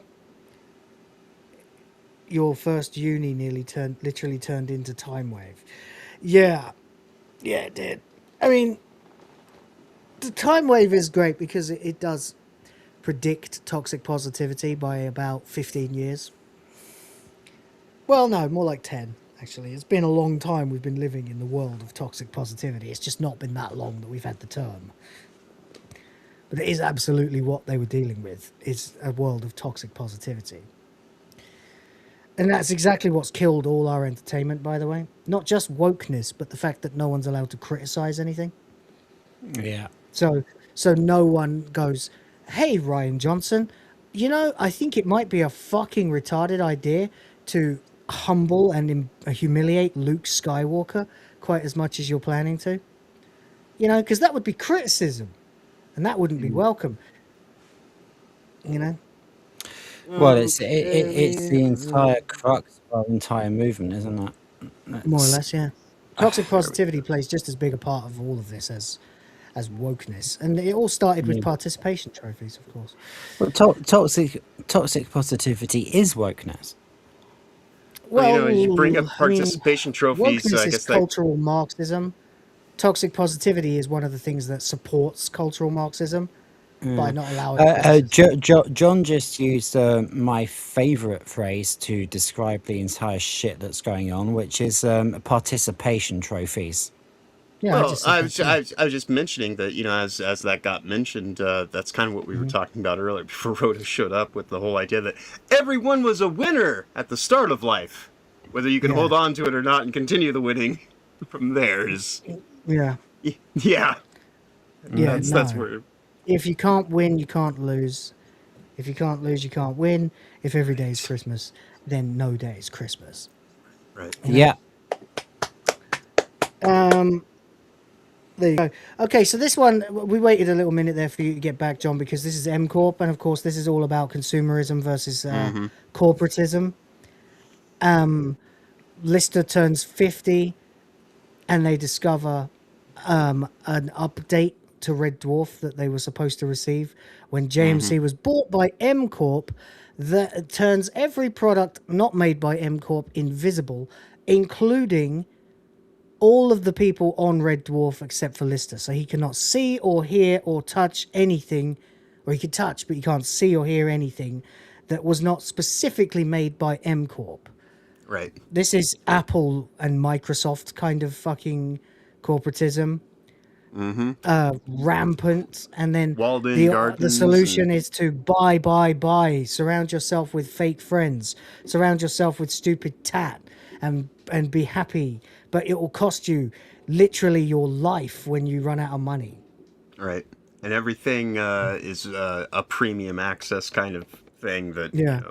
yeah. So this belongs in the same category kind of as Time Wave, in that it is predicting what consumerism and corporatism have become now a decade earlier. But I wouldn't call it as iconic. It's definitely as effective. It's just that the need for it is not quite as bad as Time Wave, and it's funny, but it's not that funny. But it is pretty fucking good. I'd say at least solid fun, upper end. Yeah. Maybe I think brilliant comedy, because it is ripping apart those things. I might even put it up here. Yeah, that seems right in the general area. Yeah. Yeah, because I mean, it is doing a little bit more than the mech, the mech voting, and their society kind of concerns. So yeah.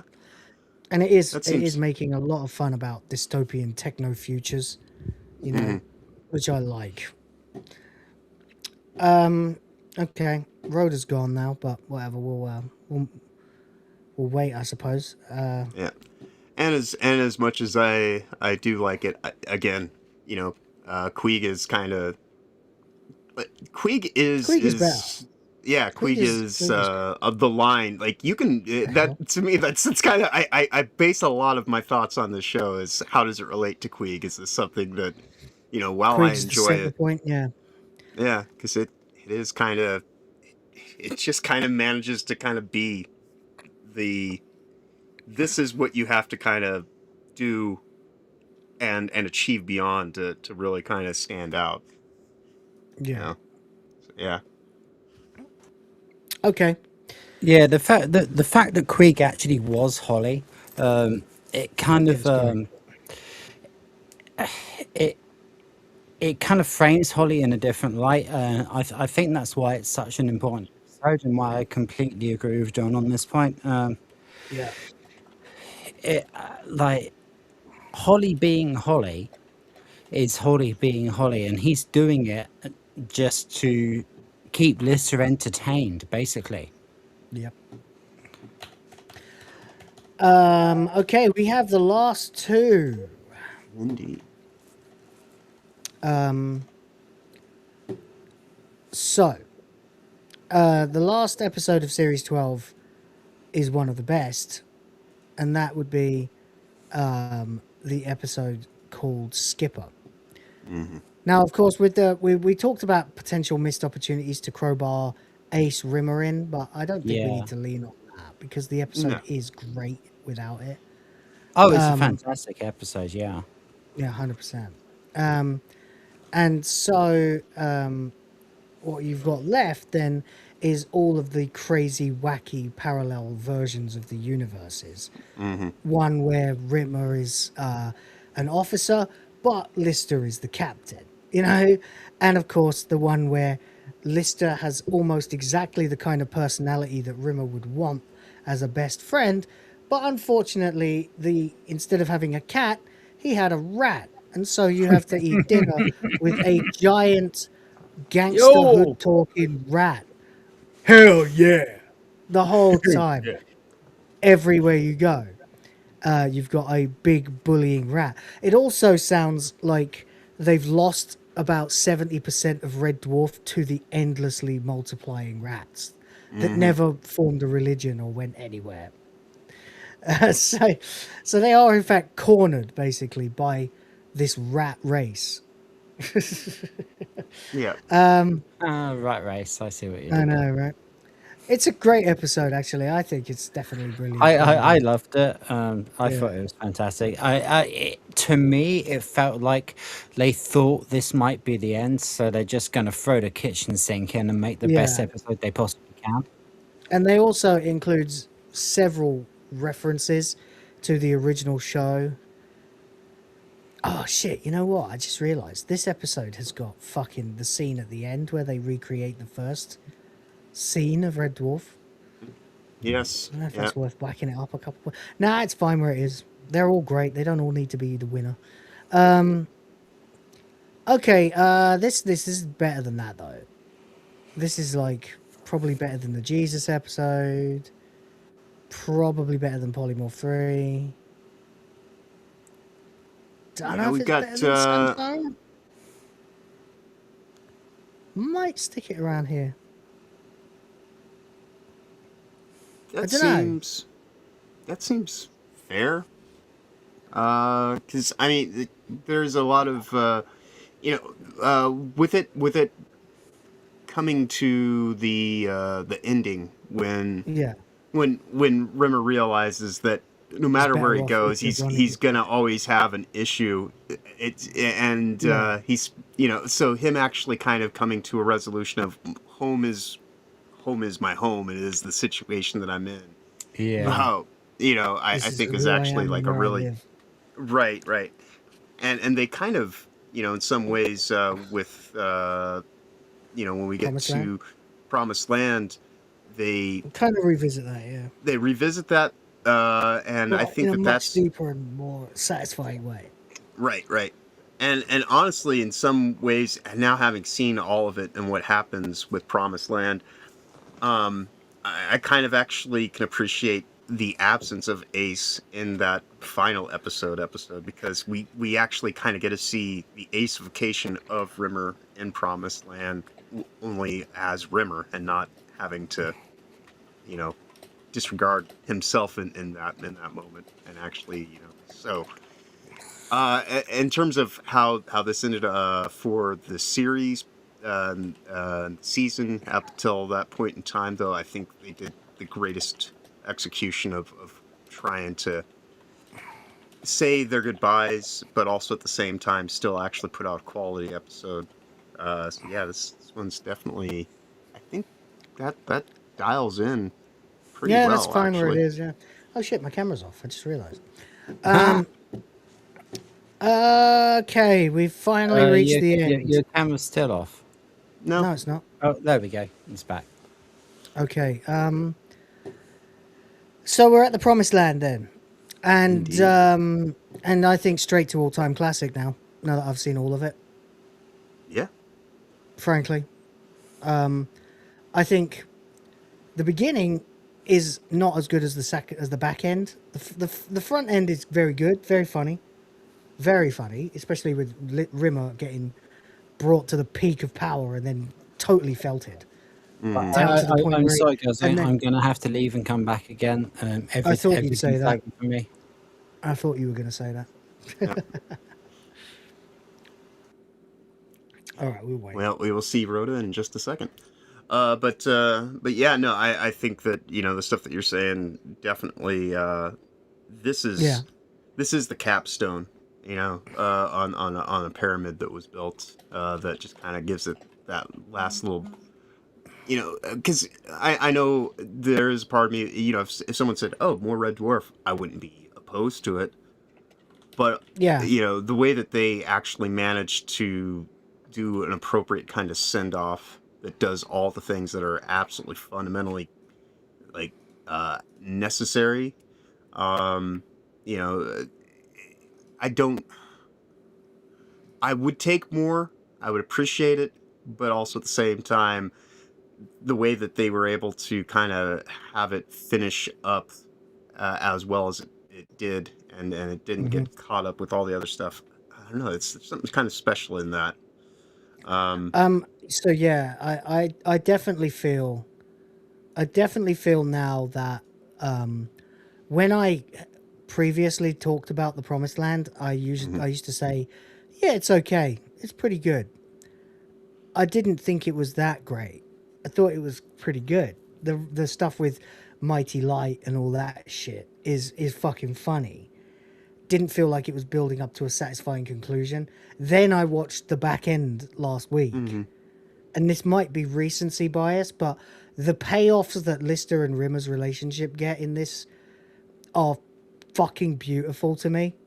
You know, after all of the shit, there's a reason why when I was making the thumbnail for this today, and I went with the initial series 1 Rimmer and Lister, and then also went with a more recent Rimmer and Lister, that I went with Lister smiling at the end of Promised Land and Rimmer when he's fraught with worry about himself at the end of Promised Land, you know, before the end of Promised Land.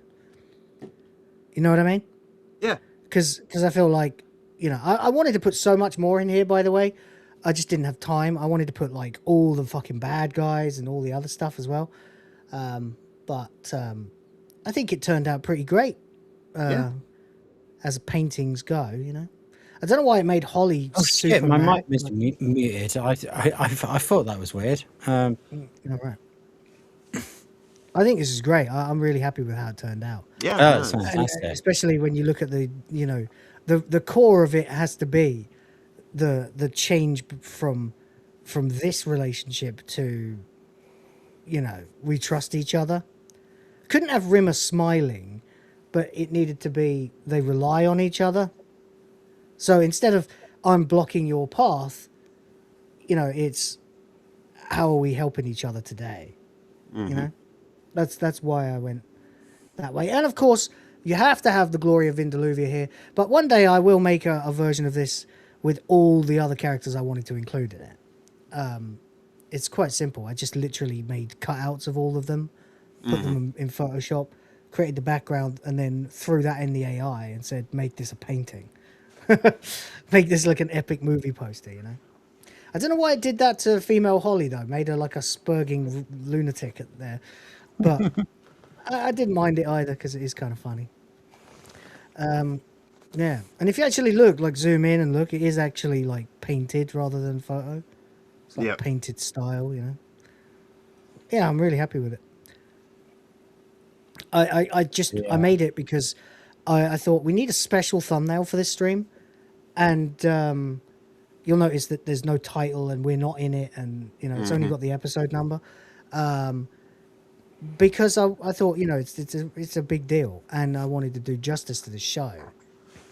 And part of that came from how satisfied I was with the payoffs for Rimmer and Lister in Promised Land. So for me, it's going high. I don't know how high. Oh yeah, Promised Land. I can't put it in the top row, but I can put it. It's I better don't know than, about that. I think you can. Nah, it's not got. It's not got like Mr. Flibble or reverse shitting or making out with a giant bug. You know, those are things that are like Red Dwarf fucking Bible. They sustained it for the length of a movie, and it never stopped being funny, and it never stopped being Red Dwarf. They did a fantastic job. True, but I still don't think it's got. It's not Jane Austen world. Incredible highs in iconography of those. These are the things these are the pillars of the show. Yeah, really. Yeah. I mean, you know, I disagree. I think it frosting. belongs up there. I think this is the frosting on the cake, and as sweet as frosting Yeah. is, people get cake for cake. Mm. You know. I do think it's a better ending than the start is a start. Yeah.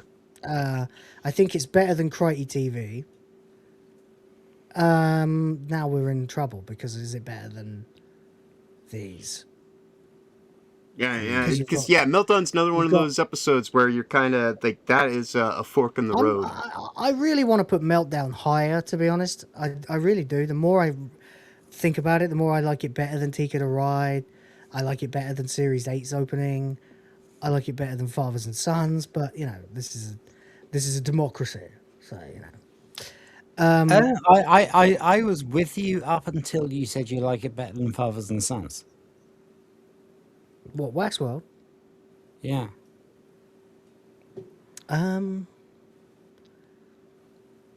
think just as Red Dwarf, Fathers and Sons is magnificent. Yeah. But Waxworld is more Red Dwarfy. Like even more Red Dwarfish. I know what crazy you mean. cameos, insane plotline, Hitler getting shot by Mother Teresa. You know, stuff that you just couldn't do in Series 10 because they didn't have the budget or the sets. They still did fantastic. I still think Waxworld is one of the best episodes overall. One of the probably. Oh, it's superb, absolutely. I don't know if it's better than Dimension Jump, but I think I'd rather watch Waxworld than Dimension Jump. I'd rather watch Dimension Jump. Despite Ace Rimmer, I think I would rather watch one that makes me howl with laughter, like Waxworld. For me, Waxworld probably goes right under the Crichton Tank one, or right above it. And that's where that goes for me. But that's me. Anyway, forget that. That doesn't even really matter. Is Promised Land better than Ticket to Ride? I'm thinking yes. Yeah. Right. John? Which brings us up to the last special. Yeah. Yeah. Well, that's the beginning of part 3, Series 8. Right. You're right. Sorry. I think this might the way those episodes kind of build into each other. You're just kind of like, oh yeah, no, it's yeah. I think this might be the brick wall for me because at this point you've got Rimmer with sexual magnetism virus. You've got the Dibley family escape plan. You've got so many. Kachansky. Hot Kachansky is definitely a point. Yeah. Mm-hmm. You've got you're entering the realm of didn't fuck with this lad. You know. You're entering what we've established as our kind of you didn't fuck with this lad kind of realm, and I think that Promised Land again is fantastic as an ending, and the character work it does is magnificent, and that is a very important reason to keep watching a long-running show. It is, however, not the most important reason to watch Red Dwarf. That's the thing about great endings is they're only great endings because of the things that precede them. Yeah. So and the reasons you watch Red Dwarf are you want to laugh, right? And you want spacey, wacy stuff, which is right, cool. Right. Mm-hmm. Right. So I think that's kind of where, I think all of these are funnier than Promised Land. Right. Comparably funny. But I think we're in the realm even now like of the cat flap jokes. Like I was fucking crying with laughter the first time I saw that. I definitely laughed at that too. Not crying with laughter, but I definitely laughed my head off at least for 10 seconds or something. Because it's silly, it's funny, but it's not. It's not. Perhaps you'd like to join me, Mr. Rimmer. It's not. It's not, fucking, I don't know, but I've been told, and Mother Teresa shooting Hitler and get out of that damn nappy. Well, and it's not just Lister versus Lister. And it's not clock off. And it's not hit me over the head with a lead pipe because I've become invincible. And it's not excuse why don't you clock off before I extract your giblets and shove a large seasoned onion between the lips you never kiss with? Exactly. To be quite honest, most series, their final episode is not something that would even really be considered an all-time classic, tier, let alone advancing within that. So, yeah, I think this is kind of the space for it, because while it is, like I said, it was a great ending. Because it's an ending, it doesn't have quite all that other stuff that led up to it. That is the thing that gives you more of the appreciation for it existing. So, while it couldn't exist without those things, and it is able to kind of achieve because of those steps. If you remove those steps, then you never get into that. So that's where I think that you kind of have to actually put it here, in this space where you wind up, because in terms of what it does, it's great, but it's not, you can't sit here and say the ending stands above the series itself and all the stuff that led to the ending. While great and an accomplishment in its own right, but few things are ever even considered great from beginning to end, to where you even go and say the very last thing that they did is an all-time supposed classic. to be the ending. They're supposed to be at least another 2 specials. Right. Well, and they're just looking for backing to film them. Understandable, Rhoda, but I'm not dealing with the hypothetical of it. Doug, just do a crowdfund. We'll pay for it. We want it.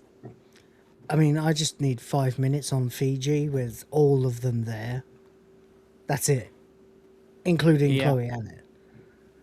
That's basically what and goldfish shoals nibbling at his toes. Would be nice, and some mango juice. Hell, come to the Philippines. I'll set you up. I'll take you to the perfect spot. You can shoot it there on a fucking phone. All right, and I won't care. I'll edit it for you. Easy people. You won't even have to pay me. It'll be an honor. No problema. You guys can all eat lechon with my wife and my kids, and I'll just come up here with Doug, and we'll bash this out in the studio. Yeah, this is definitely the will that I subscribe to. Yeah, there you go. And then and that'll be it. Yeah, we'll be good. We'll be good. That'll be all right. And then we can all watch Red Dwarf. End. But there you go. That's the way I would have it anyway. And that's not eat lechon with my wife in the quartering sense, by the way. It's what it means.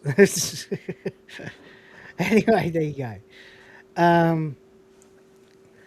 By the way, just to be clear, in case there's any confusion, our tier list sort of works like this. So, in the bottom tier, you've got from baseline, which is good, to there, then a few more, and then more, and then when you get to the upper echelon, it goes up steadily. Then around about the top row, it just goes sharply up, and then very gradually increases in quality. So basically, everything in the top tier is the same level. It's just a snap more than the one below it. A snooch more. So there we go. I think we're done. Personally, there's only a few. If I made it myself, I'd probably reposition a few of them. But I think as this goes, for the three of us putting our heads together, I think we've done it in terms of how much overall we enjoyed collectively a thing. Yeah. There you go. As I predicted, nothing changed in Fun But Flawed, and nothing changed in the top row. But that's fine. That's just the absolute creme de la creme. You never knew I escaped the UK. Yeah, I'm in the Philippines. Yeah, I've been in. You do have Arnold Rimmer as Prime Minister. Yeah, that's not why I escaped. I escaped 9 years ago, nearly. In a couple of weeks, it'll be 9 years since I left. I came because I was invited to join a band. I'm a classically trained pianist, which is why I like felting Taylor Swift fans on X. When I tell them that their music is shit, then they try to tell me I don't know anything, and I'm like, oh yeah, you want me to show you my certificates? Frankly, if we don't win in 2029, I'll probably done. be your new neighbour. You probably should be. Yeah, I actually mean that. I think this is it for the UK. I mean it as well. If it doesn't get sorted soon, it's time for everyone to get online jobs and a plane ticket. Because you will. I mean, look, the passport bro bit is valid, certainly. It wasn't for me, though. Again, as I've said, I did a lot of shagging here, a lot, because it was available. Find me a guy who'd say no, but it's not why I came, and it's not why I stayed. All right, it might have had a little to do with why I stayed a little longer, but you know, whatever I was looking for, I hadn't found yet, and now I have, and it would turned out to be a particular woman, and her eggs.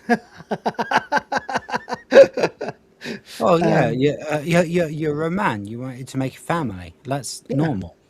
And it's not what I expected to find here. I didn't know what I expected to find here. Just bumming around, playing music and trying to figure myself out. That was it. Just have an adventure in my fucking life. And then little by little, I turned the adventure into normality again. You know, I built a nest. Now I'd like to build a real physical nest instead of renting a house. You know, that's really my only dream left, is to own a property. You know, and this is probably, I know I can't technically own property here, but to be honest, my marriage is as secure as a marriage could possibly fucking get.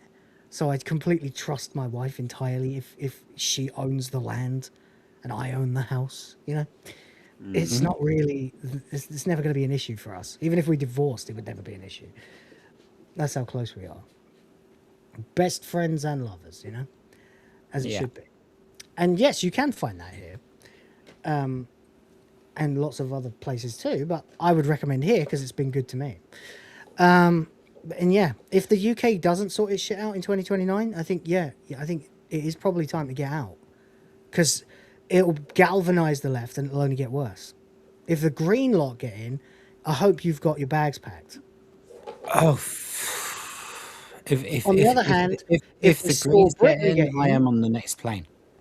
If Restore Britain get in, I might put down a deposit on a mortgage for the UK and go back and bring my kids. You know, it all really depends on this election, the future. Well,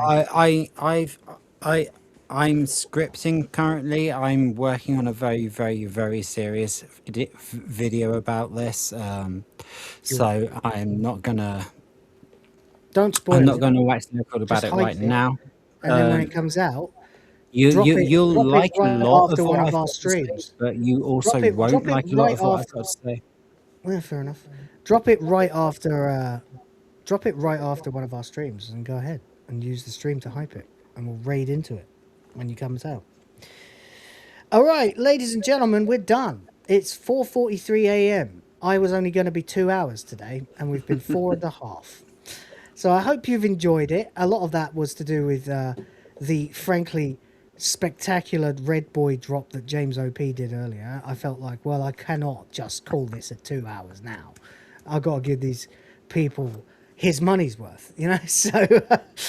So there we go. But of course, also shout outs to Sardoc and St. Hugo as well, who helped hit the limit. I really appreciate you guys.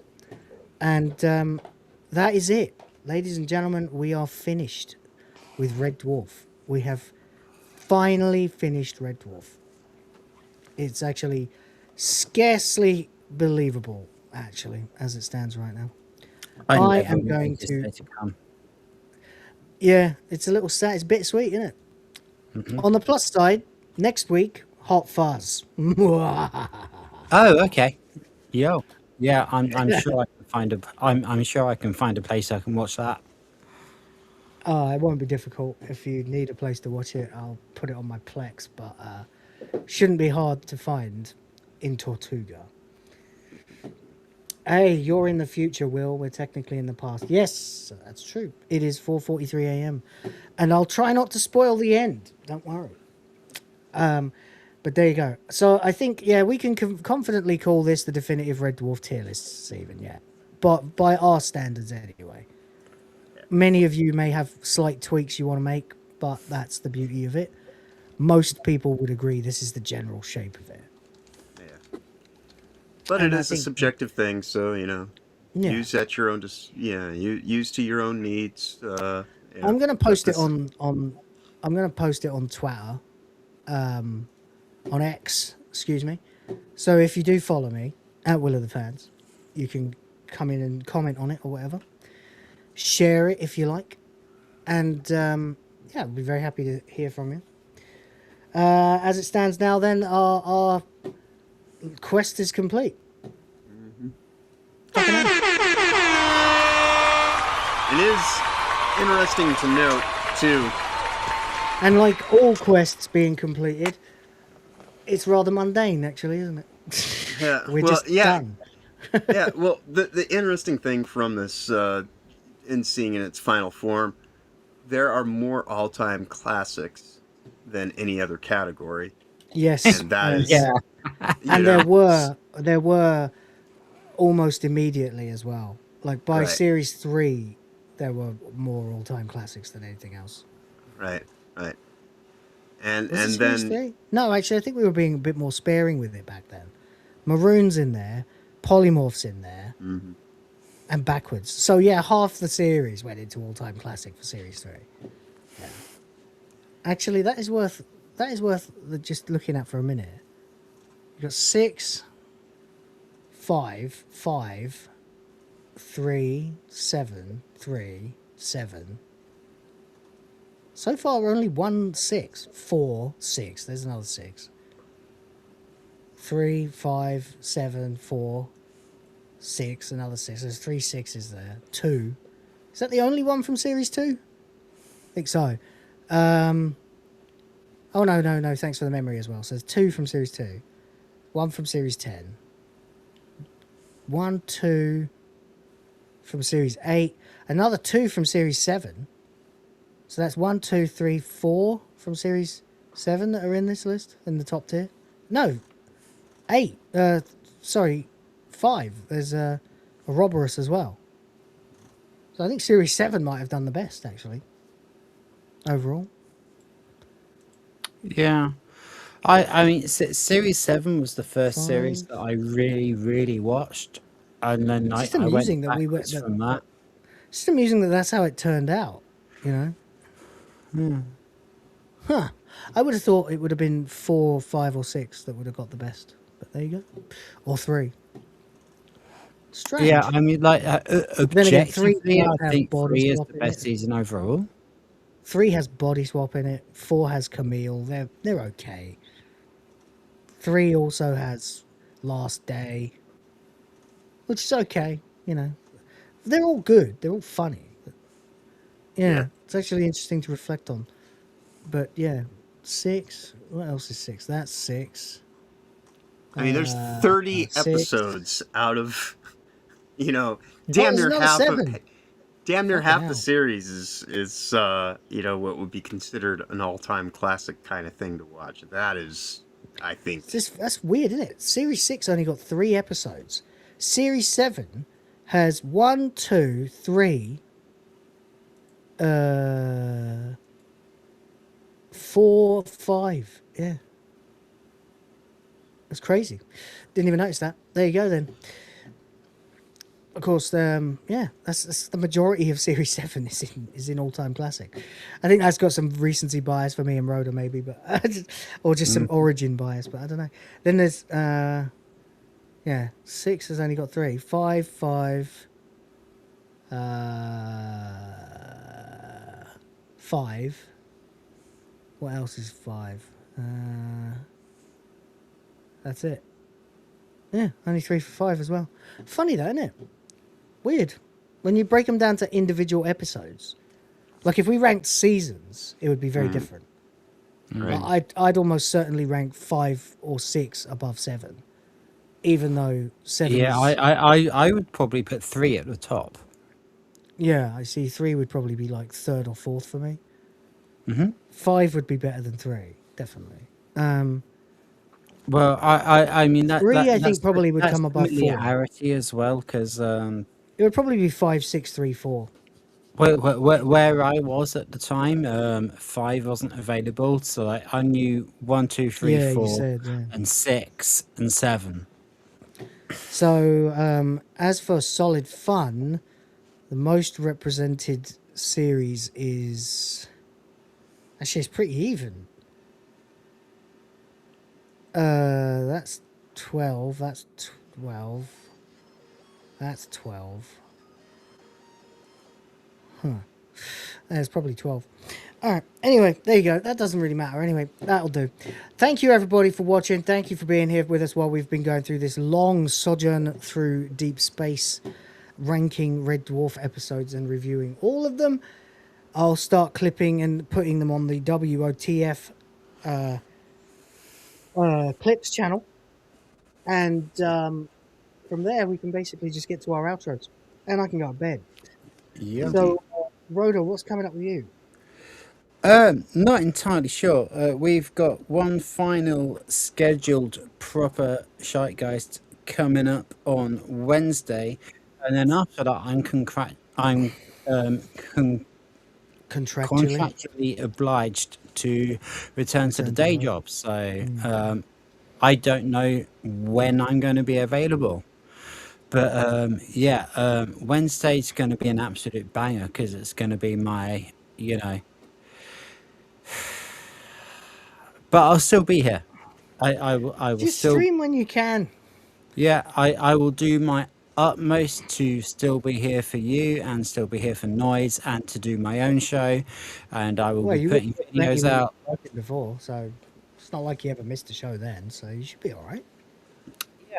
Yeah, apparently it's still the same store manager as well, so he's not a dick, so it shouldn't be too much of a problem. Sounds good. But obviously I'm nervous about going back to work after 3 months. But good lord, it's been 3 months. Yeah. Fucking hell, time flies, doesn't it? Yeah, I summarily failed to get my channel monetized in that time. But, you didn't make any videos. You only made one. I told you. I know. Videos. Fuck streaming. Yeah. It's okay. You'll probably have to make videos now because you won't have as much time to stream. So yeah.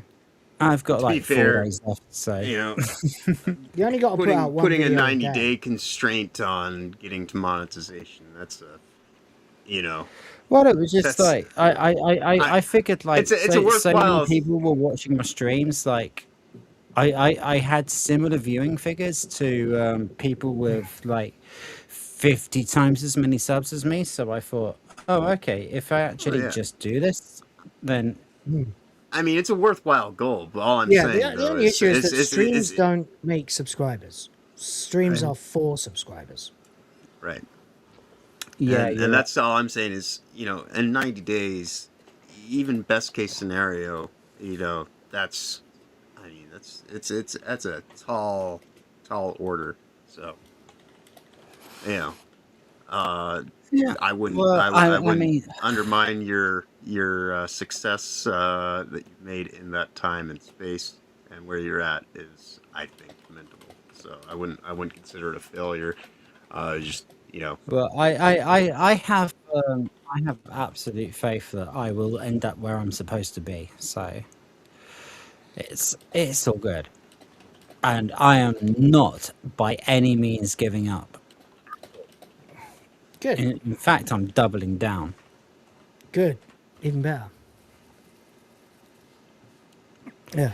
But apart from that, amazing that people have donated so much today. Thank you so much. And be good. And if you can't be good, be careful. There you go. Which I mean stick something on the end of it. Yeah. Indeed. All right, John. What about you, mate? Well, of course, I can usually be found around 11 a.m. Throughout the week here, Sundays, Tuesdays, and Thursdays. Also, on Saturdays for the Week in Culture over on Honey Badger Arcade at that time. And 8 p.m. Eastern, I'm over on Toasties Sundays, Tuesdays, Thursdays, and Fridays. But this evening, I got the night off because, as I mentioned earlier, Toast Up Beyond the Simpcast, so please do show her some support. Show up over there tonight. And since I don't have to be on a stream, I'm going to take it easy.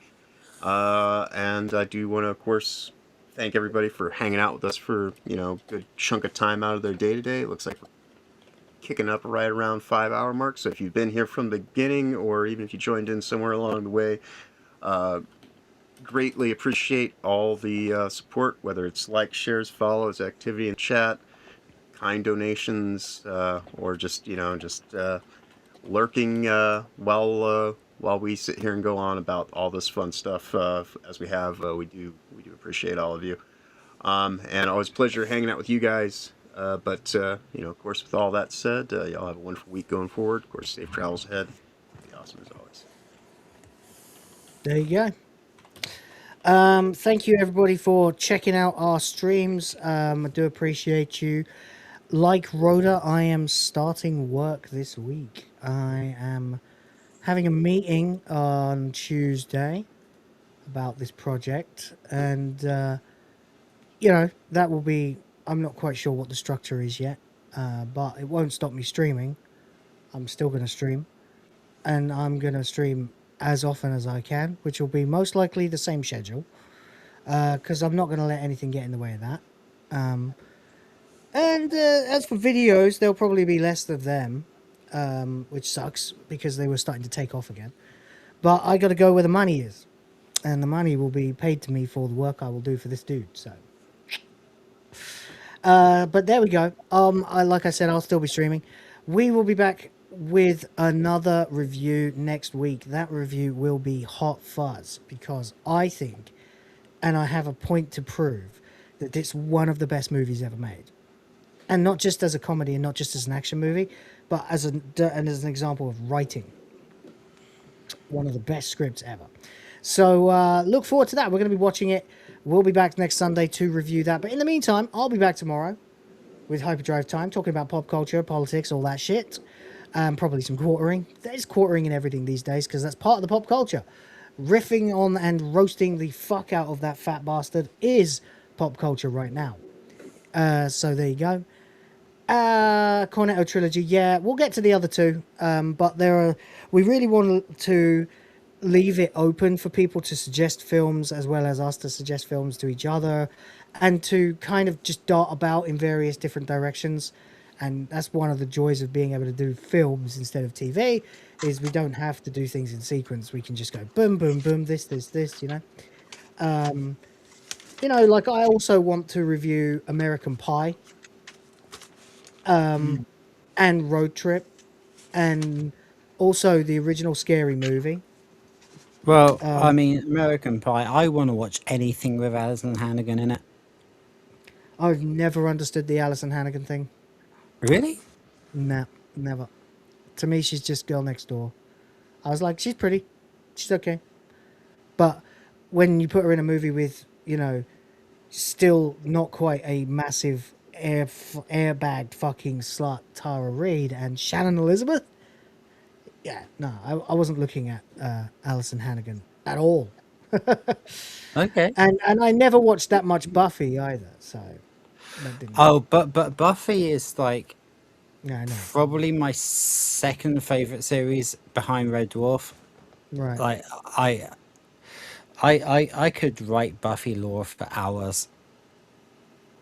Like That's with cool. a pen, not with a keyboard. Sorry, I didn't mean to sound so sarcastic then when I said that's cool. That's a good man. I married a woman that looked like Alison Hannigan, so I mean, That's cool. yeah. See how Yeah, that turned out. I Or would probably do that. Yeah. Even if I married a knew it woman. was a mistake. I married a woman who looks like a Filipino actress that none of you would know. So it just doesn't matter anyway. But there you go. Anyway, ladies and gentlemen, that is it. That's the end of the show. Thank you so much for being here with us for all this time. I appreciate you. Shout outs, of course, again, as I said, to Sardoc and St. Hugo and James OP with the $100 Red Boy. What is it? Hypno calls them Hyper Banger. Yeah, fine. I didn't realize I needed a clip for that. So I hope the champ was good. I'm starting to turn into the quartering. That's how tired I am. It's been a blast. Red Dwarf has been a blast. No doubt it will continue to populate the lore of the channel from now until the day that the channel becomes unprofitable. But at which it is point in not just time it will be decommissioned and sent into the heart of yeah, the star. it's parts decommissioned. I'm going to sent jump into into I'm black going to jump holes. into the Discord and make a movie recommendations review thing. Cool. We have topics of the fans, but we could in fact also have. Yeah, I think it needs a separate thing. It needs a subset just underneath topics of the fans should be good. You know, recommend a movie kind of thing. Good, and that will be it. You guys are fucking legends. Shout out to all of you for being here. We had like 40 odd people watching earlier on during the quartering, and a lot of them stayed to the end of Red Dwarf as well. So I'm going to stop dithering and wrap this fucker up. James OP gifted us $100 earlier on, and that means we're going to play some boobies. In all the confusion, I was meaning to do it 3 hours ago, and I'm so sorry, but I didn't. So we'll do it now. Which boobies shall we play? You guys let me know, while I let you know that I'm still arguing with that one guy who decided to take exception to my picture of the statue of Asian Supergirl. He's like, why didn't you take a picture of the wing of your airplane or something? I'm like, because I drove here. Yeah. Some vacations are across land. He's like, not show us your the vacation ocean, pictures, man. Don't appeal to degenerates. I'm like, it's a joke, buddy. It's a joke about how Supergirl in the actual movie doesn't look as good as slutty Asian Supergirl statue that I'm standing next to. I was thinking about a shot of the wing outside the window of your flight, maybe the beach, some architecture. Look, if you want to look at Filipino beaches, you can. I didn't go to the beach. A picture of you giving the finger to an arsehole taxi driver that drove like a madman and frightened the children? No, I drove like a madman because everyone's an arsehole. I didn't go to a different, I just posted a picture. Like, for fuck's sake, who's this autistic fucking lunatic who's hounding my picture and criticizing, reviewing my fucking holiday snap?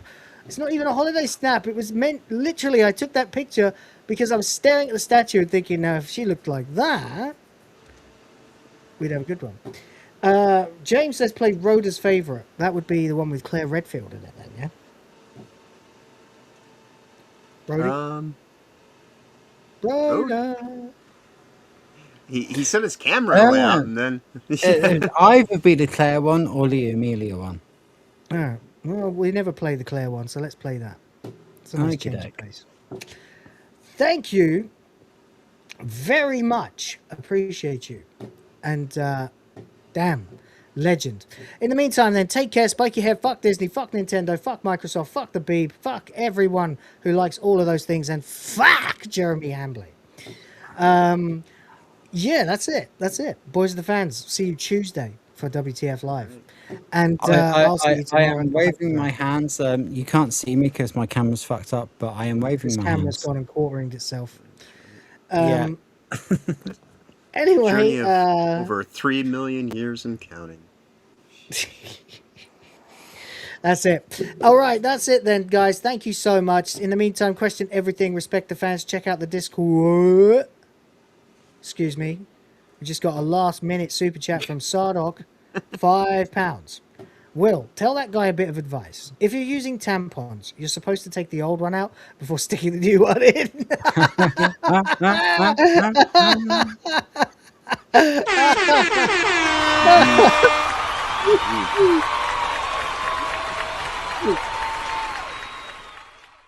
Alpha Betty Spaghetti! There you go. Thank you so much, Sardog, you absolute legend. Oh my god, I got a reply. No one asked you to post pictures of your kids, man. Just fucking stop. You know that after the Hambly drama for the past 2 weeks, you have thousands of new viewers, right? You understand not everyone is going to get all the inside jokes you share with your regulars. Maybe you should be giving some context and you post things that everyone is still catching up, fucking clue what you're doing. Aren't you making content for folks that follow you and the folks that might not yet? I said post us some pictures of some temples or a beach or anything really, but you'd rather argue with one of your newest followers. No worries. I think it's cringe. I followed you for your commentary on the topic at hand, and of course you're reacting poorly to very mild pushback. I'm one of those new viewers, or rather I was. You are autistically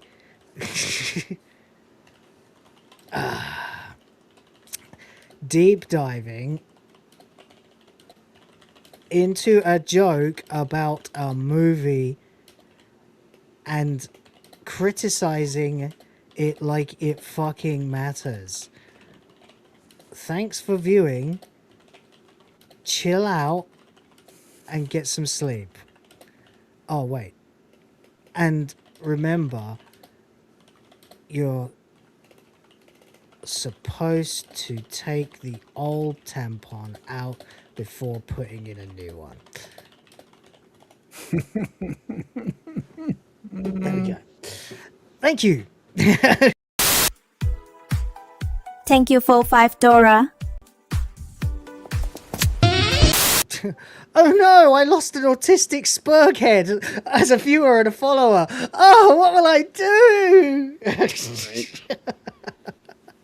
Yeah, no, when it comes to people like that, I usually just point out to them that if they had any more sand in their vag, they can make me a string of pearls for my now ex-wife. What kind of fucking idiot does that? Like, it's a picture of a fucking sexy woman statue that is deemed appropriate to have out in public. And this guy's saying it's appealing to degenerates. All right, Mary Whitehouse, take your pearls and shove them up your fucking ass. I don't need your follow. Bye-bye.